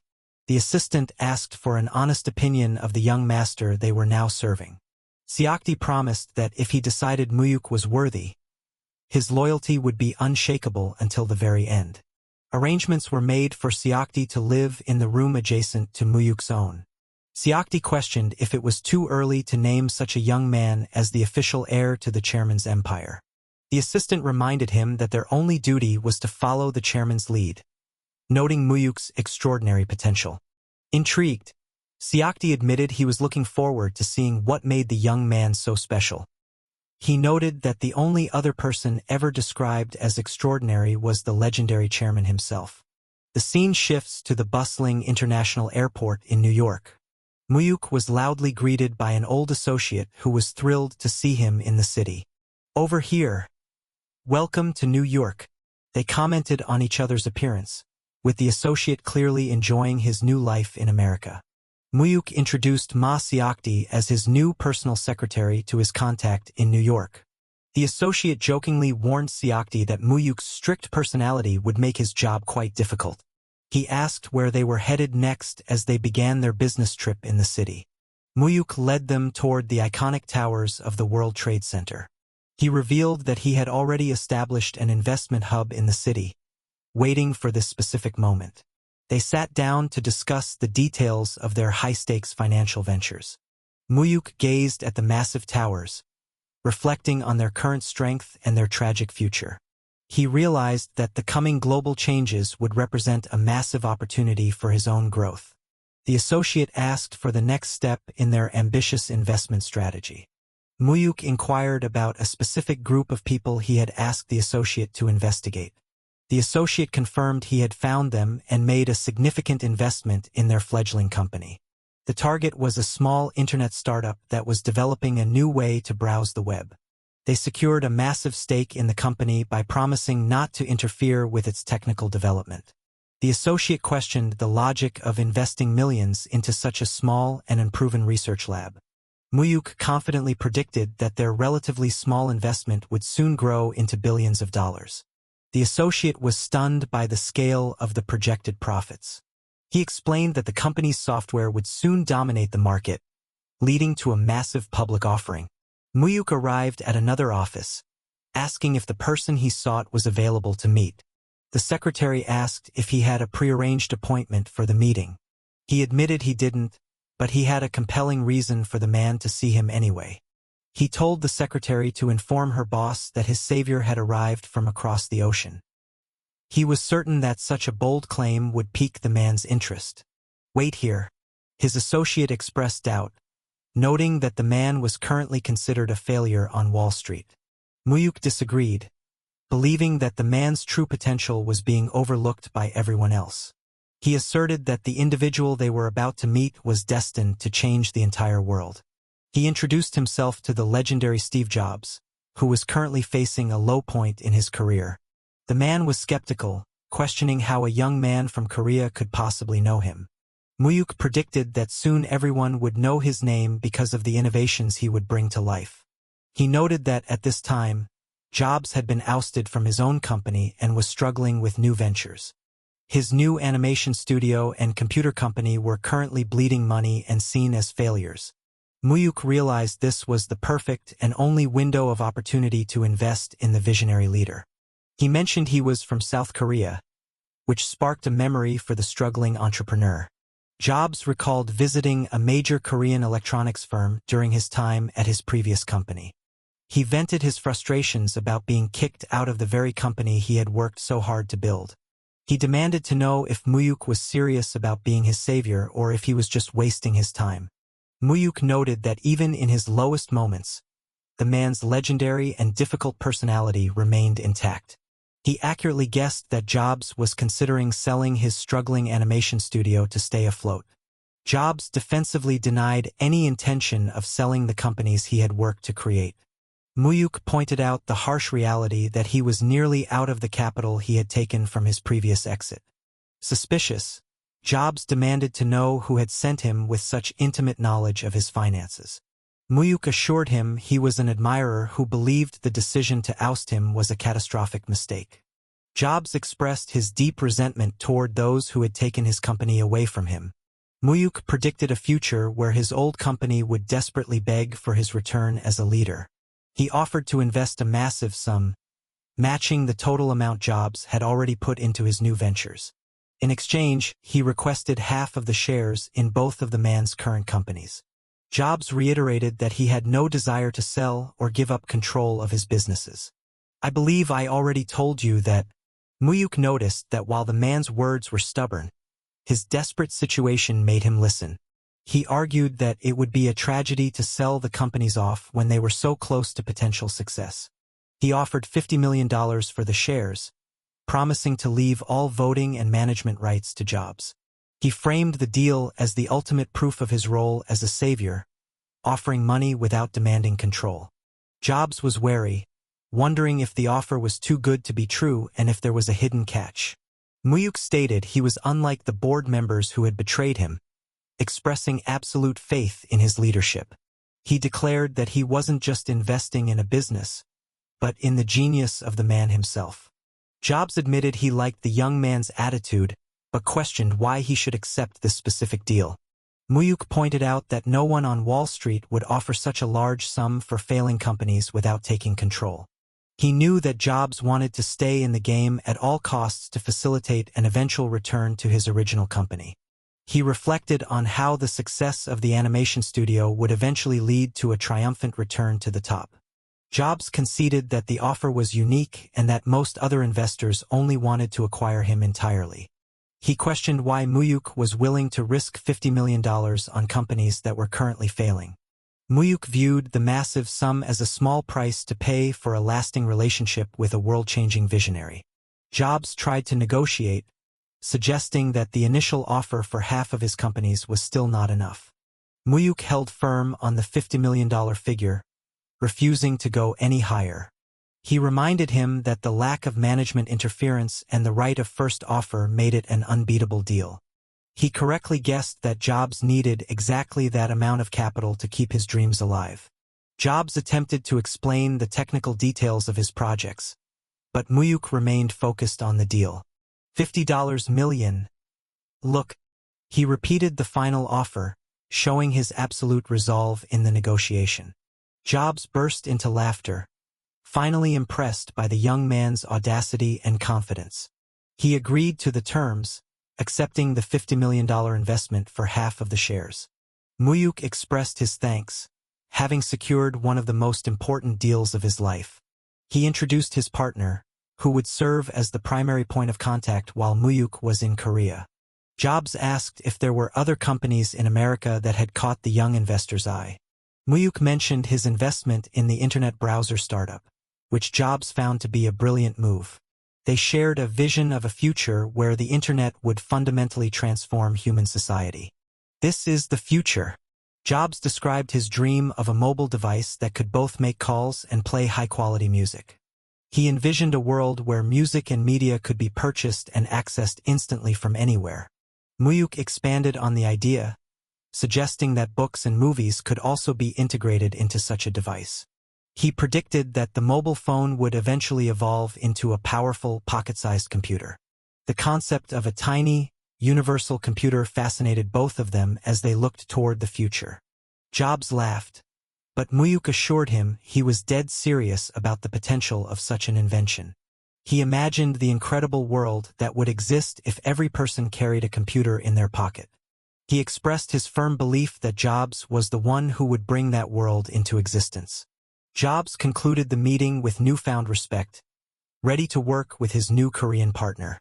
Mu-hyuk ordered the immediate transfer of the funds to ensure both of his American investments were secure. His associate remained nervous about the risk, but Mu-hyuk promised the results would be shocking in just 2 years. Ma Seokdi interrupted with urgent news that had just arrived from their home country. What's the matter? There's an urgent message from Seoul. It was revealed that Mu-hyuk's close friend had been involved in a devastating car accident. The news was grim, reporting that the young athlete was now in a deep coma. The narrative shifts to the sports college where the events leading to the tragedy took place. A coach pressured the young athlete to give up his spot in an upcoming competition for a senior. The athlete refused, believing that such a fix was morally wrong and unfair. The coach grew angry, accusing him of being arrogant and ignoring the hierarchy of the team. He argued that as a freshman, he would have many more chances, whereas the senior was facing his final year. He explained that if the senior didn't make the team now, he would be forced to enter military service. They tried to guilt him into losing on purpose, but the young man remained steadfast in his principles. He offered a polite apology but refused to compromise his integrity for the sake of the senior. Infuriated by his defiance, the coach prepared to use more aggressive methods to break his spirit. He ordered the gym doors to be locked, signaling a violent turn to the confrontation. Park Hyun-sung. He was mocked for thinking he was superior to his seniors and the authority of the coaching staff. The coach threatened to ensure he would never be able to compete in the sport ever again. A fellow student tried to intervene, worried that the physical punishment was becoming dangerously severe. The coach ranted about the lack of respect in the younger generation compared to his own time in the sport. He demanded a final answer, asking if the athlete still refused to throw the match. He warned that the senior's family had powerful connections that could make the young man disappear. He argued that giving up was for the greater good of the school and the athlete's own future safety. The training session was abruptly called off, leaving the atmosphere tense and volatile. The injured athlete was told to head to the hospital to tend to the wounds from the beating. Park Hyun-sung. He encountered the senior he was supposed to face, who showed a surprising amount of concern. The senior apologized for the coach's behavior, claiming it was done out of a misguided sense of loyalty. He challenged the freshman to a fair fight in the selection match, promising to give his absolute best. The young man accepted the challenge, showing his respect for a true sportsman's attitude. They parted ways as the athlete began his journey to the hospital for treatment. Mu-hyuk arrived to find the victim's family in a state of absolute despair and shock. He asked for the details of the horrific incident that had left his friend in such a critical state. It was revealed that the athlete had been found nearly dead on the road with catastrophic injuries to his entire body. The evidence suggested a deliberate act of cruelty, with the vehicle running over him multiple times. The family was certain it was a targeted murder attempt rather than a simple hit-and-run accident. The victim's father, a police officer himself, felt a deep sense of failure for being unable to catch the culprits. The medical prognosis was bleak, as the young man had remained unconscious for several days. Even if he survived, his career as an athlete was effectively overdue to the severity of his leg injuries. The doctors warned that even walking again would be a feat bordering on the miraculous. He recalled that his friend had planned to visit the hospital before coming over to see him. Mu-hyuk questioned why his friend would have been going to a hospital in the first place. "Don't tell uncle." He realized that the athlete had been hiding the physical abuse he suffered from the sports team. He felt a surge of guilt and anger, wondering just how much his friend had been enduring in secret. He remembered noticing his friend's injuries earlier, which had been dismissed as normal training accidents. In that era, such violent punishment was often ignored, but for his friend to seek medical help, it must have been extreme. Mu-hyuk tasked his personal secretary with uncovering the truth behind the suspicious incident. The next day, it was discovered that the victim was slated to face a senior with powerful family ties in the national trials. The investigation revealed that the coach had blatantly demanded the match be fixed to favor the senior. The young athlete was the only one who stood up against the corruption, leading to his severe punishment. Mu-hyuk asked if there was a direct link between the team conflict and the subsequent road accident. He ordered a deep investigation into the senior and his influential family background. Seokdi acknowledged the orders, moving quickly to gather more information. While match-fixing was common, Mu-hyuk wondered if they would truly resort to murder over a spot on a team. He vowed that if anyone was involved in the tragedy, they would pay 1,000 times over for their crimes. He watched his friend's unresponsive body, feeling a profound sense of frustration and helplessness. He realized that his friend had been pushing himself to the limit to fulfill a promise they made years ago. Promise? Don't you remember back in high school? The memory of their high school days returned, where they had vowed to conquer the capital together. Mu-hyuk had asked for their help, admitting that he couldn't achieve his ambitious goals alone. They had pledged to work hard and move to the city as a united group of friends. His friend believed he needed to be a world-class athlete to be a worthy partner for Mu-hyuk's future endeavors. Hyun-sung. Mu-hyuk realized that he had always viewed his friend as a pillar of strength and reliability. He felt a deep sense of regret for making his friend feel like he needed a grand title just to stand by his side. The senior was identified as the son of a high-ranking official in the National Sports Association. His father was also the president of a major construction firm that sponsored the entire organization. Polar Constructions? The company was revealed to be a powerful regional player with significant influence in its home province. It was discovered that the construction mogul had a dark past as a notorious local gangster. Polar Constructions. Mu-hyuk asked if the vehicle used in the crime had been located by the local police. He was told that official investigations had stalled, yielding no results in tracking down the truck. Seokdi suggested he had his own unconventional methods for finding the missing vehicle. Manager Ma. Yes. Mu-hyuk emphasized that this friend was as precious to him as his own life, and justice was non-negotiable. He demanded that the perpetrators be found at any cost, showing his absolute resolve for revenge. Yes, young master. In a high-end office, a powerful man erupted in fury at the incompetence of his subordinate. Chermanjo Hingu. The underling stammered an apology, clearly terrified of the man's explosive anger. He claimed he was only trying to carry out the orders as thoroughly as possible. You bastard. The boss clarified that the original instruction was only to intimidate and stop the boy from competing. To stop him from joining the competition. When did I? He was outraged that the situation had escalated to an attempted murder, which now threatened his own reputation. He cursed the underling for dragging him into such a potentially scandalous and messy situation. Huff huff cough. He warned the thug that they were no longer small-time criminals and needed to act with more sophistication. I'm sorry.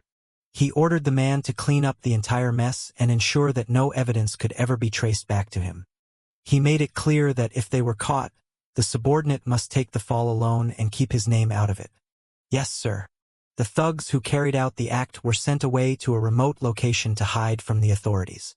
The underling assured his boss that the men were loyal and would never reveal the truth even if arrested. The mogul reflected on the decade of hard work it took to distance himself from his criminal past. He reminded his associate that their current respectable positions depended entirely on their ability to stay clean. He provided money to ensure the men involved were taken care of and remained silent during their time in hiding. Thank you, Hyungnim. He blamed the young athlete's stubbornness for causing all of these unnecessary complications. Seokdi reached out to an old contact to help find the specific truck involved in the hit and run. He provided the details of the tire marks, confirming it was a 1-ton vehicle used in a repeated assault. The contact was surprised to see the high-level bodyguard bothering with such a seemingly small-time incident. Seokdi emphasized that the matter was of the utmost importance to the young master he now served. The contact agreed to use his network to locate the vehicle as quickly as possible. How long will it take? He promised to have the information ready by the very next day.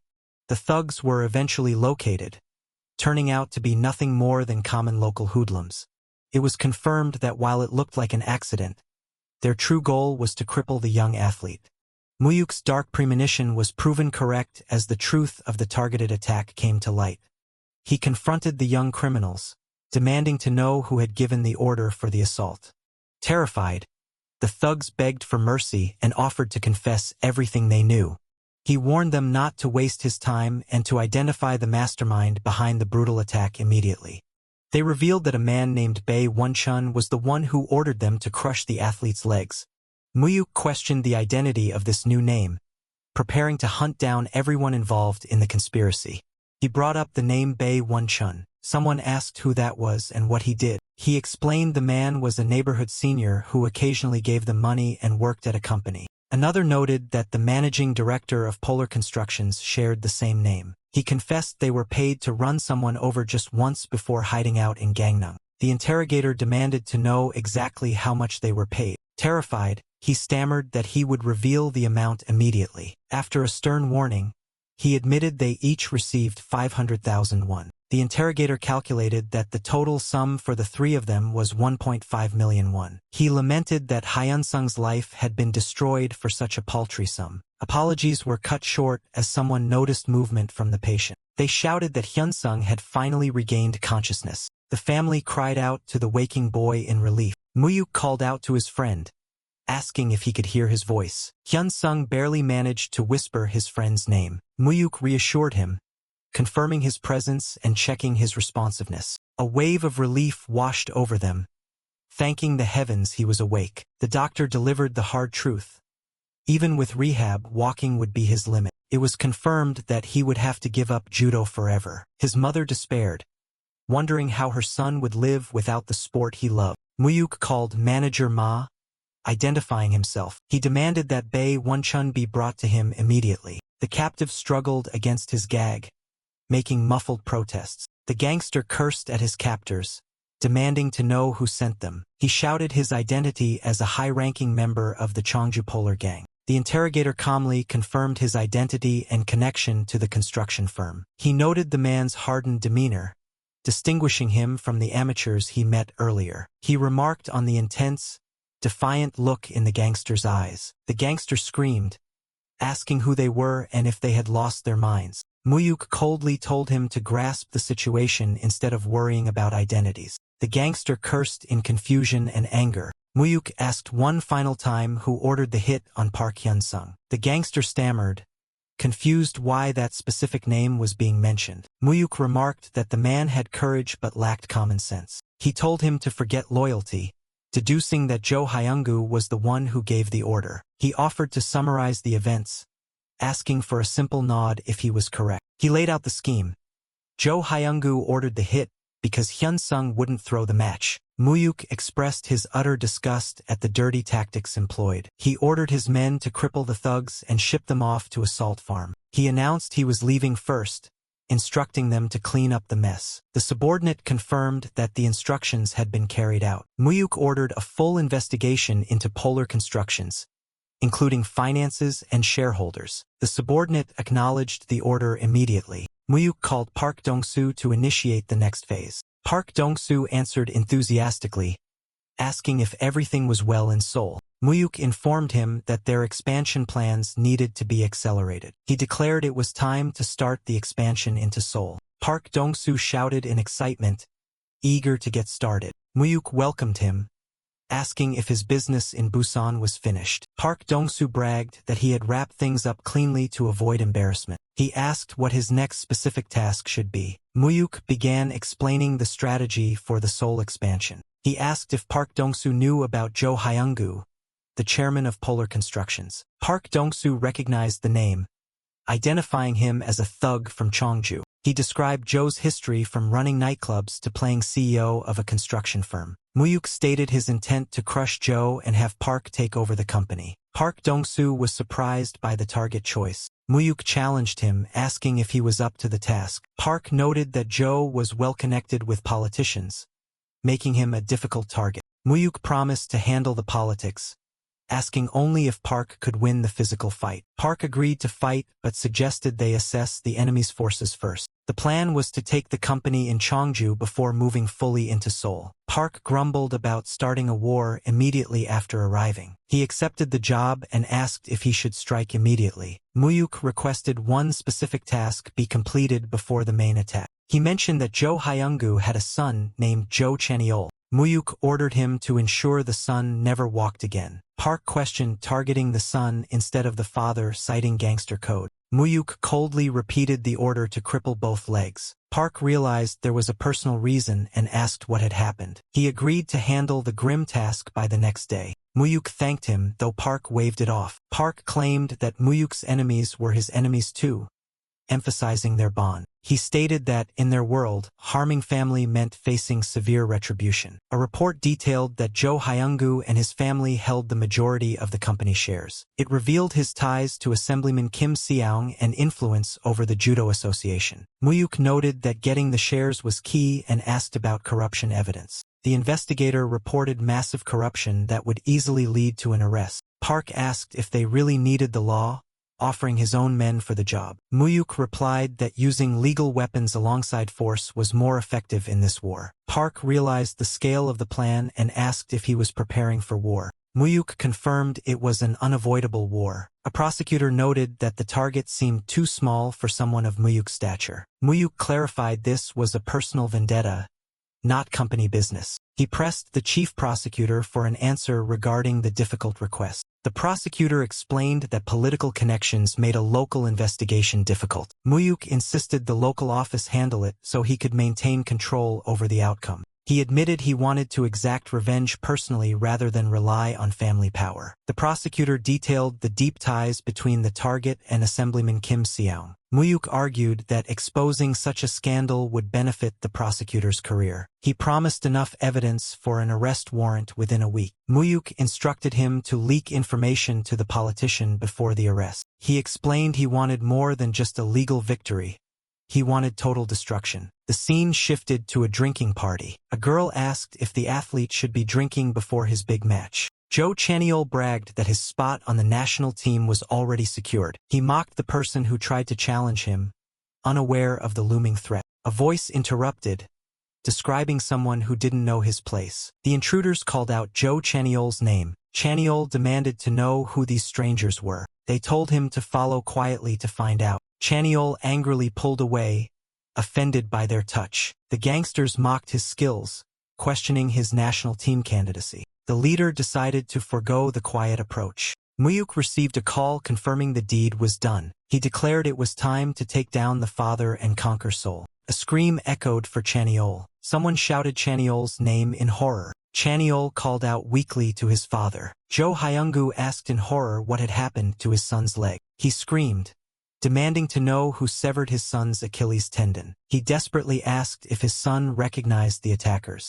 Chaniol replied they were strangers but gave off a dangerous vibe. Jo Hyung-gu realized his enforcer was missing and that he was under coordinated attack. The news reported on the massive corruption and missing persons cases. It was noted that Jo Hyung-gu's crimes were too vast for even politicians to cover up. Imprisonment seemed inevitable once he was caught. Mu-hyuk informed his ally that the prosecutors would raid the next day. He predicted Jo Hyung-gu would try to flee that night. Mu-hyuk ordered them to track the hideout, stating he would join the hunt. Park asked why Mu-hyuk wanted to come personally. Mu-hyuk replied he wanted to see the downfall with his own eyes. A subordinate rushed in with bad news for Jo Hyung-gu. He reported that prosecutors were storming the office. He confirmed an arrest warrant had been issued. Jo Hyung-gu cursed and ordered his car turned around immediately. The scene shifted to a hideout in Cheon, Cheongnam. Park scouted the location, noting only 10 guards inside. He ordered his men to smash through.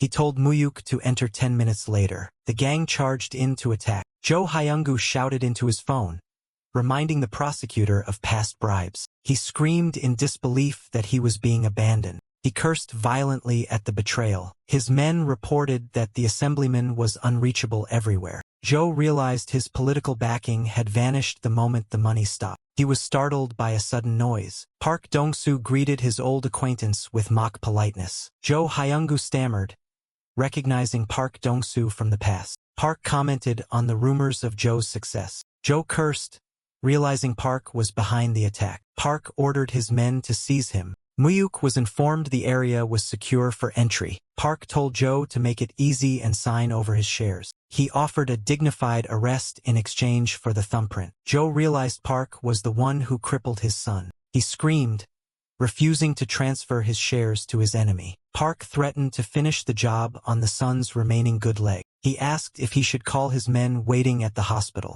Terrified, Jo begged him not to hurt his son. Park advised him to sign quickly to avoid further humiliation and beatings. Jo let out a defeated sigh. Park asked for the documents. Jo frantically agreed to stamp the papers, asking where to press. Park confirmed the transfer was complete. He warned Jo to keep his mouth shut to prosecutors for his family's safety. Park checked the time and decided to end the meeting. Jo swore he wouldn't let Park Dong-soo get away with this. He noticed a new figure and shouted for them to leave. He muttered in confusion as the figure approached. The stranger stated he was just starting and sought payment for his friend. Jo dismissed him as merely one of Park Dong-soo's dogs. Mu-hyuk noted the man still had some spirit left. He told Jo that his political backer had abandoned him for jail. Mu-hyuk mocked him for losing the power and status he once flaunted. He predicted that everyone around Jo would now resent him. Jo stammered, demanding to know who this young man was. Mu-hyuk asked if he remembered the boy whose life he destroyed. He revealed himself as that boy's friend. Realizing the vendetta,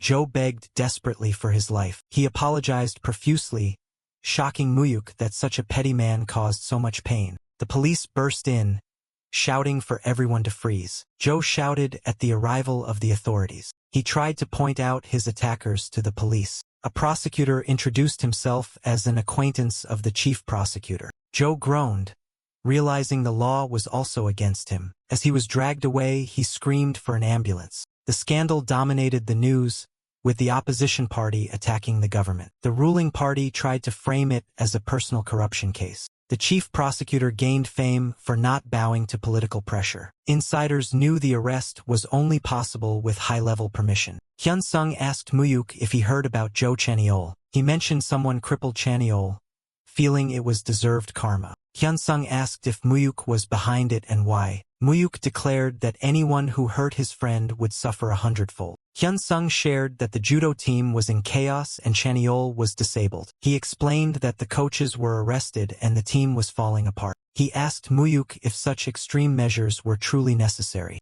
Mu-hyuk asked if talking nicely would have worked after what they did. Hyun-sung admitted that he was currently scared of Mu-hyuk. Mu-hyuk asked if he was afraid he would turn on him. Hyun-sung explained that Mu-hyuk seemed like a completely different person. Mu-hyuk stated that in his world, one must be the predator to avoid being prey. Hyun-sung couldn't understand why his friend had become this way. Mu-hyuk realized his friend was still too innocent to understand. He told Hyun-sung to recover well, stating he wouldn't visit for a while. Hyun-sung called out to his friend as he left. An observer questioned if Mu-hyuk wasted a favor just to catch some thugs. He remarked that Mu-hyuk was still too soft and should have destroyed everything. It was revealed the culprits were locked in a salt farm with no hope of escape. He stated that simply taking the company and hurting the son wasn't enough. True revenge demanded a fate worse than death. He pointed out that times had changed and they were no longer living in the chairman's era. The chairman acknowledged the change but insisted that one truth remained. An enemy was always a threat. He advised that true fear must be instilled, noting that Mu-hyuk didn't fully grasp that concept yet. Frustrated, the prisoner demanded to know when he would receive his pardon. The visitor explained that the current political climate made a pardon impossible until at least the following year. He asked about Cheon, only to hear that despite being discharged, the boy might never walk again. Cursing Park Dong-soo and his crew, he vowed never to forgive them and asked for intel on the young punk. The associate revealed the name was Kim Mu-hyuk, the grandson of the legendary loan shark king, Cheon Tae-san. He stammered in disbelief, struggling to process that the punk was actually related to Cheon Tae-san. The associate remarked grimly that he had definitely messed with the wrong person. He couldn't understand how tormenting a simple judo student had led him to cross paths with Cheon Tae-san. A wave of dread washed over him as he realized the magnitude of his mistake. Despite the fear, he swore to kill them all once released, regardless of their powerful connections. He reacted with confusion to the sudden commotion. A groan of pain escaped his lips. The old man cheered proudly, confirming that the victor was indeed his grandson. An attendant worried that the young master was getting involved in such violence at too young an age. The chairman insisted he had to be worse, cruel enough to strike terror into anyone he chose. He emphasized that such cruelty was necessary to survive within the Azure Wind Society. He formally expressed gratitude for the help given to his grandson. The other man demurred, claiming he was the one learning from Mu-hyuk's innovative thinking. He teased the chairman for visiting solely to boast about his grandson's success. They exchanged banter about aging, calling each other heartless for surviving so long in their brutal world. He reminisced about their first meeting, recalling how the chairman had violently demanded a loan to save his factory. The chairman admitted he had been desperate back then, acting rashly because he faced total ruin without the loan. He laughed, acknowledging that the loan was the seed that allowed Dayan to grow into a giant. He questioned why such a fiery man was now confined to a room and why he ever entered politics. The man explained he entered politics because the corruption and demands for money were unbearable. He lamented how politicians used their money to win, only to hunt their companies down later, so he decided to run himself. It was noted that Chairman Song had secured a surprising percentage of the vote in the last election. Feeling threatened, the president retaliated by blocking loans and launching tax raids to force Song out. The chairman asked if he intended to just hide at home in fear. Song suggested letting the younger generation handle it, as they were both old enough to step down. Following Song Youngju's death, the once mighty Dayan Group was torn apart by his squabbling children. Cheon Sumin's Samsung Group rose to the top, fueled by the massive wealth inherited from his grandfather. Mu-hyuk realized that his grandfather's shares gave him the power to reshape the future of Korea's conglomerates. Song noted the arrival of guests. Mu-hyuk recognized the newcomer as Song Hyun-soo, the eldest grandson. He identified him as the future leader destined to reunite the fractured Dayan Group. Hyun-soo greeted Chairman Cheon warmly, and Cheon reciprocated the greeting. Cheon introduced his grandson, and Mu-hyuk introduced himself. Hyun-soo recognized Mu-hyuk as the frequent visitor and introduced himself politely. Song asked Hyun-soo to show Mu-hyuk the garden, and the young man obeyed. The old men reflected on their wild pasts, amazed they had survived long enough to see their grandsons grow up. Song cut through the nostalgia, demanding Cheon state his true business without hesitation. Cheon announced his plan to transfer the majority of his shares, including Dayan's, to his grandson. Song realized the rumors were true.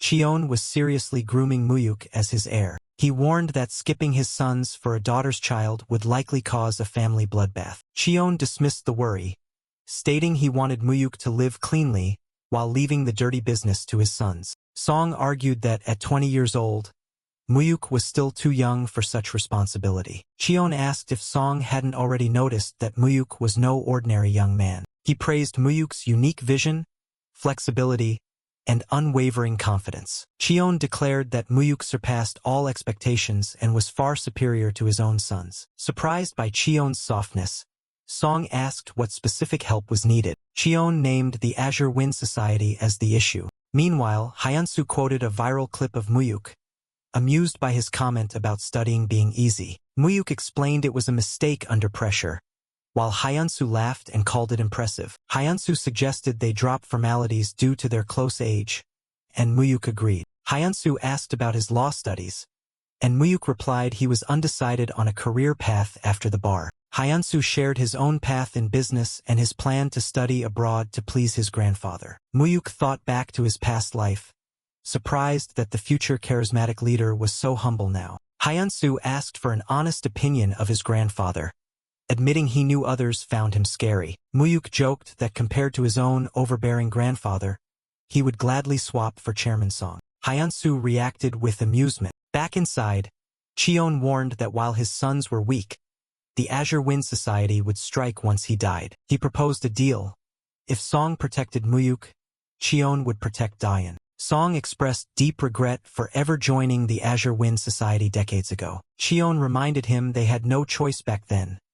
They needed the society to build their empires. Song agreed but noted that the society used their leverage to make endless demands. He recalled that any attempt to resist was met with merciless retaliation. Cheon emphasized that the society was a mutual problem, which was why he sought this alliance. He formally asked if Chairman Song would protect Mu-hyuk. Later, Cheon noted the boy's casual speech, and Mu-hyuk praised Hyunsu's down-to-earth nature. Cheon advised Mu-hyuk to stay close to Hyunsu, predicting he would be a great asset. Cheon reflected sadly that they had failed to cleanse their sins, passing the burden of the society to the next generation. At school, a friend badgered Mu-hyuk about his bar exam prep, noting his frequent absences. Mu-hyuk confidently claimed he was always ready, annoying his friend. A woman called out to him, and he recognized her immediately. She listed his recent travels and noted jealously that grandfather clearly favored him over the others. Mu-hyuk asked if she was spying,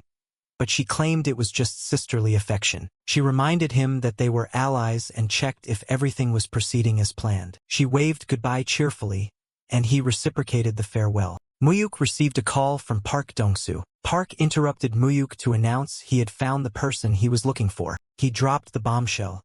He had found the parents' murderer. A shop owner told them they weren't open yet. Mu-hyuk stated he had an appointment, confusing the owner. The owner tried to chase the boy away, assuming he was there to drink early. A subordinate appeared, inviting Mu-hyuk inside where Dong-soo was waiting. The owner stammered, asking who the young guest was. He cut himself off in terror. The subordinate whispered that the boy was Dong-soo's powerful backing. The owner was shocked that a kid was the boss's backer. Inside, a man named Choi Sung-man explained he had served time with the target. He recalled that the man was low status but good-natured, so he had looked out for him. He explained that he asked about the man's crime and realized it was a famous case involving his own son. He described the suspicious car crash where the victims had stab wounds, leading to police brutality against gangs. Mu-hyuk asked the motive. The informant insisted the man claimed innocence, saying he was only the driver. He explained the man took the driving job for a large sum of money back in 1974. Later, he was offered a massive fortune to take the fall, with a promise of a light sentence. The man had bragged that the authorities were in on the fix because a high-ranking person ordered it. Mu-hyuk demanded to know Choi Sung-man's current location. The informant revealed he died in a car accident shortly after his release. He noted the suspicious nature of the light sentence and the convenient death immediately after release. Mu-hyuk cursed, feeling his lead had evaporated. Park scolded the informant, reminding him that he claimed to know who the real culprits were. The informant insisted the driver had overheard the real killers talking in the back seat. He struggled to recall the specific details of the conversation due to his age. He mumbled, trying to grasp the memory. Mu-hyuk pleaded for any detail he could remember. The man demanded money, causing Dong-soo to yell at him to stop playing games. He finally revealed that the killers mentioned the Azure Wind Society would handle any issues. Mu-hyuk froze, recognizing the name from his grandfather's conversations. He realized his parents' deaths were directly linked to that organization. Mu-hyuk pressed for names, but the informant claimed that was all he knew. Suddenly, the man recalled one more detail. Dong-soo exploded in anger, demanding the man spit it out immediately. The man cowered, asking him not to yell. He explained that the woman was the target, killed by family members with the surname Cheon for violating moral laws. Mu-hyuk connected the dots. Cheon Suman and Cheon Suhan used the society to kill his parents. He deduced the motive was money, just as they had killed him in his past life for inheritance. He wondered how they got away with using the society without grandfather knowing. He questioned the extent of his grandfather's knowledge and connection to the murder. He agonized over whether his grandfather was ignorant or complicit in covering up the crime. He sighed heavily. He ordered manager Ma to drive to the Busan house. His grandmother welcomed him with surprise and delight. She bombarded him with questions about school and his grandfather until he stopped her gently. He told her he was hungry, and she immediately rushed to prepare food. As he ate, she commented on his appetite, and he claimed soul food couldn't compare to hers. She watched him eat with affection. He called out to her softly. He revealed that he had found the people who killed his parents. He vowed internally to hunt them down and tear them apart. His internal monologue screamed for blood and total annihilation.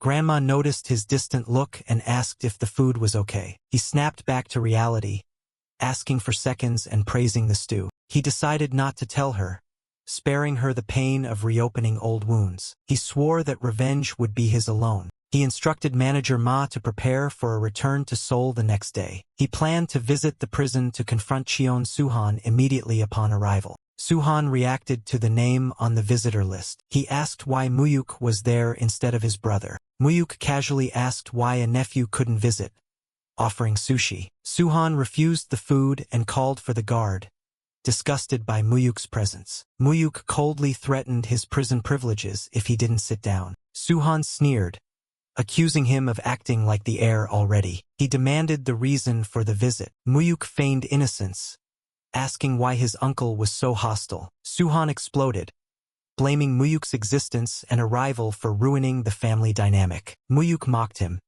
asking if he planned to spend his life cleaning up his older brother's messes. Suhan raged, asking if Mu-hyuk had a death wish. He commanded Mu-hyuk to lower his gaze. Mu-hyuk calmly ordered him to sit. He repeated the command with authority. Suhan sat, fuming, asking what the endgame of this provocation was. Mu-hyuk stated he simply had questions. He mentioned hearing something odd about his parents' deaths. He asked if Suhan also found the circumstances of the deaths suspicious. He questioned why grandfather hadn't pursued the real killer despite his immense power. Suhan stammered, insisting the culprit had been caught and their father knew. Mu-hyuk pointed out the stab wounds and the short prison sentence as proof of a cover-up. He wondered how grandfather could not know facts that were so easily uncovered. He suggested someone had deliberately kept the truth from grandfather. Suhan realized Mu-hyuk knew more than he let on. Suhan tried to dismiss the topic, asking what could be done after so many years. Mu-hyuk agreed that clues were scarce due to the passage of time.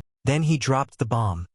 A witness had surfaced. Suhan panicked, demanding to know who the witness was. Mu-hyuk scolded him, saying a real brother would ask who killed his sister, not who knew about it. He revealed that his mother was the specific target of the hit. He stated the killer was a Cheon who used the Azure Wind Society to clean up the mess. Mu-hyuk mused that he should tell grandfather, assuming the old man was innocent. As Mu-hyuk deduced the culprit was close to grandfather, Suhan panicked and denied knowledge. Mu-hyuk pressed him to reveal what he knew, but Suhan continued to swear innocence. Mu-hyuk remarked on the tragedy of a sister being killed by her own brothers. He emphasized the sheer tragedy of it. Suhan confessed he found out only after the death, claiming he would have stopped it if he had known. He blamed his older brother and the society, insisting he only found out when it was too late. Mu-hyuk shouted that he should have told grandfather the truth. He condemned them as being worse than beasts for hiding the murder of their own family.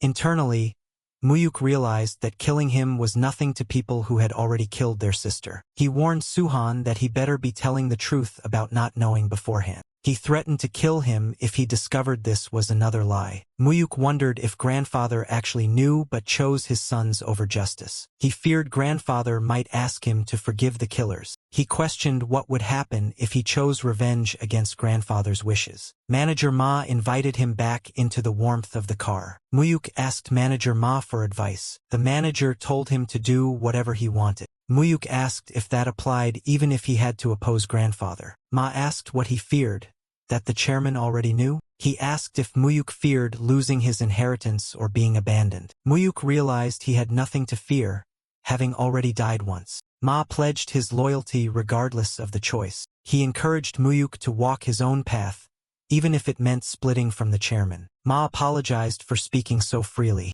Mu-hyuk thanked him and asked him to intervene if he ever strayed. He ordered the car to move. He declared he had to see his grandfather. He announced his return to his grandfather. The old man noted his late arrival and asked what had kept him occupied. He revealed that he had paid a visit to his uncle Suman that day. His grandfather questioned the reason for visiting Suman. He explained that he needed to verify a suspicion he had held. He asked his grandfather if he was already aware of the truth. He stated that his parents had not died in an accident but were murdered in a contract killing. He revealed that his uncles, Suman and Suhan, were complicit in the crime. He accused the old man of knowing the truth all along and keeping it hidden. He expressed his horror at having called his parents' murderer's uncle, and asked if the old man hadn't feared his eventual resentment. He finally understood why his grandfather had never pushed him away in his past life despite disapproving of him. It was guilt over his mother and the fear of handing the legacy to the brothers who killed their own sister. However, his grandfather had passed away before resolving the situation. Consequently, he had met his end at their hands in that past life. He demanded to know exactly how much the old man knew. He recounted hearing that his uncle conspired with the Azure Wind Society to kill his mother, with his father becoming collateral damage. He demanded an explanation of what the Azure Wind Society was and their motive for killing his mother. The old man admitted that what happened to Mu-hyuk was entirely his fault. He explained that the Azure Wind Society was a powerful organization controlling politics and business from the shadows, even influencing the private lending sector. He admitted using their help to expand his business initially, but their demands eventually became excessive. He recalled refusing to give them any more money. The society had warned him that he was breaking a promise to cooperate. He had angrily cut ties with them, declaring he wanted nothing more to do with the society. They had accepted his refusal for the moment. However, they had left him with an ominous warning that he would regret it. Not long after that confrontation, tragedy struck. Mu-hyuk was murdered as a brutal warning for refusing their orders. He asked if the society was truly powerful enough to threaten and manipulate his grandfather. The old man admitted he agreed to cooperate again after the incident. He had made one condition: that they never harm his family again. He explained that Suman had merely leaked Mu-hyuk's location under pressure from the society, acting as a pawn. He countered that Suman was no mere pawn and insisted the old man knew how greedy his sons truly were. The old man refused to believe that his sons were fully responsible. He argued that even if the society orchestrated it, his uncles were the ones who benefited most from his mother's death. He vowed never to forgive them. The old man called out his name in distress. He declared that his revenge would be absolute and total. The old man pleaded that they were still blood relatives and asked if such extreme measures were necessary.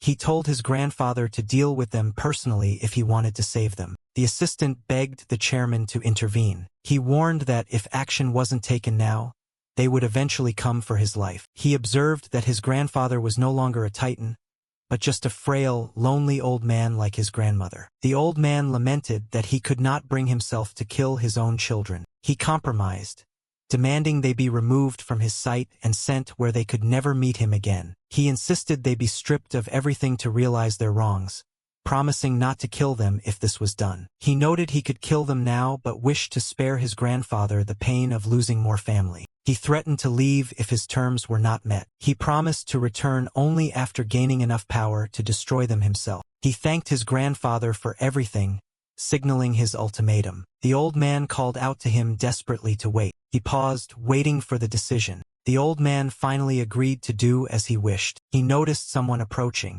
A friend asked what was wrong, noticing his distress. He asked if there was any alcohol in the house. The friend exclaimed in shock as he drank straight soju. The friend asked what happened back home in Busan to cause such a reaction. He questioned why he was crying. He confessed that his heart ached for his mother and father. The old man lamented to his assistant that his daughter died while he did nothing, despite knowing the culprits. He asked his assistant if he also resented him, knowing how close the assistant was to Mu-hyuk. The assistant acknowledged the chairman. The chairman asked if he could win a war against the Azure Wind Society in his current state. He stated that the conflict would end only with the destruction of either the society or himself. He explained that destroying one faction of the society would only lead to another taking its place. The assistant suggested using the secret ledgers. He described the ledgers containing records of bribes to politicians and officials linked to the society. The assistant estimated their winning odds at 50-50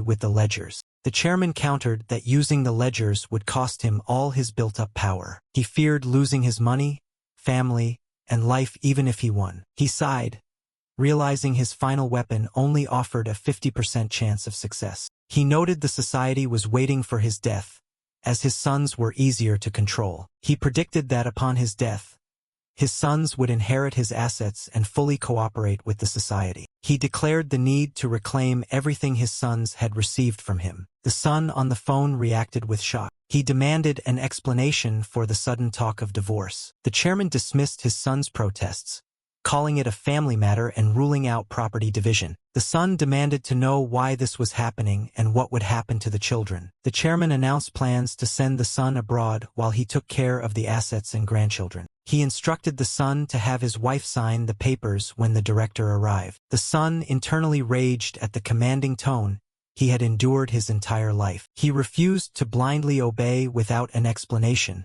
asserting he was no longer submissive. He tried to leverage his connection to the Samsung group but was told to understand the situation. He warned his father not to ignore his influence, threatening to side with his older brother. He boasted about rising above his brothers to become the second chairman despite being the youngest. He threatened that backing his older brother could have unpredictable consequences. The chairman asked if he was being threatened, and the son replied he was unsure what he might do next. He told his father to keep that risk in mind. The chairman coldly ordered him to sign the papers immediately when the director arrived. The son cursed the old man in fury. He wondered how long he had to tiptoe around his father and realized the alliance was breaking. He suspected his father might be plotting with his older brother. His daughter arrived, mentioning they had been shopping nearby. He demanded to know what his wife had done to cause the sudden divorce demand. The wife was shocked and confused by the news. He relayed the father's order to sign immediately without asking for assets,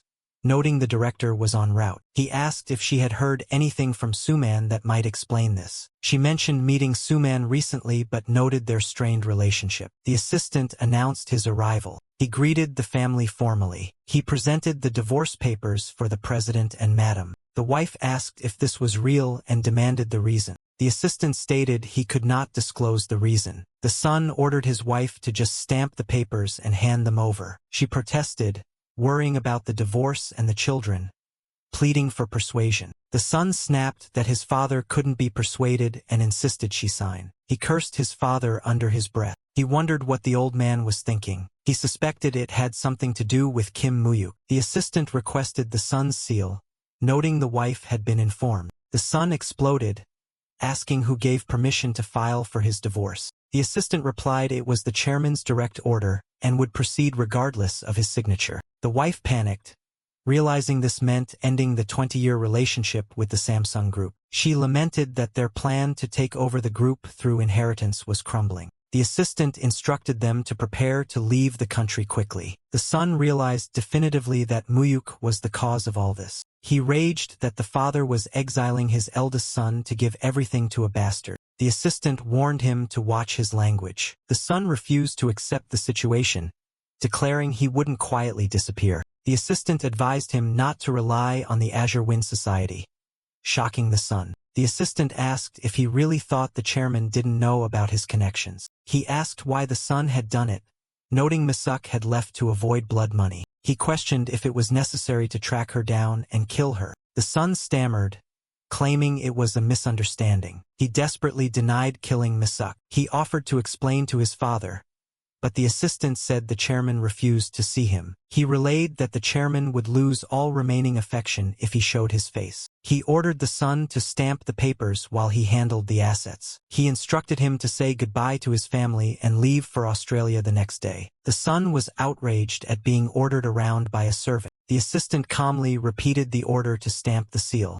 He threatened to use the son's fingerprints by force, even if it meant chopping off fingers. He stated he would book the flight and warned him not to be late. The son stood in disbelief that he was being kicked out so easily. His phone rang and he answered. He identified himself and requested an immediate emergency meeting. The voice on the other end asked what he wanted. He complained that he was about to be kicked out empty-handed, losing his position and group. The voice asked if he wanted them to eliminate the kid named Mu-hyuk. He confirmed the request to the society chairman. The society chairman mused about the situation involving the sister and now her son. He commented that Suman was scarier than he appeared. Suman argued that Mu-hyuk would inherit everything and might escape the society's control. The society chairman noted that Cheon Tae-san had chosen his daughter's son as heir. He asked if Suman thought his father would stay quiet if they killed the heir. He predicted total war with the father, which would damage both sides. He used a bonsai metaphor, explaining that pruning must wait for the right time to maintain strength. He assured Suman that Mu-hyuk was just a twig they would eventually prune. He ordered Suman to leave for now and stay out of sight until called upon. He warned Suman not to disappoint him again when that time came. Suman agreed subserviently and thanked the society chairman. He swore revenge on Kim Mu-hyuk, promising to return. The society chairman pondered if Mu-hyuk was special enough to warrant abandoning the sons. He sighed thoughtfully. He decided he would find out soon and planned to cut off Cheon Tae-san's head if he defied them. His friend asked if he was up and checked on his hangover, noting it was 1 p.m. He apologized for disturbing the study session and moved to leave. The friend offered to make ramen to settle his stomach before he left. The friend called his name seriously. He told him to do whatever he thought was right, promising to help where he could. He reminded him they were friends and told him to cheer up. He thanked his friend. The assistant reported that Cheon Suman had left for Australia. He asked if there was any resistance.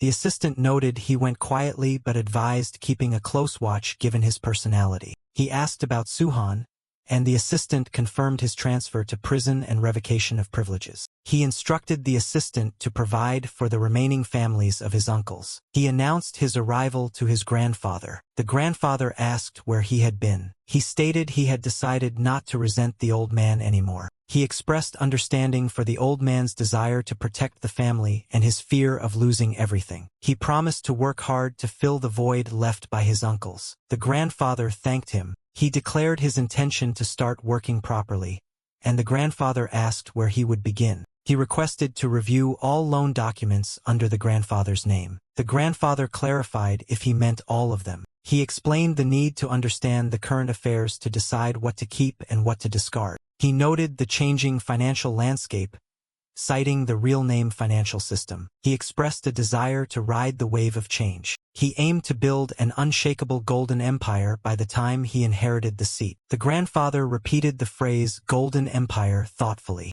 He approved of the ambition. He called for Myung-hoon. He ordered the director to hand over all loan documents to Mu-hyuk. The director acknowledged the order to hand over everything. The grandfather asked if that was all. He confirmed it was and thanked his grandfather, celebrating internally. The grandfather expressed interest in seeing how he handled the changing world. He promised not to let the old man down. He added that he had another favor to ask. He requested full information on the Azure Wind Society to plan their punishment. He asked who they were to be so powerful that even the chairman couldn't touch them. He reasoned that since his uncles killed his mother for assets, they likely killed him in his past life too. He insisted he couldn't leave the society alone as they would come for him again. The grandfather warned him not to fight them, calling them karma that must end with his generation. He argued that clashing with them was inevitable if he inherited the position. He declared he would never forgive the murderers of his parents. The grandfather ordered the director to bring a ledger from the vault. He realized this was the secret vault he thought was in the study. He recalled that Suman had found it empty after the grandfather's death in the past life. The director presented the ledger. The grandfather explained it contained records of everyone in the society he had given money to. He listed powerful figures from politics, military, and law who controlled the country. He asked who the leader of the society was. The grandfather admitted even he didn't know and had never met the leader. He explained the society was a network of disconnected units. He revealed he had tracked the money flow to create this record of members. He described the ledger as a weapon to destroy the society when necessary. He lamented that even with this evidence of bribery, the winning odds were still only 50%. He realized his grandfather hadn't given up but was waiting for the right moment. He understood it was all to avenge his daughter. He asked his grandfather to give him the ledger. The grandfather refused, warning that possessing it meant never escaping the underworld. He insisted on taking this karma to his grave. He stated he couldn't allow his grandson to fight a losing battle and die. He accepted the refusal for the moment. He vowed to become powerful enough to guarantee a 100% chance of winning. He asked for the ledger to be given to him when that day came. The grandfather hesitated. He pleaded with him. The grandfather agreed to the condition. He promised to hand over the ledger when he had enough power. He accepted the agreement, confident it wouldn't take long. He internally vowed to punish the society for their sins. The grandfather wondered if he should have kept the secret to his grave. He reasoned that Mu-hyuk would have found out anyway and sought revenge alone. He decided to keep a close eye on him, knowing the society wouldn't leave him alone. He resolved to protect him from the society chairman, Lee Yong-hun. He pondered the Azure Wind Society. He wondered why his grandfather was keeping the leader's identity secret. He ordered his manager to gather comprehensive intel on the society and its leader. He realized the society was more powerful than he thought and he needed to grow strong quickly. He swore they would pay for killing his parents and himself. He called out to his subordinate, Kim Mu-mu. He asked how the construction company was going,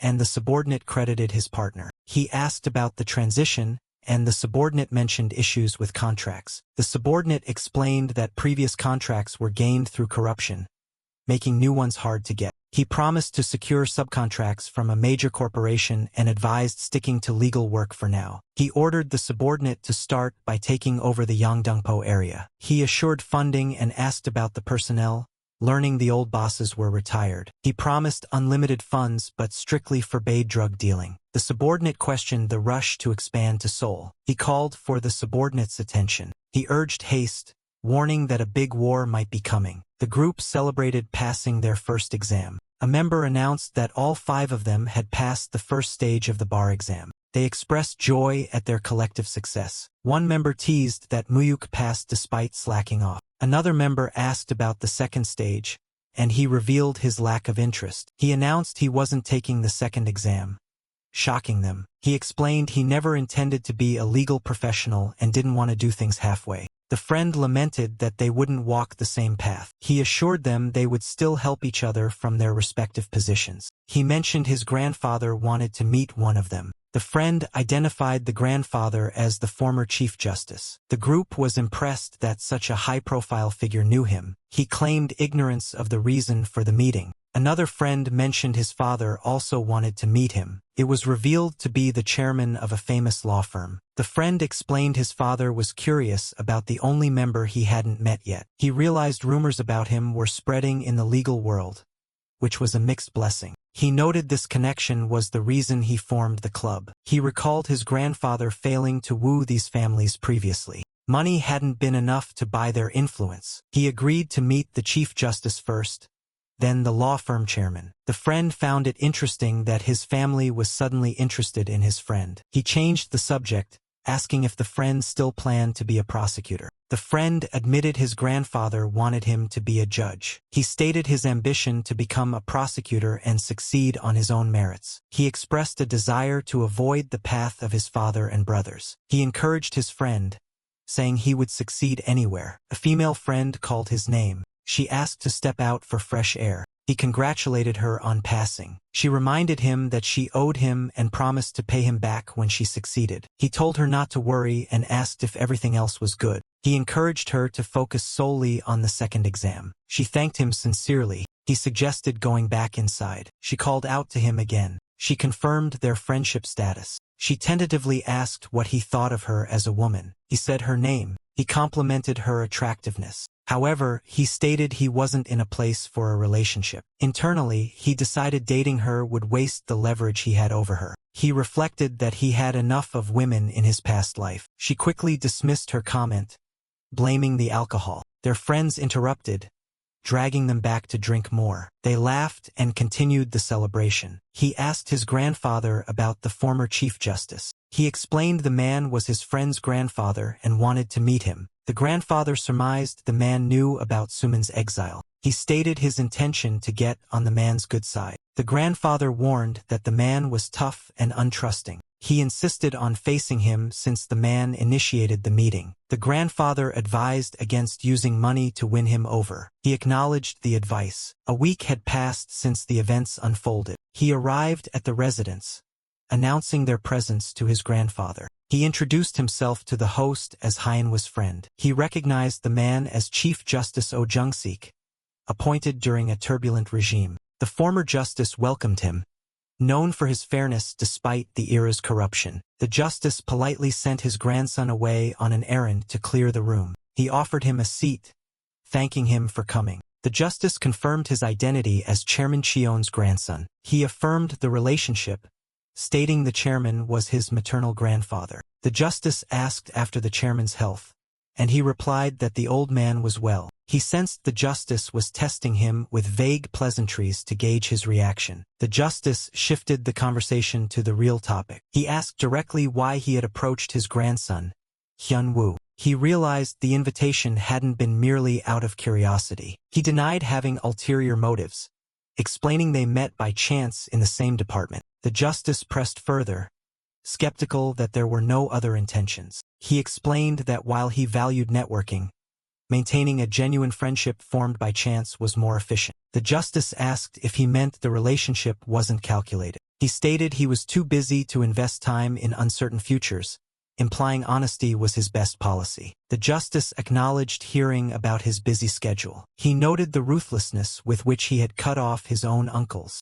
The justice expressed fascination that a 20-year-old had wiped out the heirs of the loan shark industry. He realized the justice was well-informed, likely explaining why his grandfather couldn't buy him off. The justice brought up the rumor that he was quitting the bar exam. He admitted that passing the second round seemed impossible without true resolve. The justice agreed, calling it disrespectful to serious candidates to take the exam without intent to practice. He asked if the plan was to become the king of the underground like his grandfather. He deflected the heavy title, suggesting his grandfather wouldn't appreciate it either. He clarified he didn't look down on the chairman, acknowledging his role in those chaotic times. However, the justice pointed out that the chairman had been too violent. He countered that violence was ubiquitous in politics, business, and law during that era. He argued that the current stable era was built by those who survived that violence. He stated his belief that the coming era would be different. The justice remarked that he sounded like he was following his grandfather's path. He declared his intention to bring the business into the light,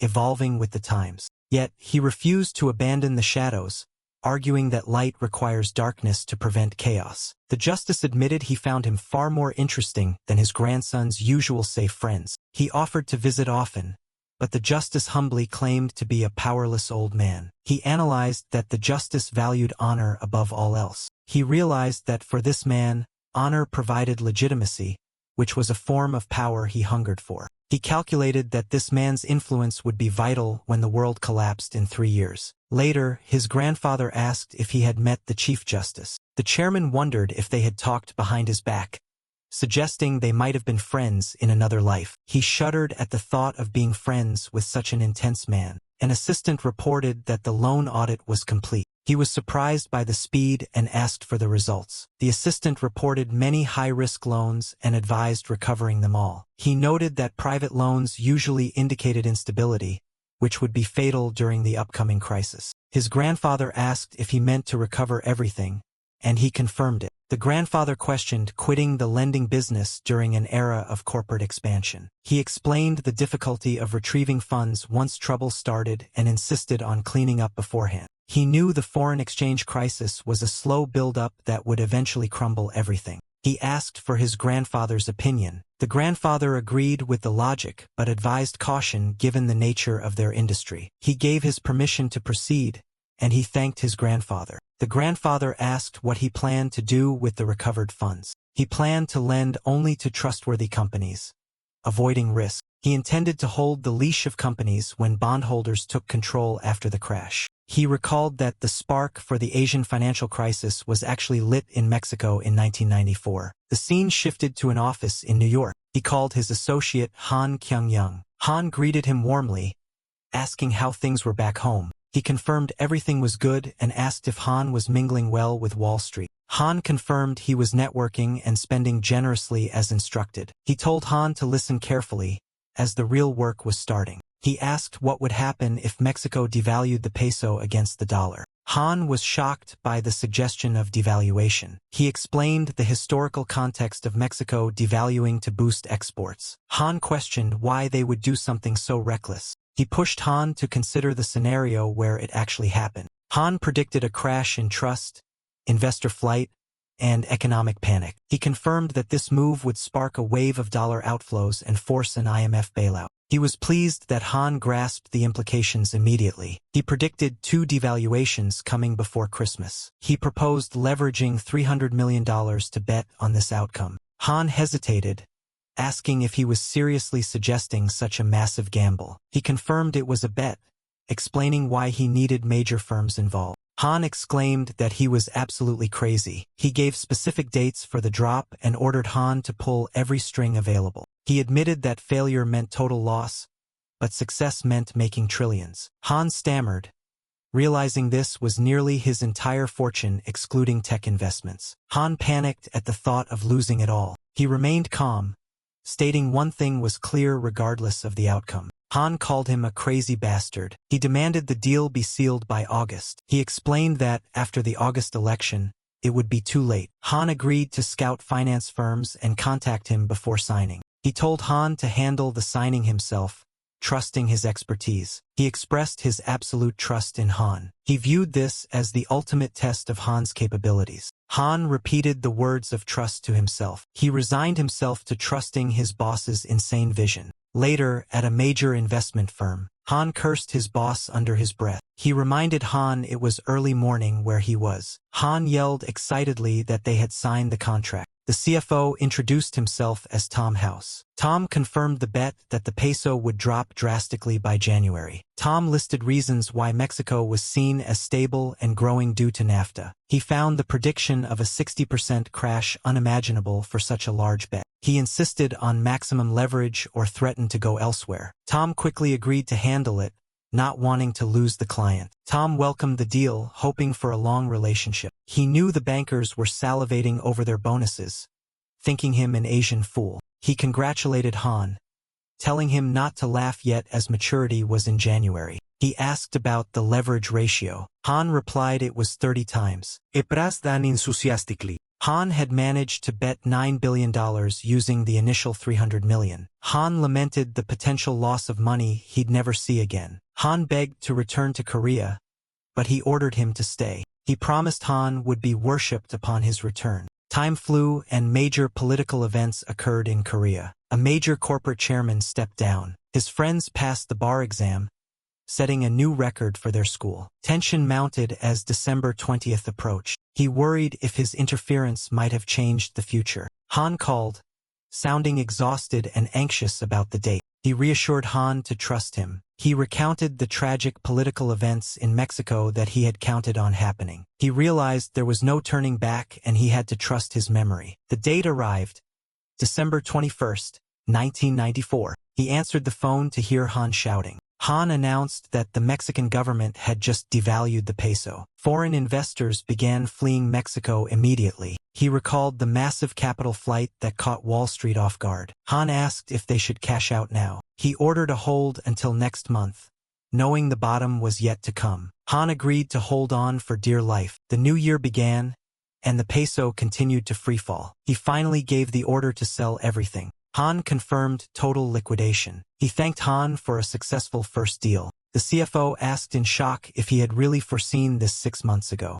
He played innocent, denying he was a god. He simply claimed he bet on an overvalued asset and won. An assistant informed the CFO of a call from the chairman. The entire team at the bank was being fired. He asked Han for the final return figure. Han stated it was $25 billion. He calculated the astronomical value in Korean won. He wondered if he now possessed more wealth than his grandfather. He felt invincible, knowing he was fighting with a cheat sheet of the future. He saw this as just one of many opportunities. He anticipated the same disaster striking Korea in 2 years. Later, he congratulated his friend on passing the exam. The friend credited him for the motivation. He asked about school, and the friend planned a gap year to preserve hierarchy. The friend explained the strict seniority culture of prosecutors. He realized his small interference had accelerated their careers compared to his past life. He pondered the butterfly effect of his actions. The friend mentioned another friend, Hyun-sung, who hadn't called him. He explained that they had drifted apart after Hyun-sung went to Busan. The friend teased him about a lover's quarrel. He mentioned visiting Busan soon to see his grandmother. The friend revealed Hyun-sung saw her every day, surprising him. He repeated Hyun-sung's name thoughtfully. He asked about the status of his uncles, Suman and Suhan. The friend reported they were living miserably in Australia. The second uncle was suffering greatly in prison after losing his privileges. He noted that his cousins were holding a grudge against him. He learned that a cousin, Ji-young, had returned to Korea. He considered inviting them, understanding their resentment. He returned home to find a visitor with his grandfather. He asked if something was wrong. His grandfather dismissed the previous visitor. He observed the loneliness of the old man. He announced himself to a caller on the phone. He asked the caller to speak. A young female voice identified herself as Cheon Ji-young. He recognized her as Suhan's daughter, who had been irrelevant in his past life. He recalled she was a high schooler and asked what was wrong. She timidly asked to meet him. He decided to meet her, calculating she was not a threat but still a Cheon. At the meeting, she immediately apologized. She broke down in tears, repeating her apology. He offered her a handkerchief, asking her to calm down. She blew her nose loudly. She confessed she knew what her father had done to his mother.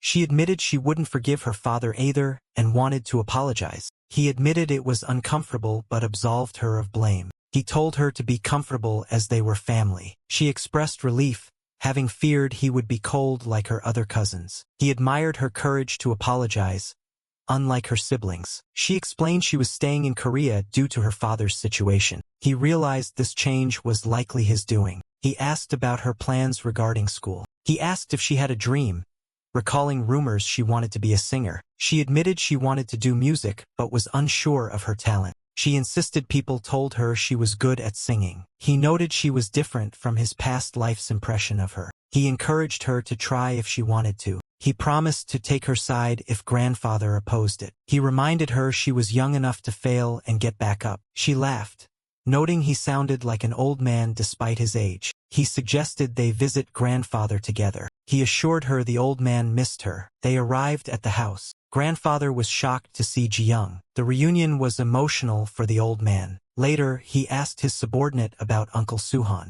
The subordinate reported Suhan was isolated and had attempted suicide. The subordinate offered to finish him off. He ordered them to keep Suhan alive and prevent suicide. He wanted his uncle to be destroyed psychologically instead. He vowed not to forgive the man who covered up his mother's death. He felt this psychological destruction was the only justice he could offer his grandfather. Later, he met with his gang ally. The ally celebrated taking over Yangdongpo. The ally welcomed him to the new territory. He accepted the hospitality. The ally had booked the entire venue. They reminisced about how long it had been since they drank together. He agreed. He addressed the ally formally. The ally reacted to being called Hyung. The ally was ecstatic at the sign of respect. His manager introduced himself formally to the gangster. The gangster accepted the introduction politely. He asked about the takeover process. The ally claimed it was almost too easy. The ally noted that everyone knew there was serious power backing them now. He acknowledged that the underworld was quick to notice power.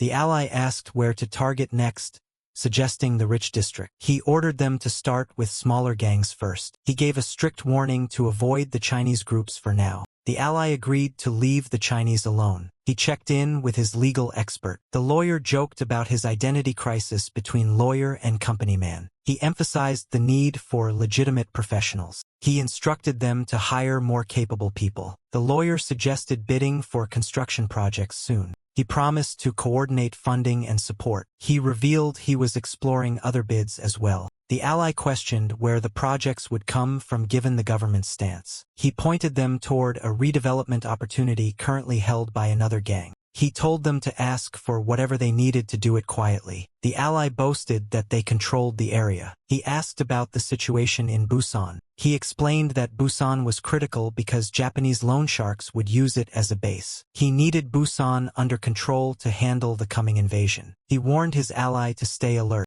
The ally proposed they stop working and start drinking. Meanwhile, he had other business to settle. He called for manager Ma. He ordered meetings with the Myeongdong bosses to assign tasks. He noted the silence of a boss named President No. He let the reality of the power shift sink in. The boss apologized for past rudeness. He threatened the boss, stating he only kept him because he was useful. He shifted tactics from threat to reward. He confirmed the boss wanted to stay in the illegal sector. He ordered the recovery of all old loans by next year. The boss was shocked, thinking he was shutting down the business. He explained the laws were changing and they needed to go deeper underground. The boss agreed to follow orders. He asked about the boss's relationship with other sharks. He ordered him to strengthen those ties. The boss understood. His manager spoke up. The manager questioned keeping such a suspicious person close. He explained that the boss's network was too valuable to discard and hard to replace. He foresaw the foreign capital invasion of the loan market in 2002. He planned to strike first and control the market before that happened. He decided to split his forces between legal and illegal sectors. He arrived at another meeting with a subordinate.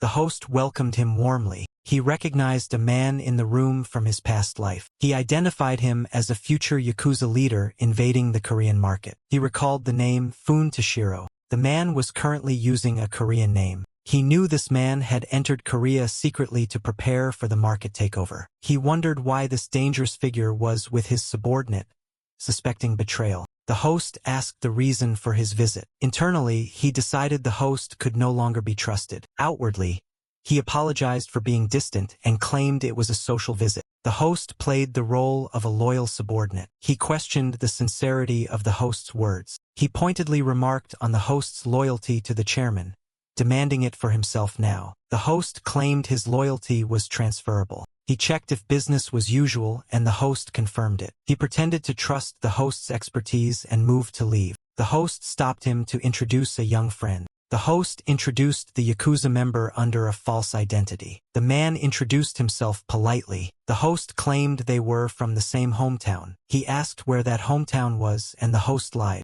He tested the man on his dialect and history. The host recommended the man as a bodyguard. The host pointed out his lack of security detail. He realized the host was trying to plant a spy next to him. He addressed the spy by his fake name. He bade them farewell. The spy thanked him enthusiastically. He silently vowed to meet the Yakuza again on his own terms. He asked his manager if he had found anything odd about the host. He revealed the plot to plant a Yakuza spy and deduced the host was a traitor. He asked about the boss's history. He asked his grandfather if he trusted the Myeongdong bosses. The grandfather admitted he only trusted his closest aide. The grandfather described the host as reliable and someone he had raised. However, he admitted the man was unpredictable. He voiced his suspicion that the man was a spy for the Azure Wind Society. The grandfather was shocked, finding it hard to believe. He suggested the man had been a sleeper agent for a long time. The grandfather admitted he couldn't shake his own suspicions despite the history.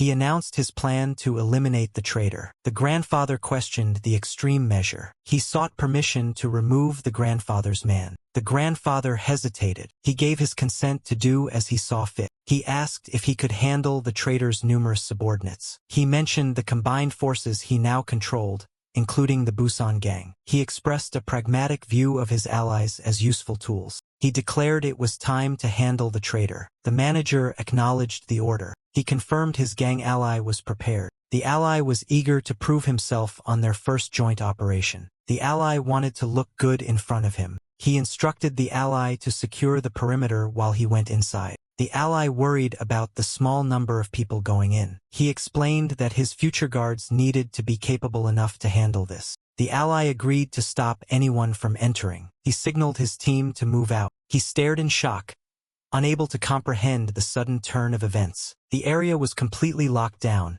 with eyes everywhere in downtown Myeongdong, making escape impossible. He immediately acknowledged the order with a shout. He asked if the man could fight unarmed, granting him permission to use a weapon if necessary. He remarked that it was time to see just how skilled Manager Ma truly was. He stammered, confused by the identity of the new arrivals. He shouted in confusion, demanding to know who these people were. He recognized Manager Ma and questioned what he was doing there. The subordinate explained that the young master had ordered them to bring both men to him. He argued that this could have been done quietly, confused by the aggressive display. He coldly ordered his men to drag them out. He yelled at them to stay back. He realized they had been found out and asked President Shin if he was going to surrender without a fight. Shin insisted he had called for help and told them to hold out a little longer. He instructed his men not to kill the targets. The enemy shouted a death threat in return. He started to ask who they thought they were dealing with. He mocked them for threatening him with such a small weapon. He grabbed the attacker, securing a hold. He called out to Myunjian in confusion,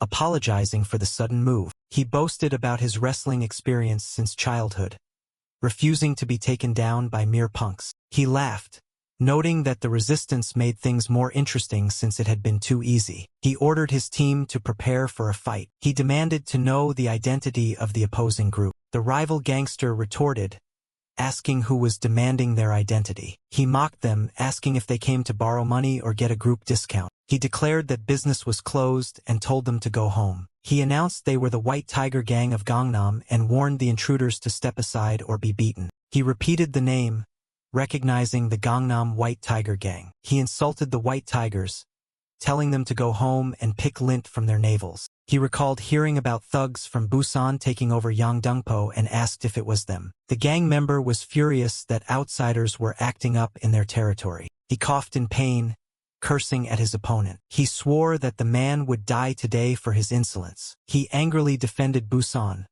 offended that they considered everything outside Seoul to be the countryside. He called out desperately to his boss. He noted that they were outnumbered. He vowed that none of them would leave the building alive. He taunted the Seoul gangsters, asking if they only knew how to chatter like monkeys. He ordered his men to take the enemy down. He asked if the situation upstairs was resolved, and the subordinate confirmed it was easy thanks to him. He wondered why the White Tiger Gang, based in Gangnam, had come to protect President Shin. He decided that since the gang was with Shin, they should be taken down as well. He explained that President Park's men were hurt and that without intervention, they would have been trapped. He apologized, clarifying he wasn't reprimanding them but was just relieved they were safe. He realized that sending only Manager Ma might have resulted in failure, acknowledging his current limits. He asked about the group that had arrived to protect President Shin. He noted that while the White Tigers were strong, Myeongdong was his grandfather's territory,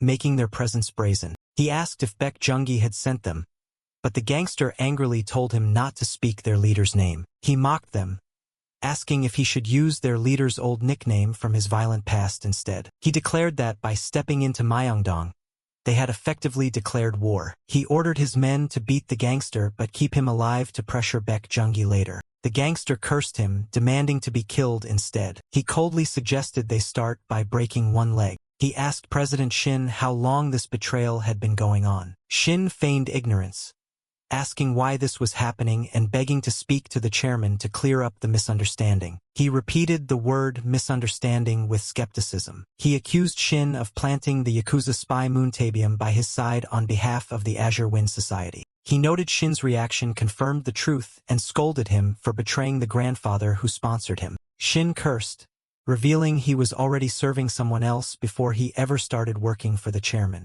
He asked if that person was the leader of the Azure Wind Society and demanded details. Shin laughed sinisterly. Shin mocked him, saying the chairman hadn't told him the full truth about the society's leader. He glared at Shin, anger rising. Shin implied that the society chairman was powerful enough to eliminate him whenever he wished. Shin confirmed that he was insignificant to the leader, who only planted Moon-taebyum to watch him. Shin blamed him for ruining the perfect setup where Cheon Suman was a puppet boss. He reflected on how Shin had always appeared loyal to his grandfather, even fooling him in his past life. He realized that if he hadn't struck first, Shin would have eventually taken his life. Shin demanded to know how he recognized Moon-taebyum and promised a painless death in exchange for information. Shin refused to talk and told him to just kill him. He agreed to grant the wish, ordering manager Ma to extract all information first. He finished the order, stating Shin was to be killed afterward.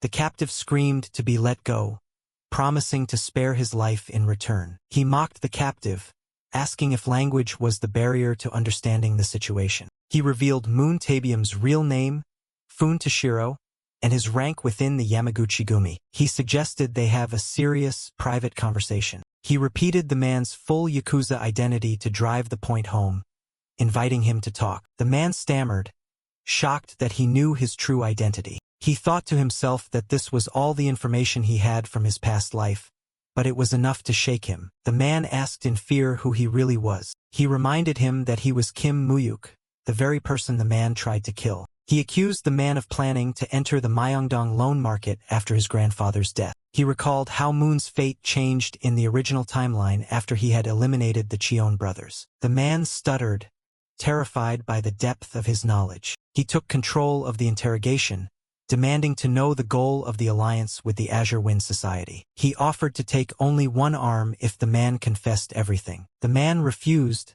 shouting about choosing his honor over betrayal. He questioned the concept of honor in this context. He asked if the man would really prefer death over betraying his gang. He sarcastically praised the man's loyalty and told him to stay silent. He unexpectedly ordered manager Ma to let the man go. The man was confused, suspicious of the sudden release. He told the man he was free to leave. He whispered a threat, saying he would spread rumors that the man begged for his life and spilled everything. He explained that the man's own organization would kill him for the suspected betrayal, granting him his wish to die with honor. The man panicked, begging to be killed there instead of facing his gang's wrath. He offered an honorable death only if the man revealed everything right now. Defeated, the man agreed to tell him everything. He announced his return to his grandfather. The grandfather praised his work and asked for the report. He explained that Shin had ulterior motives from the start and that they had handled Shin, the Yakuza, and the White Tigers. The grandfather confirmed that the White Tiger gang's lieutenant had intervened, proving they were on standby. He asked if the gang intended to break the non-interference pact between districts. He stated that since the pact was broken, he planned to retaliate by building up Park Dong-soo's forces. He noted the news of the gang fight in Myeongdong and the need for a scapegoat to close the case. He assured his grandfather that Park Dong-soo and the White Tigers would offer up men to take the fall to avoid escalation. He advised that all-out war was impossible because the president was unpredictable. He planned to tighten the noose gradually to avoid mutual destruction. The grandfather asked how he knew about the Yakuza spy. He decided to lie, claiming President Park had met the man in Busan. The grandfather mused on the unpredictability of people, noting the Yakuza's usefulness and romanticized ideals. He complimented his grandfather's ability to judge people, while lamenting his own betrayal by Shin. He noticed his grandfather looking unwell and asked about his health. He insisted on taking his grandfather to the hospital. The grandfather refused, joking about not wanting to look like a weak old man, and mentioned a scheduled checkup. The grandfather told him to focus on cleaning up the current mess. The narration explained that members from both gangs surrendered to the police, closing the incident due to the number of witnesses. The man groaned in pain. He listed the man's sins, conspiring to kill Mu-hyuk and mocking the chairman. He told the man that death was the only way to atone. The man screamed that killing him wouldn't save Mu-hyuk from the powerful Azure Wind Society. He cursed, predicting Mu-hyuk would die at the hands of the society. He shouted impatiently for them to kill him already. He replied that he didn't need to do it himself, as rumors of the man's survival would turn his own gang against him. He coldly reminded the man of his young wife and daughter. He turned to leave, ordering his men to head back. He explained that Shin was just a pawn used to plant Moontabium. He detailed how Moon's orders changed from market infiltration to gaining trust and becoming a close aide. He revealed the final order was to assassinate him when the time was right.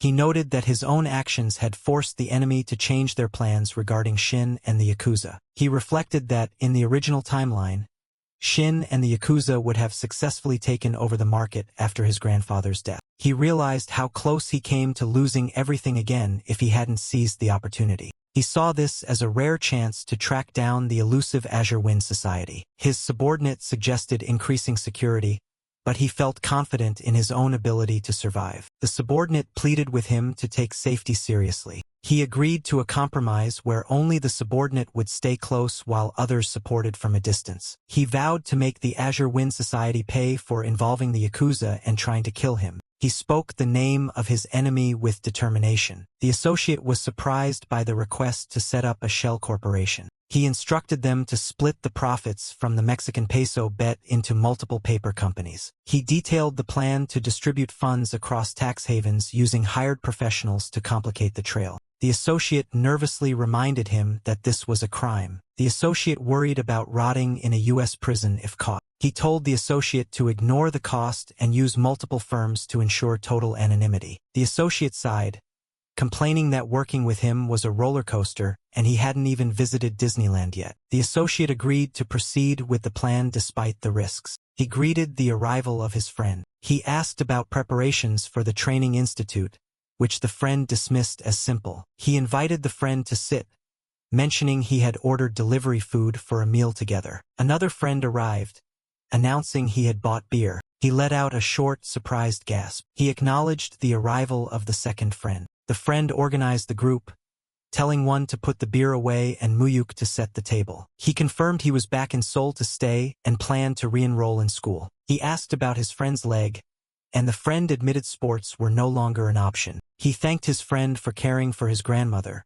but the friend brushed it off as doing it for his own peace of mind. The friend expressed regret for pitying him in the past. The friend admitted that Mu-hyuk seemed different and slightly scary now. He felt that Mu-hyuk had changed too much. He declared that he would have sought revenge if anything had happened to his friends. The friend apologized for judging him, reaffirming their bond despite the changes. He dismissed the apology, stating that friends didn't need to be sorry. The other friend interrupted the serious moment, yelling at them to come drink. They joked about the friend's drunken habits and past embarrassing incidents at a club. He observed that his friend looked happy. He agreed, thinking that being with them was always enjoyable. In January 1995, a massive earthquake struck Kobe, Japan. The narration explained that the yen began to strengthen rapidly following the disaster. It detailed how insurance companies repatriating funds and hedge funds buying yen fueled this appreciation. The yen became a playground for global hedge funds,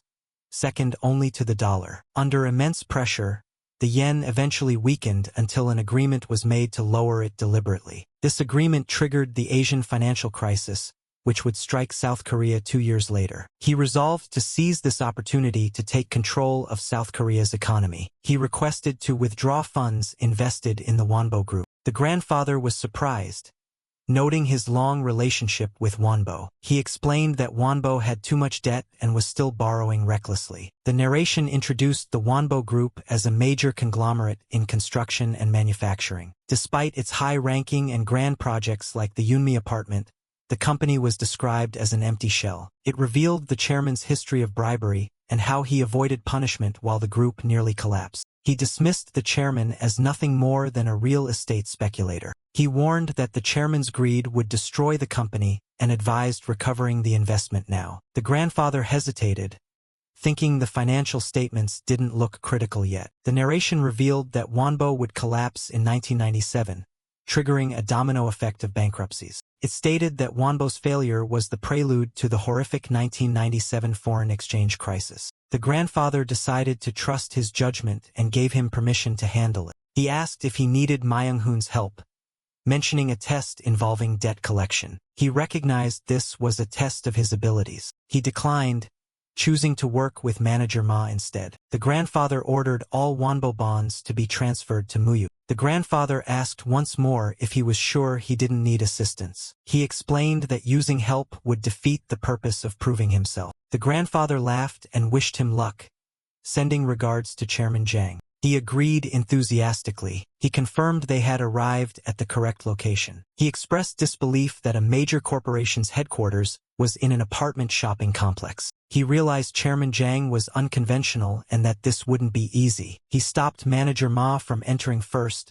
wanting to handle the task properly himself. He declared it was time to collect their money. He read the signboards listing the various subsidiaries of the Wanbo Group. He questioned if this modest place really housed a top-ranking conglomerate. A staff member asked for the reason of his visit. He stated he had an appointment with the chairman. He added that he came from Myeongdong. The staff member hurriedly directed a subordinate to check the schedule. He was shocked by the opulence inside the office, contrasting sharply with the exterior. Chairman Jang confirmed he was Cheon Tae-san's proxy. He introduced himself as Kim Mu-hyuk. He noted internally that the chairman looked even worse in person than on the news. Jang told him to stop standing and take a seat. Jang asked why he came instead of Director Ha. Jang feigned being impressed that such a young man was taking over duties. He stated his business regarding the convertible bonds used as collateral. Suddenly, Jang screamed at his secretary and threw a fit about the coffee temperature. The secretary apologized profusely while Jang demanded a new cup.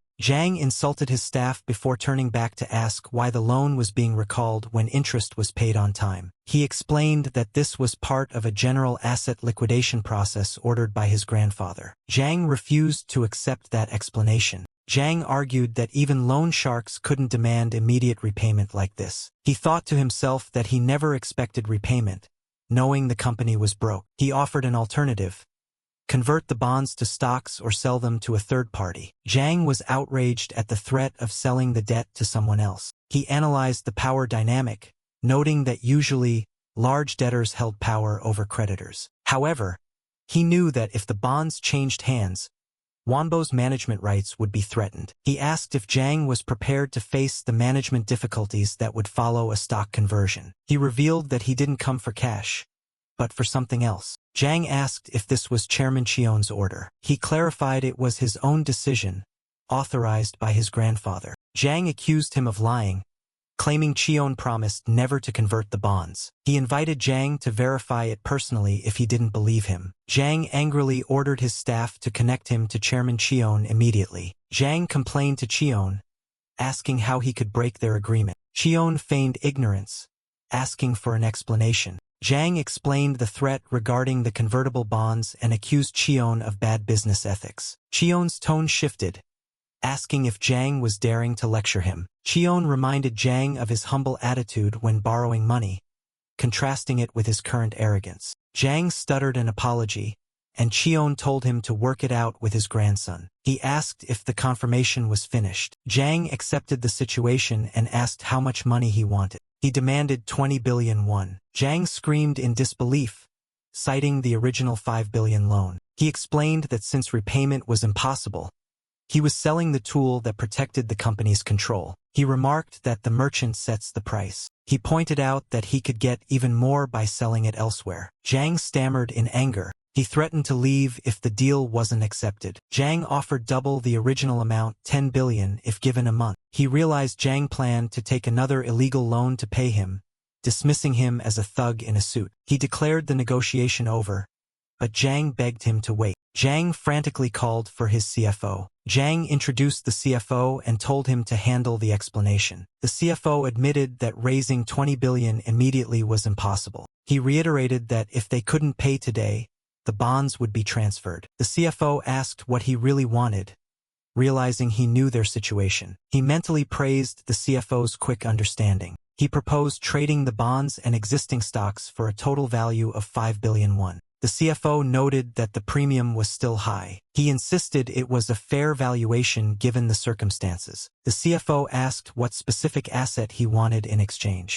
He identified a specific plot of unregistered land inside the Yunmi apartment complex. He also demanded the leftover land in Daechidong. Zhang was terrified, asking if he had a spy to know such intimate details. He narrated that this land was the one asset the tax service failed to seize, and it would soon skyrocket in value. He reminded Zhang of his lineage to explain his knowledge. He stated he knew the current market value was around 40 billion won. He gave Zhang a choice: the land or the company. He revealed internally that his only goal was the land in Daechidong to build his empire. He pressured Zhang to make a decision. Zhang shouted in frustration. He warned Zhang not to resent him later since he gave him a choice. Zhang compared him to his grandfather. Zhang accused him of being just as ruthless as Chairman Cheon. He accepted the comparison as a compliment. Zhang warned him that his arrogance would eventually be his downfall. He scoffed at receiving such advice from Zhang. He thought about the national disaster Zhang's mismanagement would soon cause. He decided not to save the country, but refused to let Zhang profit before fleeing. He demanded the land be handed over that day and prepared to leave. Zhang cursed violently as he left. The staff looked on in fear. He called his friend Jae-ha. He asked Jae-ha for an introduction to his father, a lawyer. Jae-ha agreed immediately, inviting him to his house. He declined the house visit, stating he knew where the law firm was. He arrived at the office and was greeted by Yoon Hyungmin, the co-CEO. The lawyer asked about Chairman Cheon. The lawyer admitted that in his line of work, knowing the chairman was inevitable. The lawyer mentioned rumors of him being the heir. He played it down, saying he was just learning. The narration introduced Yoon Hyungmin as Jae-ha's father and co-CEO of Yoon and Kim. It described the firm as the best in the country, willing to do anything for money. It listed their unethical methods: fabrication, bribery, and lobbying. He noted that even prosecutors feared them, making them exactly what he needed. He added that their true nature was currently known only within the industry. The lawyer asked what kind of lawsuit he needed handled. He explained he needed a lawyer proficient in corporate deals for a land transfer from Wonbo. The lawyer asked for the location and value of the land. He detailed the 1,600 pyeong in Daechidong and Yunmi,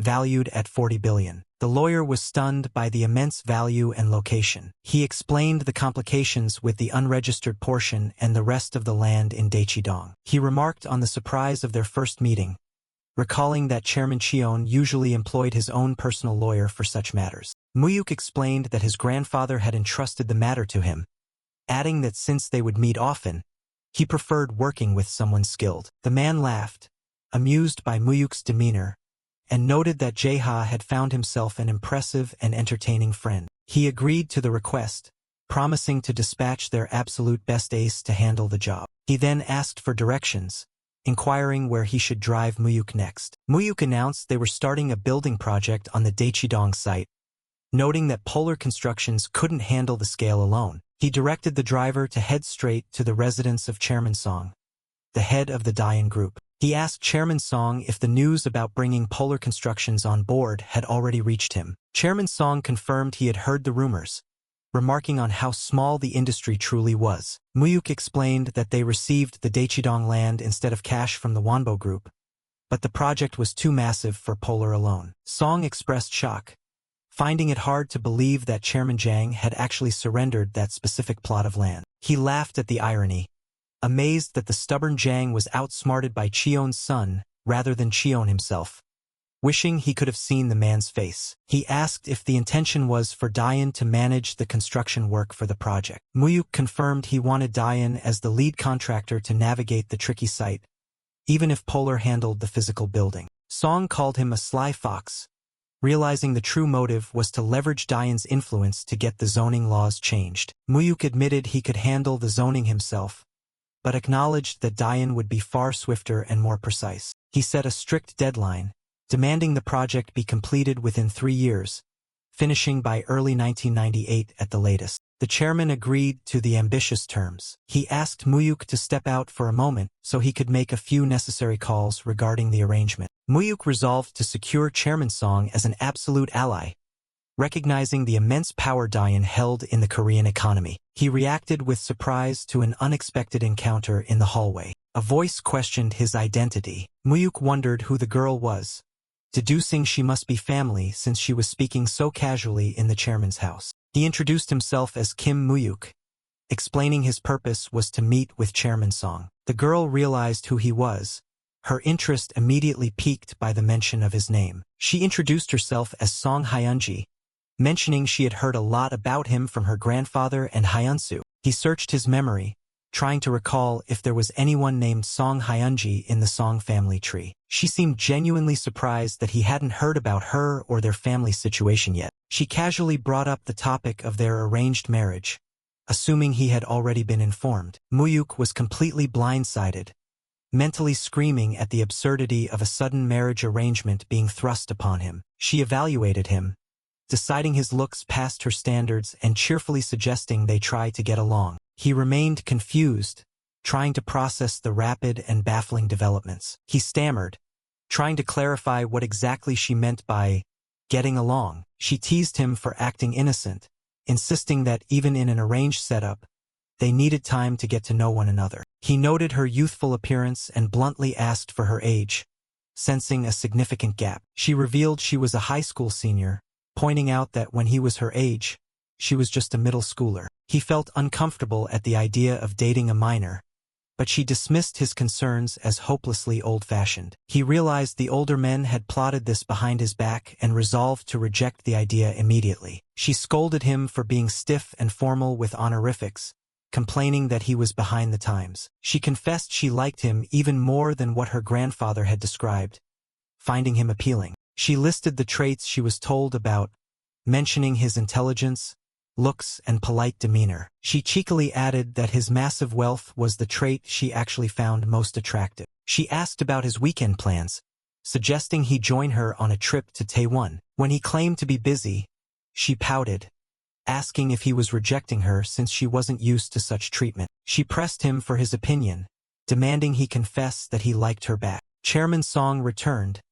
asking for Mu-hyuk's impression of his granddaughter. Mu-hyuk diplomatically described her as frank and energetic, noting she was unlike typical chaebol ladies. The chairman admitted she was a bit immature but declared her to be the grandchild he loved the most. He explained she was the daughter of his hidden son, who had lived a free life and married for love, shunning the company. He revealed her tragic past, explaining her parents died early in an accident and she was raised by her grandmother. Mu-hyuk acknowledged the sad history with a solemn nod. The chairman asked Mu-hyuk to look after her once he was gone, implying a deep trust. Mu-hyuk promised to care for her, framing it as treating her like a younger sister to avoid the marriage implication. Later, his associate asked if the negotiation with Chairman Song had been successful. It was noted that outsiders found it odd for a giant like Dayan to be involved in a mere building project. Mu-hyuk acknowledged Dayan's elite status as a top global contractor and vowed not to tarnish their reputation. The narrative shifted to Polar Constructions entering the project,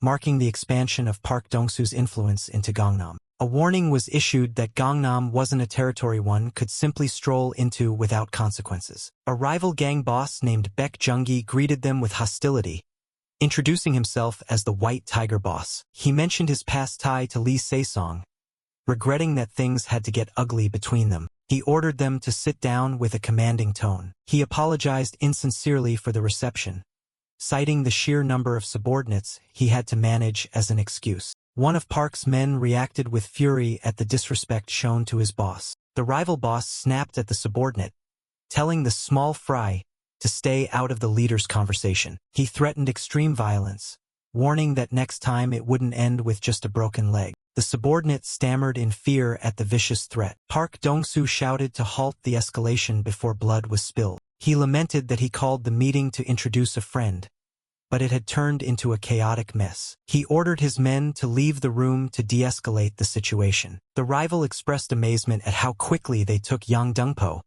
attributing it to Chairman Cheon's backing. He questioned if entering Gangnam was overstepping their boundaries, calling it too much. Park Dong-soo explained they were only there to manage the area around their new building project in Daechidong. The rival boss saw through the excuse, accusing them of using the building as a pretext to invade Gangnam. Park Dong-soo argued that a war between them would only benefit the other two gangs in the region. He analyzed the power structure of Seoul's underworld, highlighting Gangnam's immense profitability compared to other districts. He pointed out that even the White Tiger gang shared control of Gangnam via a fragile alliance. He reminded the rival that he had broken the unspoken rule about not touching Myeongdong first. The rival insisted he couldn't show weakness or get pushed out, or he wouldn't survive in the business. Park Dong-soo realized words were failing and prepared for the inevitable. He officially declared that his Tae-san gang was now at war with the White Tiger gang. The rival boss screamed in anger at the audacious declaration. Park Dong-soo placed the blame for the coming conflict squarely on the rival's poor choice. He confirmed it would be a total war until one side was completely wiped out. He stood up to leave, signaling the end of negotiations. The rival boss quickly backtracked, admitting he didn't want a war and asking Park to sit back down. He conceded, allowing them only as far as Daechidong and threatening total war if they crossed that line. Mu-hyuk was informed that an agreement had been successfully reached. Mu-hyuk authorized going over budget to ensure the best materials were used and the timeline was met. The narration noted that Park Dong-soo had secured a foothold in Gangnam without the mutually destructive gang war. It explained that Gangnam was currently divided among three major groups: White Tiger, New Gangnam, and Honam. Mu-hyuk realized the Azure Society was funding all three groups, making a future clash unavoidable. Chairman Cheon gathered the family to make a formal and decisive announcement. He unequivocally declared Mu-hyuk as his official heir. He warned the others to be content with their fair shares and not to covet more than they were given. Ji-young congratulated him cheerfully, genuinely happy for his success. The chairman challenged the silence of the other siblings, asking if they had a problem with his decision. One sibling congratulated him, admitting it was practically a known fact that Mu-hyuk was the successor. Another noted that saying it out loud at a family gathering gave the words real weight. Mu-hyuk promised to do his best to uphold the family honor, aware of the underlying tension regarding his surname. The chairman privately told Mu-hyuk that the siblings were no longer threats and asked him to spare them from his revenge. Mu-hyuk promised his grandfather he wouldn't harm them, honoring the old man's wish. Mu-hyuk confirmed he was heading to the U.S. to finish some business he had left behind. A sibling confronted him, remarking on how things had ultimately turned out. He reminded Mu-hyuk of their deal regarding the takeover of Samsung, hoping he hadn't forgotten. Mu-hyuk stated he wasn't responsible for his father's sins but hoped their agreement would stand. The sibling demanded an apology, even if it was just symbolic, for the trouble caused by Mu-hyuk's father. Mu-hyuk argued he shouldn't have to apologize for actions he knew nothing about and had no part in. He pointed out his father was already exiled and punished, asking if that wasn't enough retribution. He assumed the deal was still on despite the tension between them. Mu-hyuk observed the siblings' pride, realizing they weren't just playing a game but had genuine feelings. Another sibling called out to him, stopping him before he could leave. He requested a conversation, indicating he had something important to say. Mu-hyuk wondered why the siblings were confronting him in succession, finding it odd. The sibling hesitated, struggling to find the right words. He apologized for not knowing about the tragedy regarding Mu-hyuk's aunt, admitting his ignorance. Mu-hyuk was taken aback by the unexpected apology. The sibling apologized aggressively, admitting his father's actions were trash and that he was sorry. He offered a sincere apology on his father's behalf, taking the burden onto himself. He stated he just needed to get it off his chest and wasn't expecting forgiveness in return. Mu-hyuk wondered if this was a ploy or if the sibling was being genuine for once. He considered reassessing his opinion of the Cheon siblings, seeing them in a new light. The scene shifted to New York, returning to the business world. Mu-hyuk discussed the upcoming Netscape IPO and the market frenzy surrounding it. He planned to sell at $40 for a massive profit, surprising his partner with the specific exit strategy. Mu-hyuk predicted the stock would peak, but eventually be crushed by stronger competitors, necessitating a quick exit. He gave strict orders to liquidate the shares at the target price of $40 immediately after the IPO. His partner confirmed the yen trade was cleared with a massive 300% return. Mu-hyuk asked for the bottom line, bracing himself for the total figure. The partner revealed their staggering wealth, $30 billion. Which converted to over 25 trillion won. Mu-hyuk ordered the acceleration of the shell company setup to manage the massive influx of funds. He described a complex money laundering scheme, splitting assets into hundreds of companies and merging them back. Mu-hyuk demanded even more fragmentation into thousands of entities to hide the money trail, despite the high fees. The partner noted that paying fees was certainly better than spending life in prison for financial crimes. Mu-hyuk dismissed the bad omens and committed to the plan, determined to go all out. He asked manager Ma to find a reliable individual for a sensitive task. He specified he needed a U.S. citizen to protect his key man, Han Kyung-yong. Mu-hyuk emphasized that trust was more important than cost, urging Ma not to worry about the expense. He admitted he wanted to trust Han, but knew all too well how terrifyingly corrupting money could be. He resolved to cut Han off without hesitation if the money ended up corrupting him. Mu-hyuk greeted a friend named Charlie with enthusiasm after a long time apart. He asked if Steve was there for the Netscape IPO,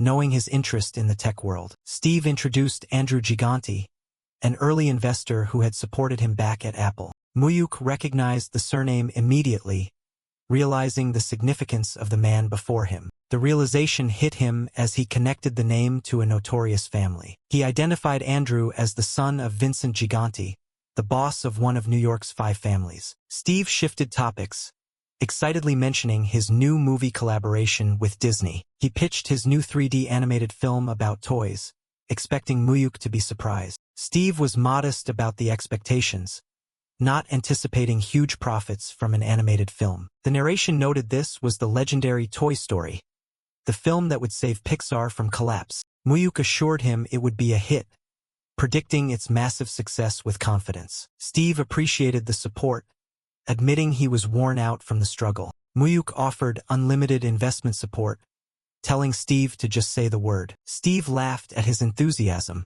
finding Mu-hyuk to be an amusing character. Steve asked Andrew for his opinion on Mu-hyuk, seeing if he shared the positive impression. Andrew joked he wouldn't invest in such an eccentric type if he were an investor. He joked about his father's strictness, saying he'd be shot for investing in someone so unpredictable. Mu-hyuk internally connected the dots, realizing Steve must have received mafia help in the past. An assistant interrupted, announcing a call from Disney. Steve stepped away to take the call, leaving the 2 men alone. Andrew turned his attention to Mu-hyuk, curious about the young Korean investing such impressive amounts. Mu-hyuk gave a vague answer, stating he was simply in the family business. Andrew asked if Mu-hyuk knew who he was, sensing the recognition. Mu-hyuk admitted the unique surname and the conversation with Steve had given it away. He recited Andrew's lineage, identifying him as the eldest son of Vincent Gigante. Andrew deduced Mu-hyuk was in a similar gray area of business given his knowledge and demeanor.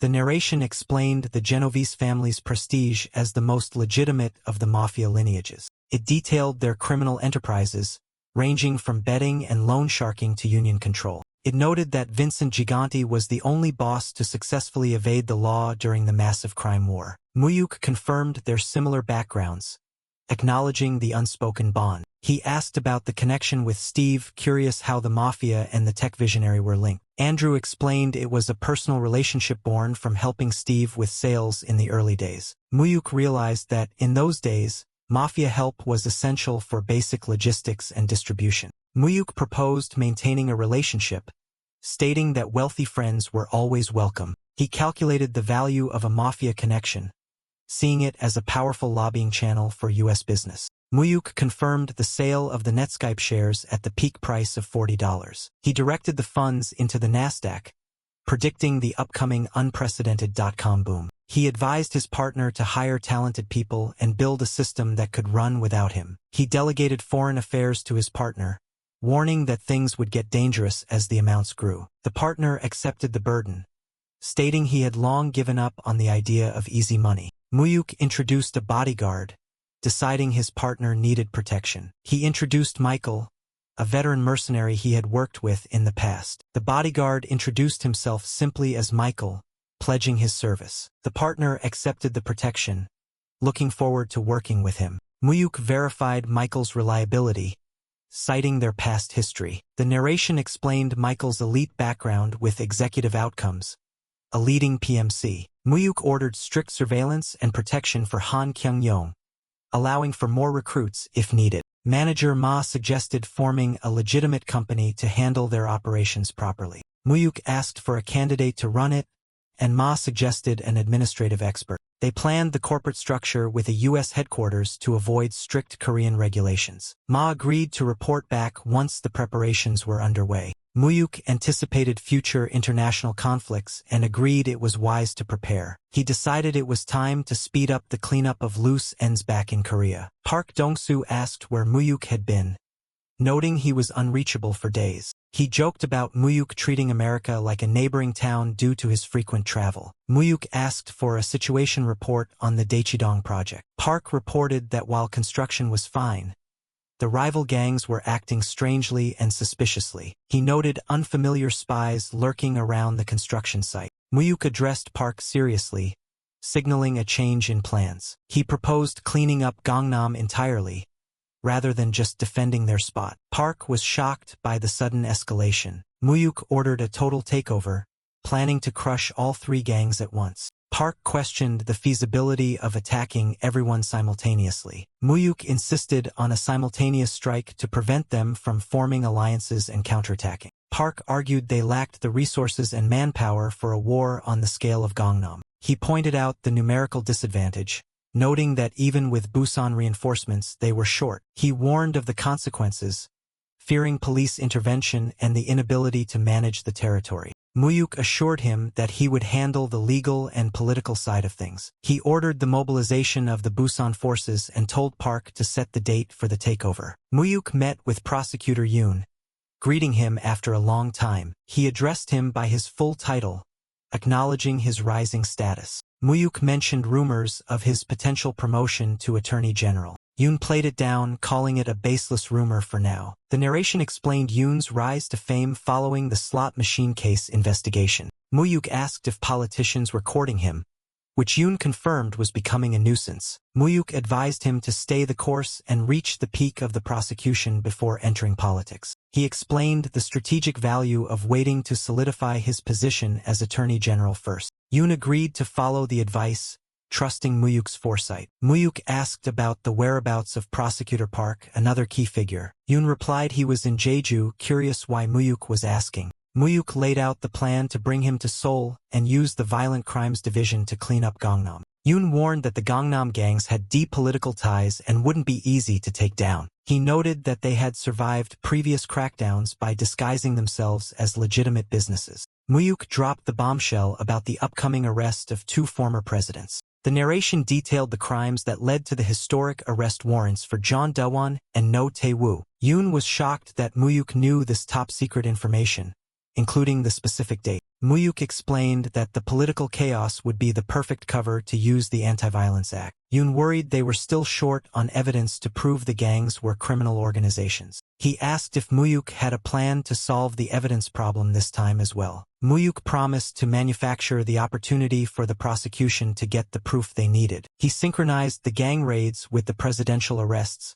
calling it D-Day. Park Dong-soo worried that his own men would get caught in the dragnet. Mu-hyuk told Park to sacrifice one mid-level boss to make the operation look legitimate. They decided on Soo-young as the scapegoat to take the fall for the organization. Park hesitated, pained by the thought of sacrificing a childhood friend. Mu-hyuk promised a lighter sentence for Soo-young compared to the 5 years the rivals would get. He insisted the reward of taking all of Gangnam was worth the necessary sacrifice. Park reluctantly agreed, demanding assurance that the sentence would be light. Mu-hyuk explained that Park's side also had to take a hit to satisfy the media and public opinion. He predicted the media would spin it as a sensational war between Seoul and Busan gangs. Mu-hyuk returned home, greeting his family. He greeted his grandfather, who asked if he had just arrived. Ji-young greeted him enthusiastically, surprising him with her presence. She explained she was staying for a few days to keep their grandfather company. Mu-hyuk thanked her for being there. He noticed the positive change in the household atmosphere thanks to her cheerful presence. He reflected that his grandfather truly wanted family happiness,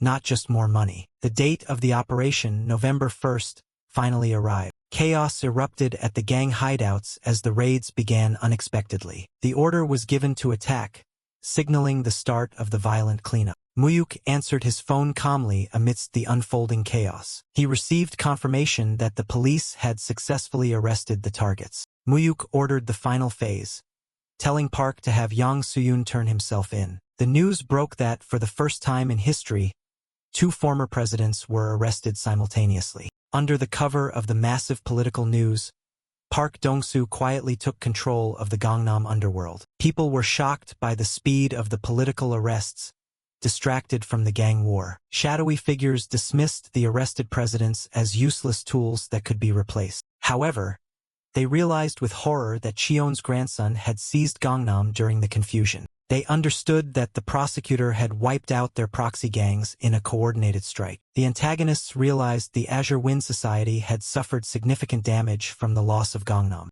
They acknowledged Mu-hyuk as a serious threat who was stirring up trouble for them. Mu-hyuk relaxed after the victory, telling manager Ma he was going out for a drink. He dismissed his manager, telling him to go rest as there was no need to wait. A sudden shout of "Young Master" rang out, signaling an immediate unseen danger. He shouted the name in a sudden panic. She stammered, asking if he was all right after hearing he had been struck by a truck. He dismissed the concern, claiming he only hurt his head slightly when he fell and had no major injuries. He urged his friend to leave without informing Hyun-sung, wanting to prevent his grandmother from worrying. He demanded to know who was responsible for the attack. The subordinates cried out for their young master. They shouted again, rushing to his aid. He insisted he was fine and ordered them to catch the perpetrator. The attacker screamed at them to stay back. The captured man stammered, claiming ignorance and insisting it was just a drunk driving mistake. He warned the captive that staying silent now would be the worst error of his life.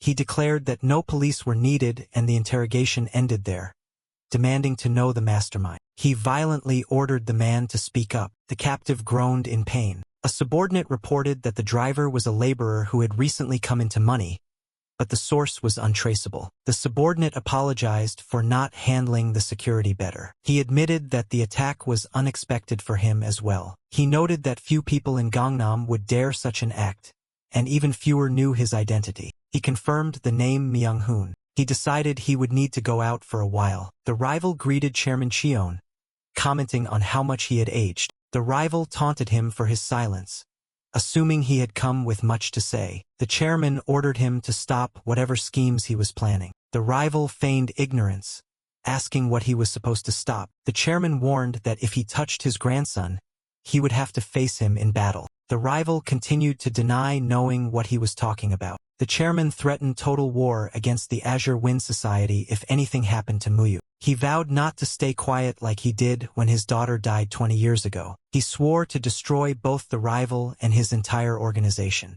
The rival casually admitted to killing the daughter and mocked how the chairman's sons betrayed their sister. He explained that in return, they backed the sons after the chairman cut ties with the Azure Wind Society. He taunted the chairman, saying he should have fought back when his daughter was killed if he truly could. He mocked him for doing nothing to protect the children who betrayed their own sister. He admitted he planned to kill Mu-hyuk after the chairman died, but found the grandson too annoying to ignore. He reasoned that without a reason to spare him, taking him out was the logical move. The chairman declared he had lost everything and given up on his other descendants, leaving only Mu-hyuk. He implied that having nothing left to protect meant he had nothing left to fear. He challenged the rival to try him if he thought there was no reason to spare the boy. He promised that while he might not destroy the society entirely, he would inflict severe damage. He vividly described how he would tear the rival apart limb from limb. He reiterated his vow that while the organization might survive,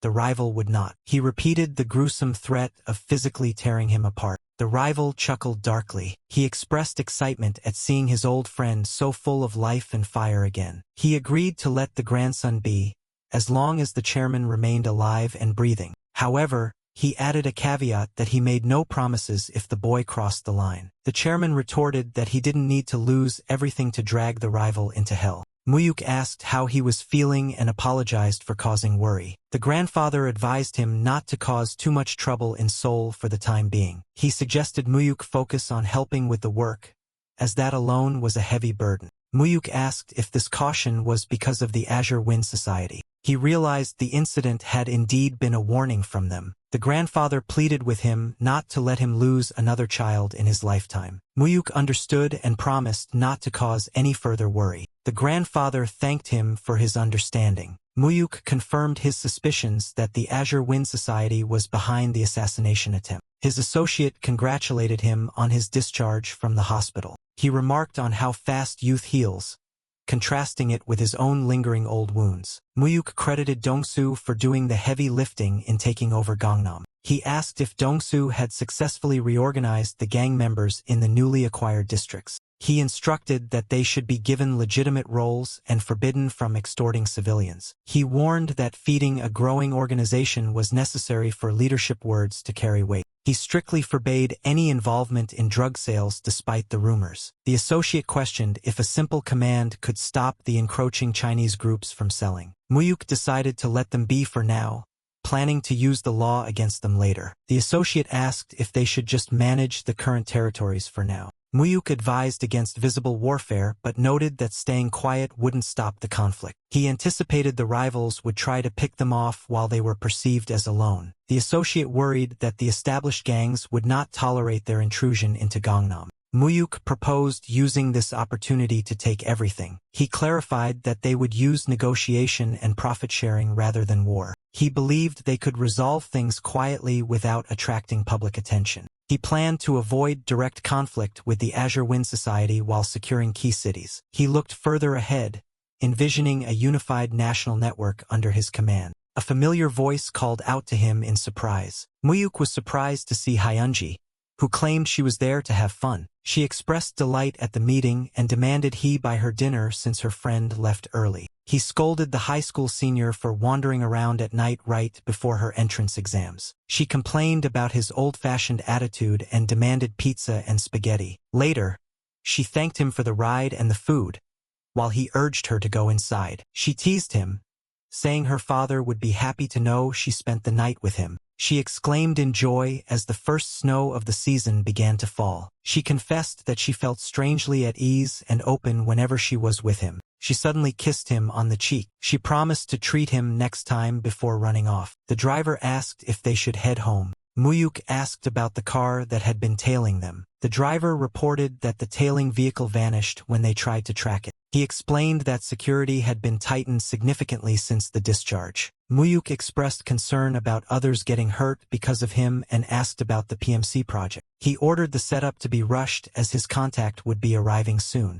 He welcomed the newcomers, introducing himself as Charlie Kim. The visitor, Eric Clark, expressed surprise at how young the boss was. Charlie introduced the skilled Navy veterans he had recruited. He assured Mu-hyuk that their field experience was solid. Mu-hyuk appreciated their confidence and looked forward to the partnership. Eric asked what kind of company Mu-hyuk intended to build. Mu-hyuk stated he wanted a reliable company to protect his people. Eric questioned why he needed a PMC for tasks a regular security firm could handle. He asked for a clear vision to determine the scale of the company. Mu-hyuk declared he sought the most capable and largest force worldwide. He emphasized the need for a force that was loyal only to him. Eric noted that soldiers follow the commander who signs their checks. Mu-hyuk decided they needed a U.S. general with influence to front the operation. He explained that the U.S. military system required deep connections for their goals. Eric agreed that lobbying was essential for a U.S. base and asked for candidates. Mu-hyuk mentioned two influential figures who would require significant funds. He stated that cost was irrelevant if the results were fast and precise.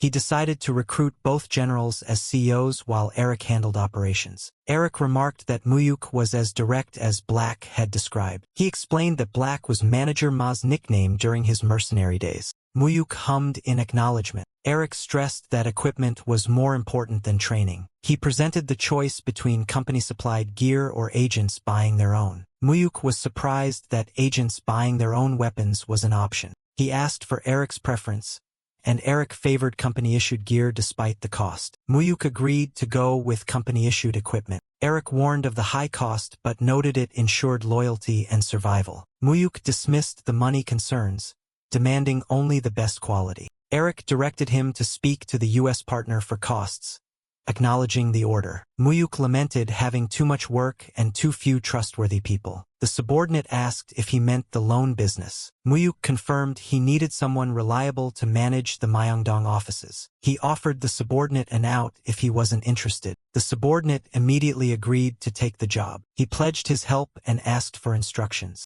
Mu-hyuk instructed him to learn the flow of money and how to read ledgers in the market. He planned to leave the subordinate with Kim Ha-sik as a starting point for bigger plans. He internalized that 1997 was approaching and one mistake could ruin everything. He reflected on the economic contradictions of 1996 leading into the crisis. He noted that small businesses were already collapsing despite the public's ignorance. A desperate man begged Chairman Cheon for help. He insisted Cheon was his last hope as banks had stopped lending. He pleaded with Cheon to buy his convertible bonds in January. Cheon scolded him for overreaching into the steel industry and ruining his company. The man begged for help one last time for the sake of their past. Cheon stated the matter was out of his hands and he would consult Mu-hyuk. He dismissed the man, promising a response later. The man continued to plead as he left. Cheon doubted that Mu-hyuk would agree to help. He realized Mu-hyuk's predictions from years ago were coming true. He recalled Mu-hyuk saying CEOs would kneel and beg for money. He marveled that the words had become reality. He let out a scoff. He mused that he would see an interesting show before he died. A subordinate reported Chairman Jang's visit. Mu-hyuk noted it was too late for Jang, as his ship was already sinking and vultures were circling. He predicted Wonbo was just the start and major corporations were at risk. He reflected on Korea joining the OECD and its apparent prosperity. He mentally listed the hidden economic time bombs, trade deficits, and massive corporate debt. He foresaw the total collapse of the economy as a side effect of rapid growth. As 1997 dawned, history moved exactly as he had known it would. News reports announced Wonbo Group's default and failed attempts to secure funds. Executives discussed the refusal of creditors to provide additional support. They revealed the creditors demanded the chairman's resignation. The chairman exploded in anger at the demand to step down from the company he built. An executive explained the political sensitivity of the election year prevented a bailout. The chairman argued the election year should guarantee support to protect jobs. He believed they were too big to fail, and the country couldn't afford their collapse. He ordered another request for funds, citing their assets and steel mill potential. He tried to bribe the creditors with vague promises of rewards. The narration confirmed the request was denied, and bankruptcy was imminent. Mu-hyuk greeted Chairman Jang formally. Jang stammered, asking for Chairman Cheon instead. Mu-hyuk informed him he had full authority to speak for the unwell chairman. Jang asked for another director, seemingly desperate to avoid Mu-hyuk. Mu-hyuk asserted his authority and gave Jang the option to leave if he didn't want to talk. He bluntly stated they had no intention of buying the worthless bonds. Jang was insulted by the term scrap paper. Mu-hyuk cut to the chase, asking if Jang could cover the note due in 3 days. News reports confirmed Wonbo's final bankruptcy and the massive debt revealed. Jang tried to dismiss the debt as a bank issue and asked for a deal on other assets. Mu-hyuk pointed out that other conglomerates were already waiting to pick the carcass clean. He surmised Jang had already been rejected by the other major players. Jang resigned himself to a deal, demanding the money by next week. Mu-hyuk agreed, though he internally noted Jang would never see that money. He planned to let the bankruptcy happen before payment, effectively nullifying the deal. The narration described the fall of the giant and the arrival of scavengers. The heads of the top conglomerates were introduced. The leaders of Samsung and Yungwoo were also present. Chairman Park of Yungwoo was the fourth major player. One chairman questioned why the retired head of Daein had come personally. Chairman Song of Daein insisted he had to handle such matters himself. He announced that he and Chairman Park had already divided the spoils. He detailed the division of construction and steel, shocking the listener. The listener warned Song about his poor standing with the current administration. He threatened that the government wouldn't look kindly on this, but Song dismissed it. The excluded chairman angrily declared he would settle it with money. It was the day before Wonbo's final collapse. Cheon observed that Jang's repeated visits signaled his end. Mu-hyuk advised Cheon not to be greedy for Wonbo assets. Cheon guessed Mu-hyuk was eyeing the steel company. Mu-hyuk realized the old man was sharp. He explained Wonbo Steel was a poison pill that would endanger the acquirer. He recalled from history that Dayan's acquisition of the steel mill led to their downfall. He clarified he didn't want the company, but the real estate it owned. He revealed he had already arranged to buy all the land. He explained the massive debt would cripple whoever bought the steel mill. Cheon asked if this was another one of his predictions. The scene shifted to Hong Kong in 1997, awaiting the handover. The narration described Hong Kong's role as a financial hub. A voice asked if she was awake. She woke up groggily, recalling a dream about a prince making an offer. Flashback to the previous night. She was on the phone, begging for a loan and promising quick repayment. She was rejected and tried to play it off politely. She complained about how everyone had turned their backs on her. She panicked about needing a lawyer by the next day to avoid jail. A stranger called her name. She asked who the intruder was. Mu-hyuk introduced himself and mentioned he had been trying to reach her. She recognized he was Korean. He recited her personal history and background. He detailed her recent firing for aiding tax evasion. The narration described the bank's history of illicit dealings. It explained that Eva was a scapegoat for the bank's corruption. She accused him of being police and shut down. She vented her frustration about being framed and broke. He told her to calm down and listen to his offer. He narrated her future from his past life as a ruthless financial predator. He described how she would plunder Korea's assets during the crisis. He noted her eventual success and departure from Korea. He stated he came personally to negotiate because he needed her. He offered to provide a top legal team if she worked for him. He asked her to hear him out regarding an important role. He emphasized that listening was all she had to do. She was intrigued and asked why he chose her specifically. He cited her appearance and her proven silence under pressure. He stressed that he needed loyalty and competence, not a clean record. She liked the terms and asked for the company name. He gave her the freedom to name the corporation she would establish in Korea. She remarked that he was a stranger she just met. He gave her the choice to trust him or rely on her useless contacts. She agreed to the deal and suggested they get to know each other better. The next morning, she was surprised he was leaving so soon. He handed her something before leaving. She was shocked by the amount. He called it a down payment and instructed her to get a lawyer immediately. He gave her instructions on handling the trial and when to come to Korea. She stared at the black card, asking if it was really hers. He clarified it was his card. He promised her a better corporate card once she arrived in Korea. She thanked him enthusiastically as he left. He anticipated her arrival, knowing she would thrive in the post-crisis chaos. The narration described the political fallout of Wonbo's collapse. It detailed the economic shockwaves hitting other corporations. The government and IMF tried to downplay the crisis due to the elections. Global investors, however, already sensed the coming disaster. The visitor commented on Mu-hyuk's frequent presence. He assured the man that their paths would cross frequently,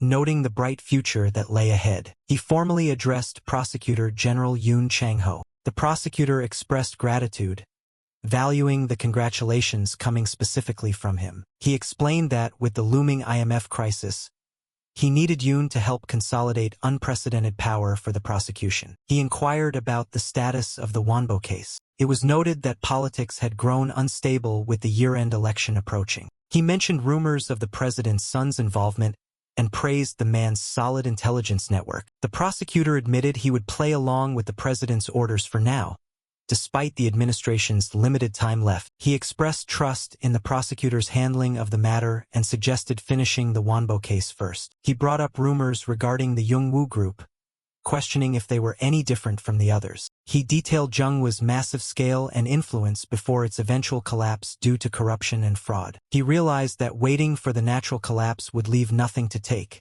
so he decided to accelerate the timeline. He advised looking for embezzlement and breaches of trust, acknowledging that the investigation wouldn't be easy. However, he emphasized that catching Jung-woo before the explosion would be a career-defining achievement. The prosecutor asked if he could set the date for summoning the executives. He agreed but asked if the ultimate goal was to swallow the massive Jung-woo group. He clarified that his friends were interested in the acquisition, not him personally, and authorized the preliminary investigation. He stressed that the prosecutor's role would be critical as the economic crisis wouldn't end easily. He warned of surging economic crimes and intense political pressure, advising Yoon to stay centered. The prosecutor asked for clarification on the duration of the crisis. He predicted a worst-case scenario but promised that standing firm could lead Yoon to the Blue House after retirement. The prosecutor laughed at the boldness of the suggestion regarding the presidency. He reasoned that public support could make Yoon a contender,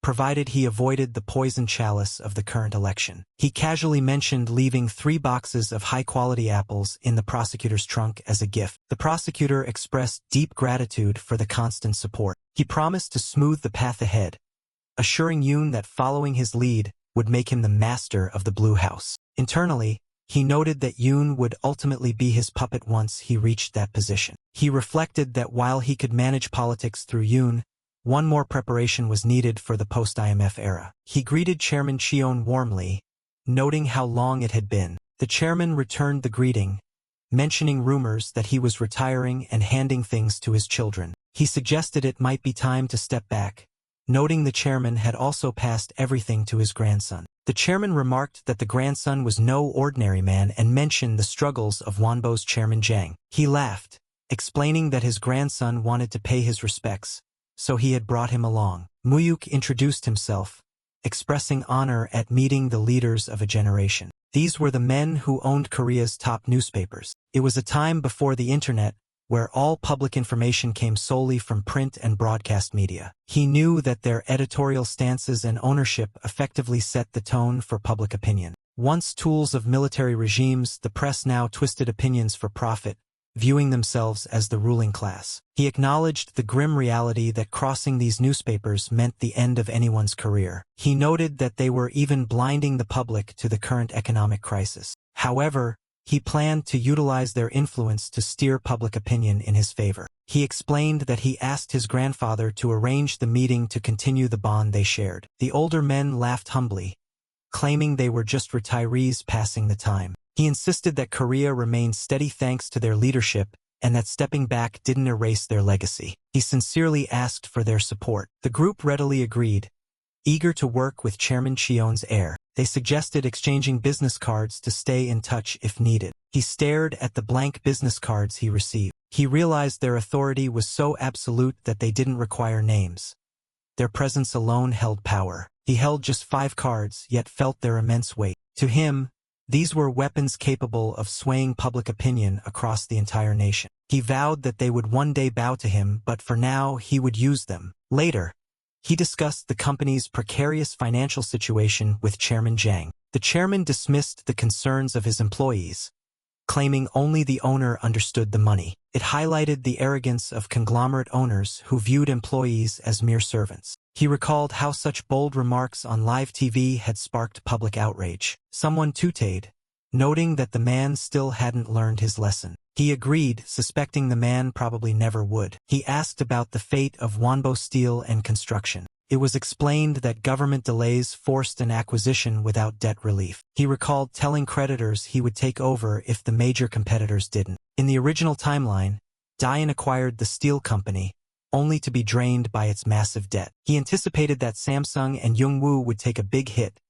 telling his partner to watch and enjoy. The partner admitted they would be in trouble without his guidance and owed him one. He asked for thoughts on the shaky ground of the Kia Group. Kia was described as a massive conglomerate with diverse subsidiaries, run by a professional management system rather than a family. However, that professional system became a weakness when competing with family-run chaebols during cash flow crises. He explained that Samsung was lobbying hard to block financial aid to Kia in hopes of taking over its automotive division. He acknowledged the situation but noted there was no way to stop it. He predicted Kia Motors would end up with Tae-san, advising to let Samsung make their move for now. He planned to act once the government changed after the upcoming presidential election. His partner questioned if the ruling party wasn't guaranteed to win and back Samsung. He predicted the ruling party would split, scattering votes to the opposition's benefit. It was noted that the candidate was clashing with the current president, losing his support. His partner remained skeptical about a regime change, recalling past elections. He insisted the vote division would lead to an opposition victory this time. His partner mused on the idea of a new government. He advised that while conglomerates bet on the ruling party, his partner should remember his advice. The partner agreed to think about it. He asked how things were going with Hyunji. He replied that he was just laying the groundwork. He admitted he wanted to stay close to Chairman Song because he was after something specific. He foresaw a future merger involving Dian and Samsung, followed by a liquidity crisis and a split. He planned to take it over when the time was right.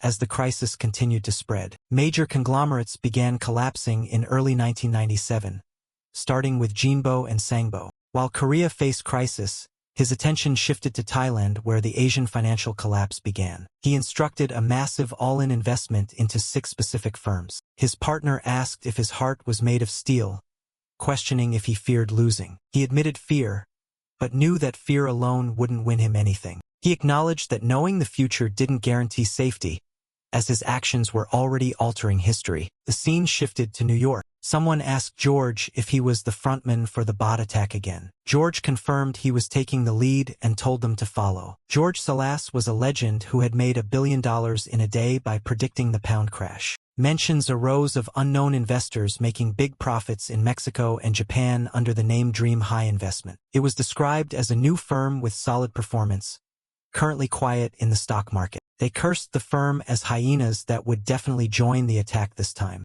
George dismissed them as kids and asked who owned the firm. He was told James Han ran it, but a man named Charlie Kim owned 99%. The only information available was that Charlie Kim was Korean. George was surprised that a Korean investor was bold enough to join their game. Sensing something off, George decided to lead the attack personally while keeping an eye on Dream High. His colleagues wondered why the man who broke the Bank of England was so serious. George noted that Dream High was always one step ahead of him. He recalled how they entered and exited the Mexican and Japanese markets before him. He wondered just who this Charlie Kim really was. Options were described as a simple gambling game of buying and selling time. It was a den where one person's profit was another's loss. His partner reported that Dream High employees were betting $1 billion on the rise, contradicting Wall Street. He calmly placed a $2 billion bet on the rise as well. The attack on the Thai bot began in the stock market, causing a 10% plunge and panic. Major Wall Street institutions mobilized to attack the bot.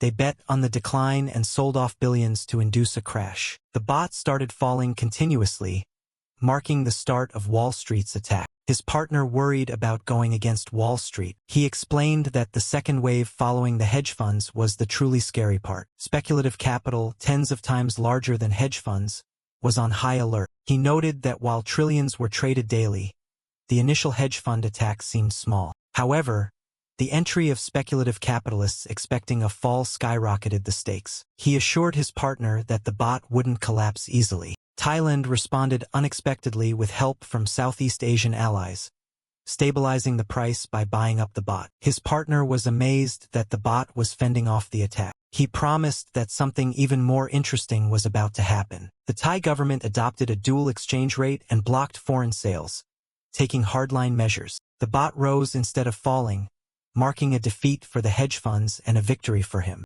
His partner asked if he had predicted the Thai government's strong response. He confirmed that the Battle of Bangkok was proceeding exactly according to his memory. He suddenly ordered a complete switch to betting on the fall, surprising his partner. He explained that Thailand would eventually surrender, creating an opportunity to get in with them. The hedge funds prepared to attack again, but the second wave panicked and dumped options cheaply. People were dumping options on the fall at half price, terrified of losses. He ordered his team to buy every single cheap option, insisting the bot would plummet. He noted that creating a connection with the hedge funds was an achievement separate from the profits. His partner remarked that the hedge funds would be curious about his identity. He mused that there were no eternal secrets and they would find out eventually. Their bet on Thailand's victory yielded $20 billion from a $4 billion investment. He ordered all of that, plus their pulled funds, to be bet on the fall. During a lull, a new Thai finance minister took over and prescribed drastic economic measures. The reality was devastating as hedge funds and speculators fought, but the government had already surrendered. While they fought over spoils, the true victor was someone else. His partner reported dumping everything before the market closed, resulting in huge returns. They had turned $5 billion into $100 billion, a 2,000% return. He realized his intervention had caused a greater crash than history recorded, doubling his expected profit. He credited his partner and ordered generous bonuses for the employees. With $100 billion, he had taken half the profits meant for the hedge funds. He decided to step back from other Asian attacks to let hedge funds profit, focusing instead on Korea. He knew the disaster in Thailand would soon be replicated in Korea. The Kia Group went bankrupt, shocking the nation as even top chaebols fell. The government remained complacent, obsessed with election victories and defending the exchange rate. A man greeted his boss, asking if the lawsuit was resolved. He thanked the man, mentioning the defeat of those who tried to frame him. The man asked if they were going to the hotel. He directed them to a specific location instead. They arrived in Daechidong. He introduced Eva to her new workplace in a brand new, unfinished building. Eva loved the place and confirmed she just needed to follow his instructions. He declared that she would start buying up everything in the Republic of Korea from there. He planned to use the building he acquired from Chairman Jang as his base. He would stay in the shadows while Eva acted as the face of the operation. Eva marveled at Seoul's development, comparing it to Hong Kong. She found it hard to believe such a country was about to fall into crisis. He pointed to Thailand, noting that once hedge funds targeted a country, there was no escape. He acknowledged Korea's economy was much larger and was a miracle of development. He decided to proceed and asked if she had people in mind for recruitment. He gave her full rein to recruit talented people regardless of cost. Eva expressed her approval of the arrangement. He warned they would be busy and must avoid unnecessary attention. She asked if he would still stay with her that night. He agreed to spend the night together. He received a call from the Ministry of Finance and Economy. The minister had asked him to release dollars as reserves were dwindling. He noted the reserves were draining faster than he expected. He refused to grant the request, knowing his funds would be a mere drop in the ocean. His grandson agreed that even pouring in all their money wouldn't stop the crisis. He complained about the minister's arrogant attitude and the foolishness of the economic policy. He criticized the government for ignoring warnings and engaging in political posturing. He condemned the administration's obsession with superficial achievements to stay in power. He noted the government failed to grasp the danger of short-term foreign debt. He stated that Korea self-destructed from internal bombs rather than just external attacks. He declared that the timer was about to hit zero. He asked if any top conglomerates had contacted them yet. He predicted that within days, they would be begging for salvation. His grandson asked if this was the time he had spoken of. He instructed his grandfather to lend money but demand shares, specifically Samsung Electronics stock. His grandfather worried that the ruling party might still win. He insisted the opposition would win and history would play out as he remembered. He woke his partner in the middle of the night. He asked how much money they had in their Bermuda corporation. His partner estimated about $10 billion. He announced that the real beginning was fast approaching. His partner hesitated, feeling conflicted about profiting from his home country's crisis. He reminded his partner of their promise to follow investment calls without question. He argued that if they didn't take the money, other hedge funds would. He reasoned that Korea wouldn't disappear, but the opportunity was rare. He insisted they had to seize the chance to make a fortune. He explained the harsh reality that for someone to win, someone else had to lose. His partner agreed to start buying options as soon as the market opened. He reflected on his past life where he lacked the means to seize this opportunity. It was October 1997, 2 months before the IMF bailout. He vowed to devour everything, refusing to let anyone else have it. However, he had one more target before hitting Korea. He planned to hit the US first. The collapse spread from Thailand to Indonesia as hedge funds attacked. Malaysia, the Philippines, and Taiwan fell in succession. The Asian crisis began, causing the US stock market to fall. He remained calm while others worried. Employees were nervous about their stock holdings. He ordered them to forget the stocks and prepare to move to Hong Kong. He announced that the hedge funds were attacking Hong Kong next.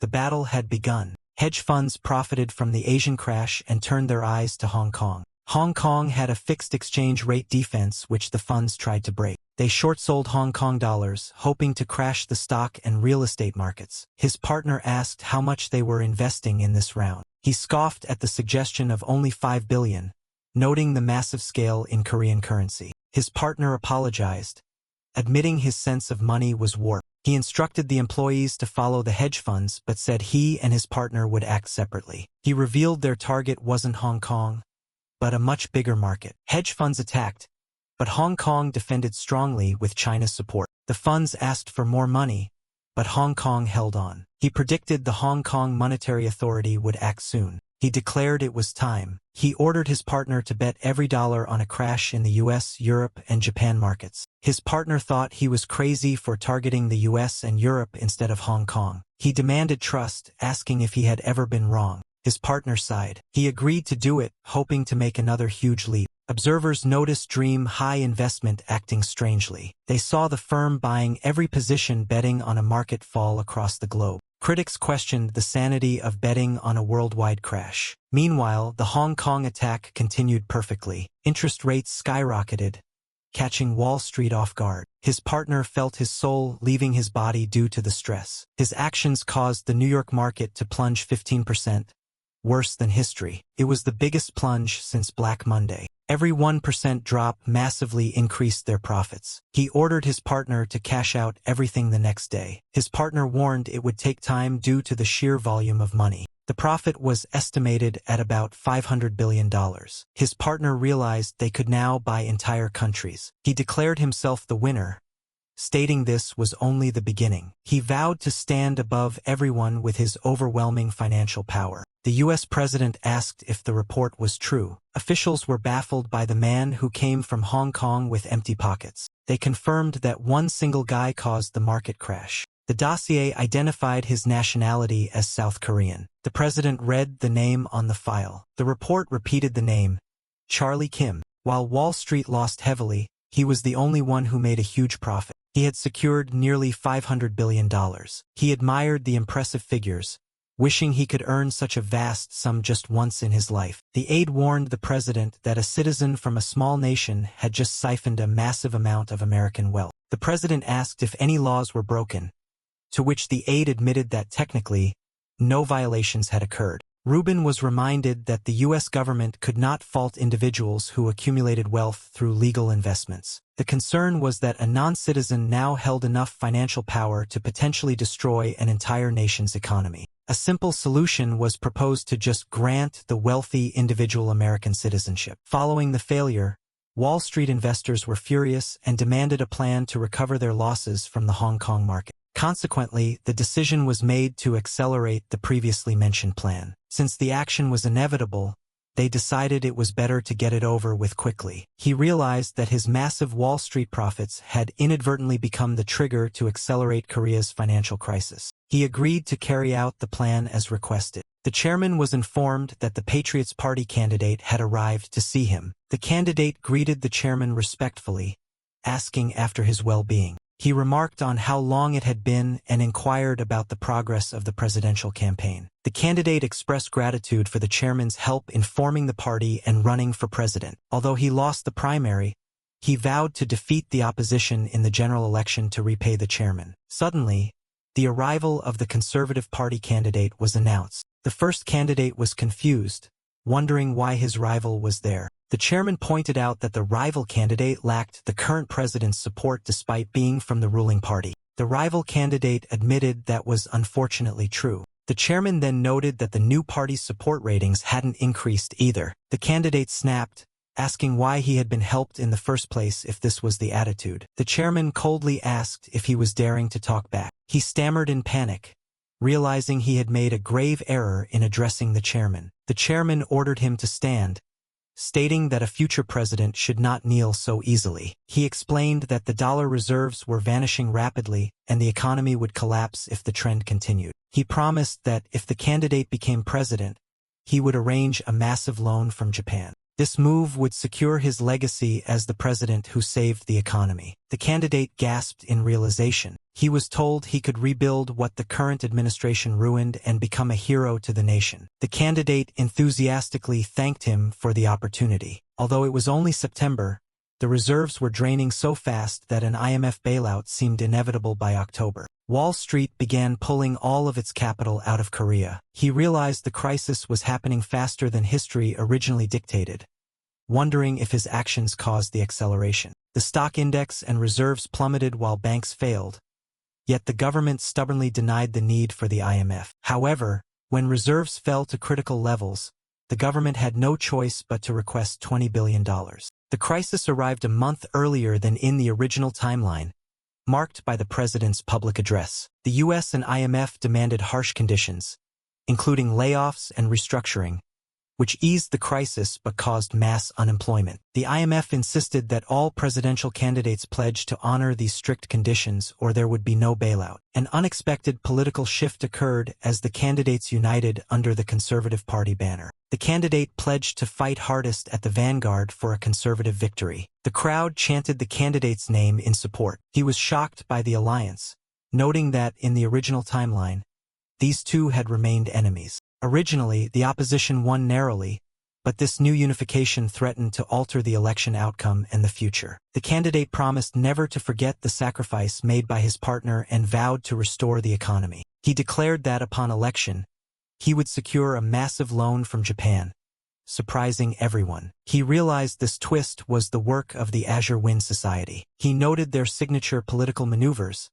bypassing the government to deal directly with foreign powers. He understood that his presence and the society's actions were fundamentally changing history. The opposition's victory, originally narrow, was now in jeopardy due to the combined votes of the ruling party. He feared that if the opposition lost, the Azure Wind Society would grow too powerful, creating a worst-case scenario. He decided that if they tried to change the president, he would use his money to fix things himself. Korea lost all credibility after requesting the bailout, its credit rating plummeting to the level of developing nations. Stock prices continued to freefall as exchange rates hit their upper limits. The official was asked why he came to Korea when the bailout agreement was already signed. He replied that he was there to verify if Korea actually intended to keep its promises. He criticized the Korean government for ignoring the crisis and maintaining incestuous ties with corporations. He stated that failing banks and conglomerates needed restructuring and should be sold to foreign investors. He demanded privatization, reduced welfare,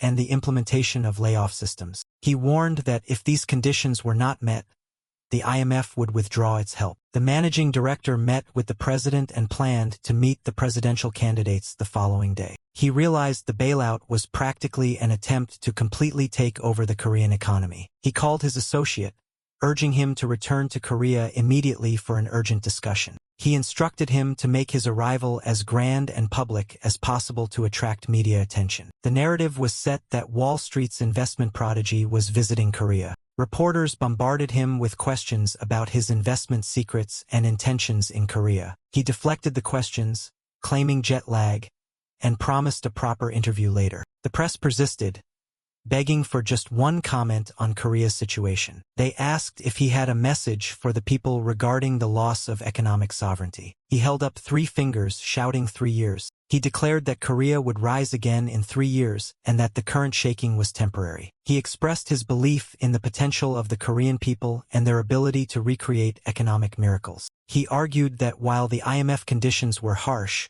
opening the capital market was necessary for growth. He urged the government and public to reflect, predicting a stronger nation would emerge after the crisis. Suddenly, men in suits approached and asked him to come with them. He was confused and asked for their identity. They identified themselves as being from the Blue House, stating the president wished to see him. He tried to decline, citing other appointments and lack of notice. They insisted he follow them, effectively dragging him away. He confirmed the strategy with his partner, assigning roles of good cop and bad cop. She agreed, advising him to maintain good relations while she handled the aggressive investment side. She noted that restrictions on foreign investment would soon be lifted. He declared that the real game was about to begin. He answered the phone, asking who was calling. The caller identified himself as the managing director of the IMF. He noted that it was easy for the U.S. government to uncover his identity. The director greeted him,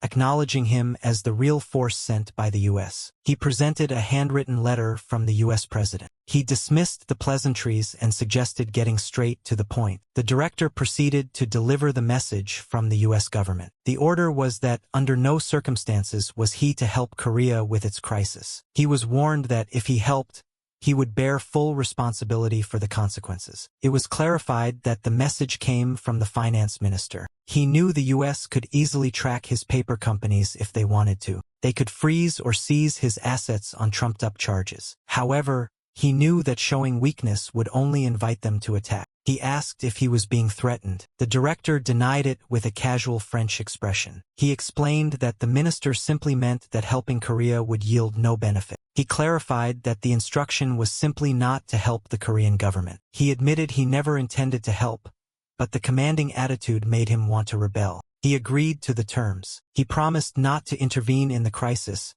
provided the U.S. government stayed out of his business in Korea. He asked if they intended to take everything like they did in Hong Kong. He claimed he never went against Wall Street but simply made different choices based on the situation. The director realized this young Asian man was extraordinary. He retracted his joke, acknowledging he knew the offensive nature of the investment firm. He agreed to relay the conditions to the U.S. government and bid him farewell. He found it amusing that the IMF director was acting as a mere errand boy for the U.S. He advised maintaining a decent relationship, noting that the U.S. couldn't do much for them anyway. A few days passed. Someone called out his name, asking for a moment. He introduced himself and greeted the newcomer. The man was described as a survivor of authoritarian regimes and a living witness to political history. His survival in politics was deemed a miracle, having endured persecution and assassination attempts. Despite threats to his family and allies, he survived to become a leading presidential candidate.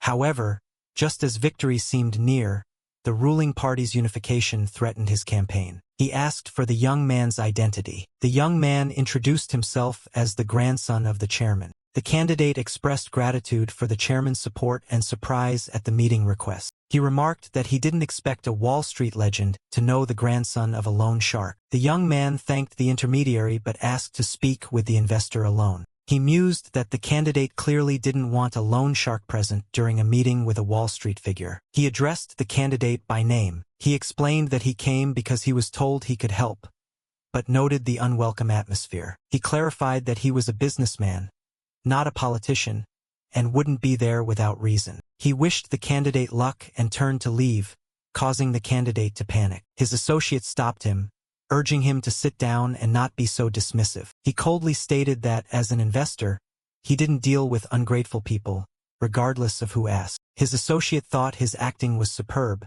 noting how smoothly he applied the pressure. The candidate asked about the intention behind his words. He pointed out that the chairman was supporting him despite the risks, yet the candidate seemed ungrateful. He expressed doubt that the candidate would appreciate his help either. His associate stepped in again, telling him to stop before they actually got kicked out. The candidate admitted he knew how the grandfather made his money but insisted he was different. He clarified he was there as a supporter who believed the candidate must become president. The candidate apologized, admitting his sensitivity due to recent political events had made him short-sighted. He apologized again for his rudeness. The investor accepted the apology and asked him to explain his plan. He noted the candidate's anxiety over the flipping approval ratings following the rival party's unification. He announced he would hold a press conference the next day as James Hahn to make his first public statement. He promised to raise the candidate's approval rating by at least 5% at that conference. The candidate mentioned a rumor that he had joined the attack on Hong Kong's market. He corrected the candidate,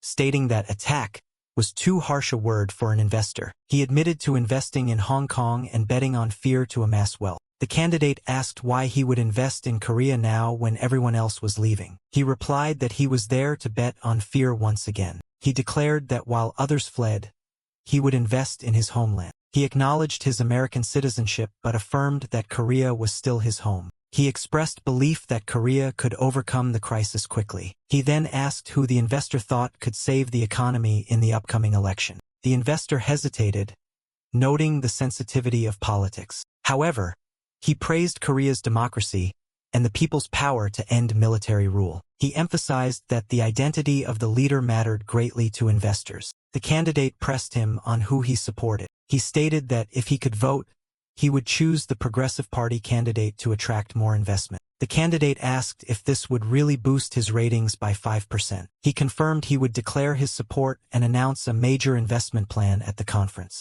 The candidate stammered, overwhelmed by the offer. He knew that the endorsement of a legendary investor meant more than anything for the economy. He criticized the rival's plan to borrow from Japan, equating it to another bailout. He explained he had hesitated only to leave room for renegotiation. He vowed that if the candidate succeeded with the IMF, he would invest fully in Korea. The press conference shifted the momentum, with headlines declaring the god of investment backed the progressive candidate. Later, the grandfather realized the investment company actually belonged to his grandson. He admitted he knew his grandson had sent a secretary to find the investor and funded him. The grandson confirmed he used the money to build the investor's success and influence the election. The grandfather praised him for a job well done. He asked if the grandfather wanted to know more details. The grandfather declined, saying he only helped save time and the boy would have succeeded anyway. The grandson insisted that without the grandfather's support,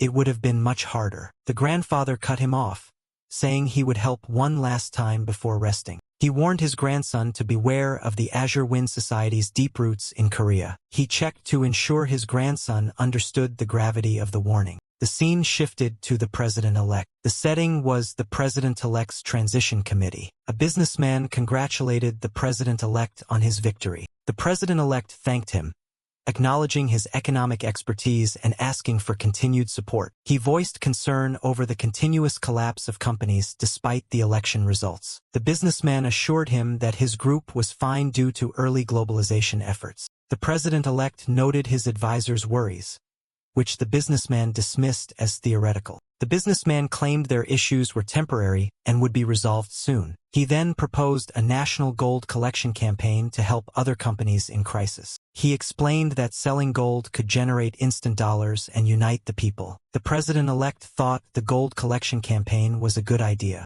The businessman suggested his group should lead the initiative. He boasted of his trading network's ability to sell gold without profit margins. The president-elect joked about his persuasiveness and granted him leadership of the campaign. The businessman asked for financial support in return for not taking profits. The president-elect promised that the group would be prioritized for IMF funds. The businessman celebrated internally, having secured both public funds and the gold rights. The scene shifted to a meeting with the prosecutor general. They exchanged pleasantries, noting how busy the firm had become with people chasing dollars. The prosecutor asked what brought the young man to see him. The young man calmly requested that he bring down the Youngwoo Group. Meanwhile, a conglomerate chairman thanked the grandfather for helping him through the crisis. The grandfather noted how the arrogant elites were now crawling back to him for money. He observed that most of the top 20 groups had come to him in desperation. He laughed, mentioning one chairman who had demanded money as if it were owed to him. He confirmed that the strict collateral conditions had been set as instructed. He listed the major assets pledged by the conglomerates,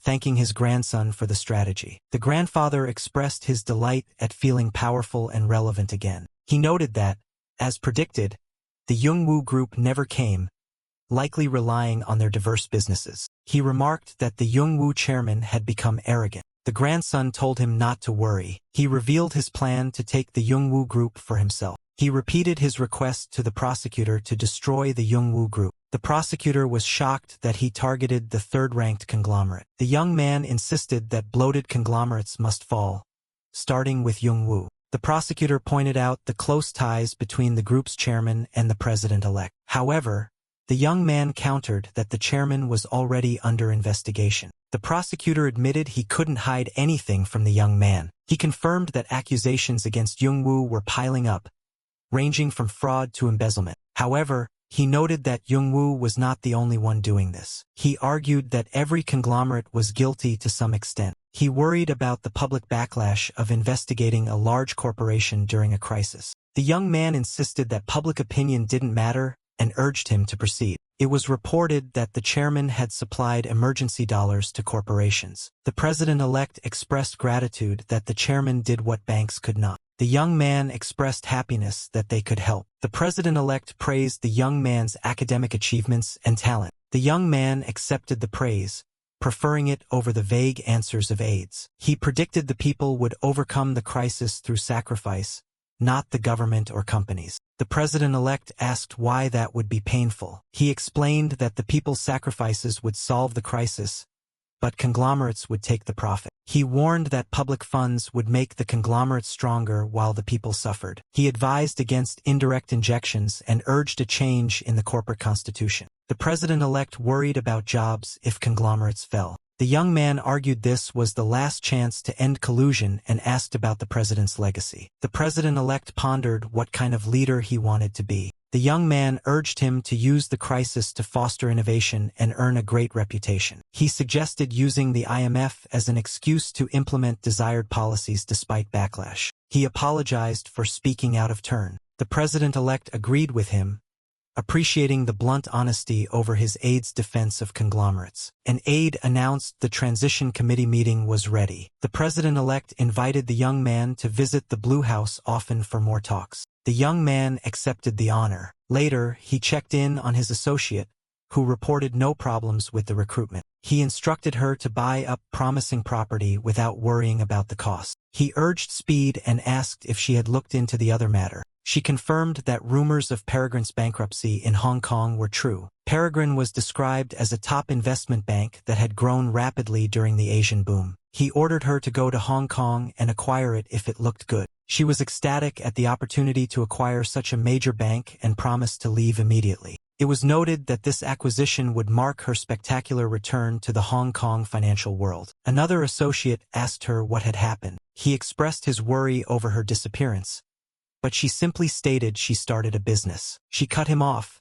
asking for more information on Peregrine, which he confirmed was failing. She offered to pay him handsomely for quick information, citing a lack of time. He wondered what kind of powerful connections she had made. She exclaimed that her boss was truly a killer in the business world.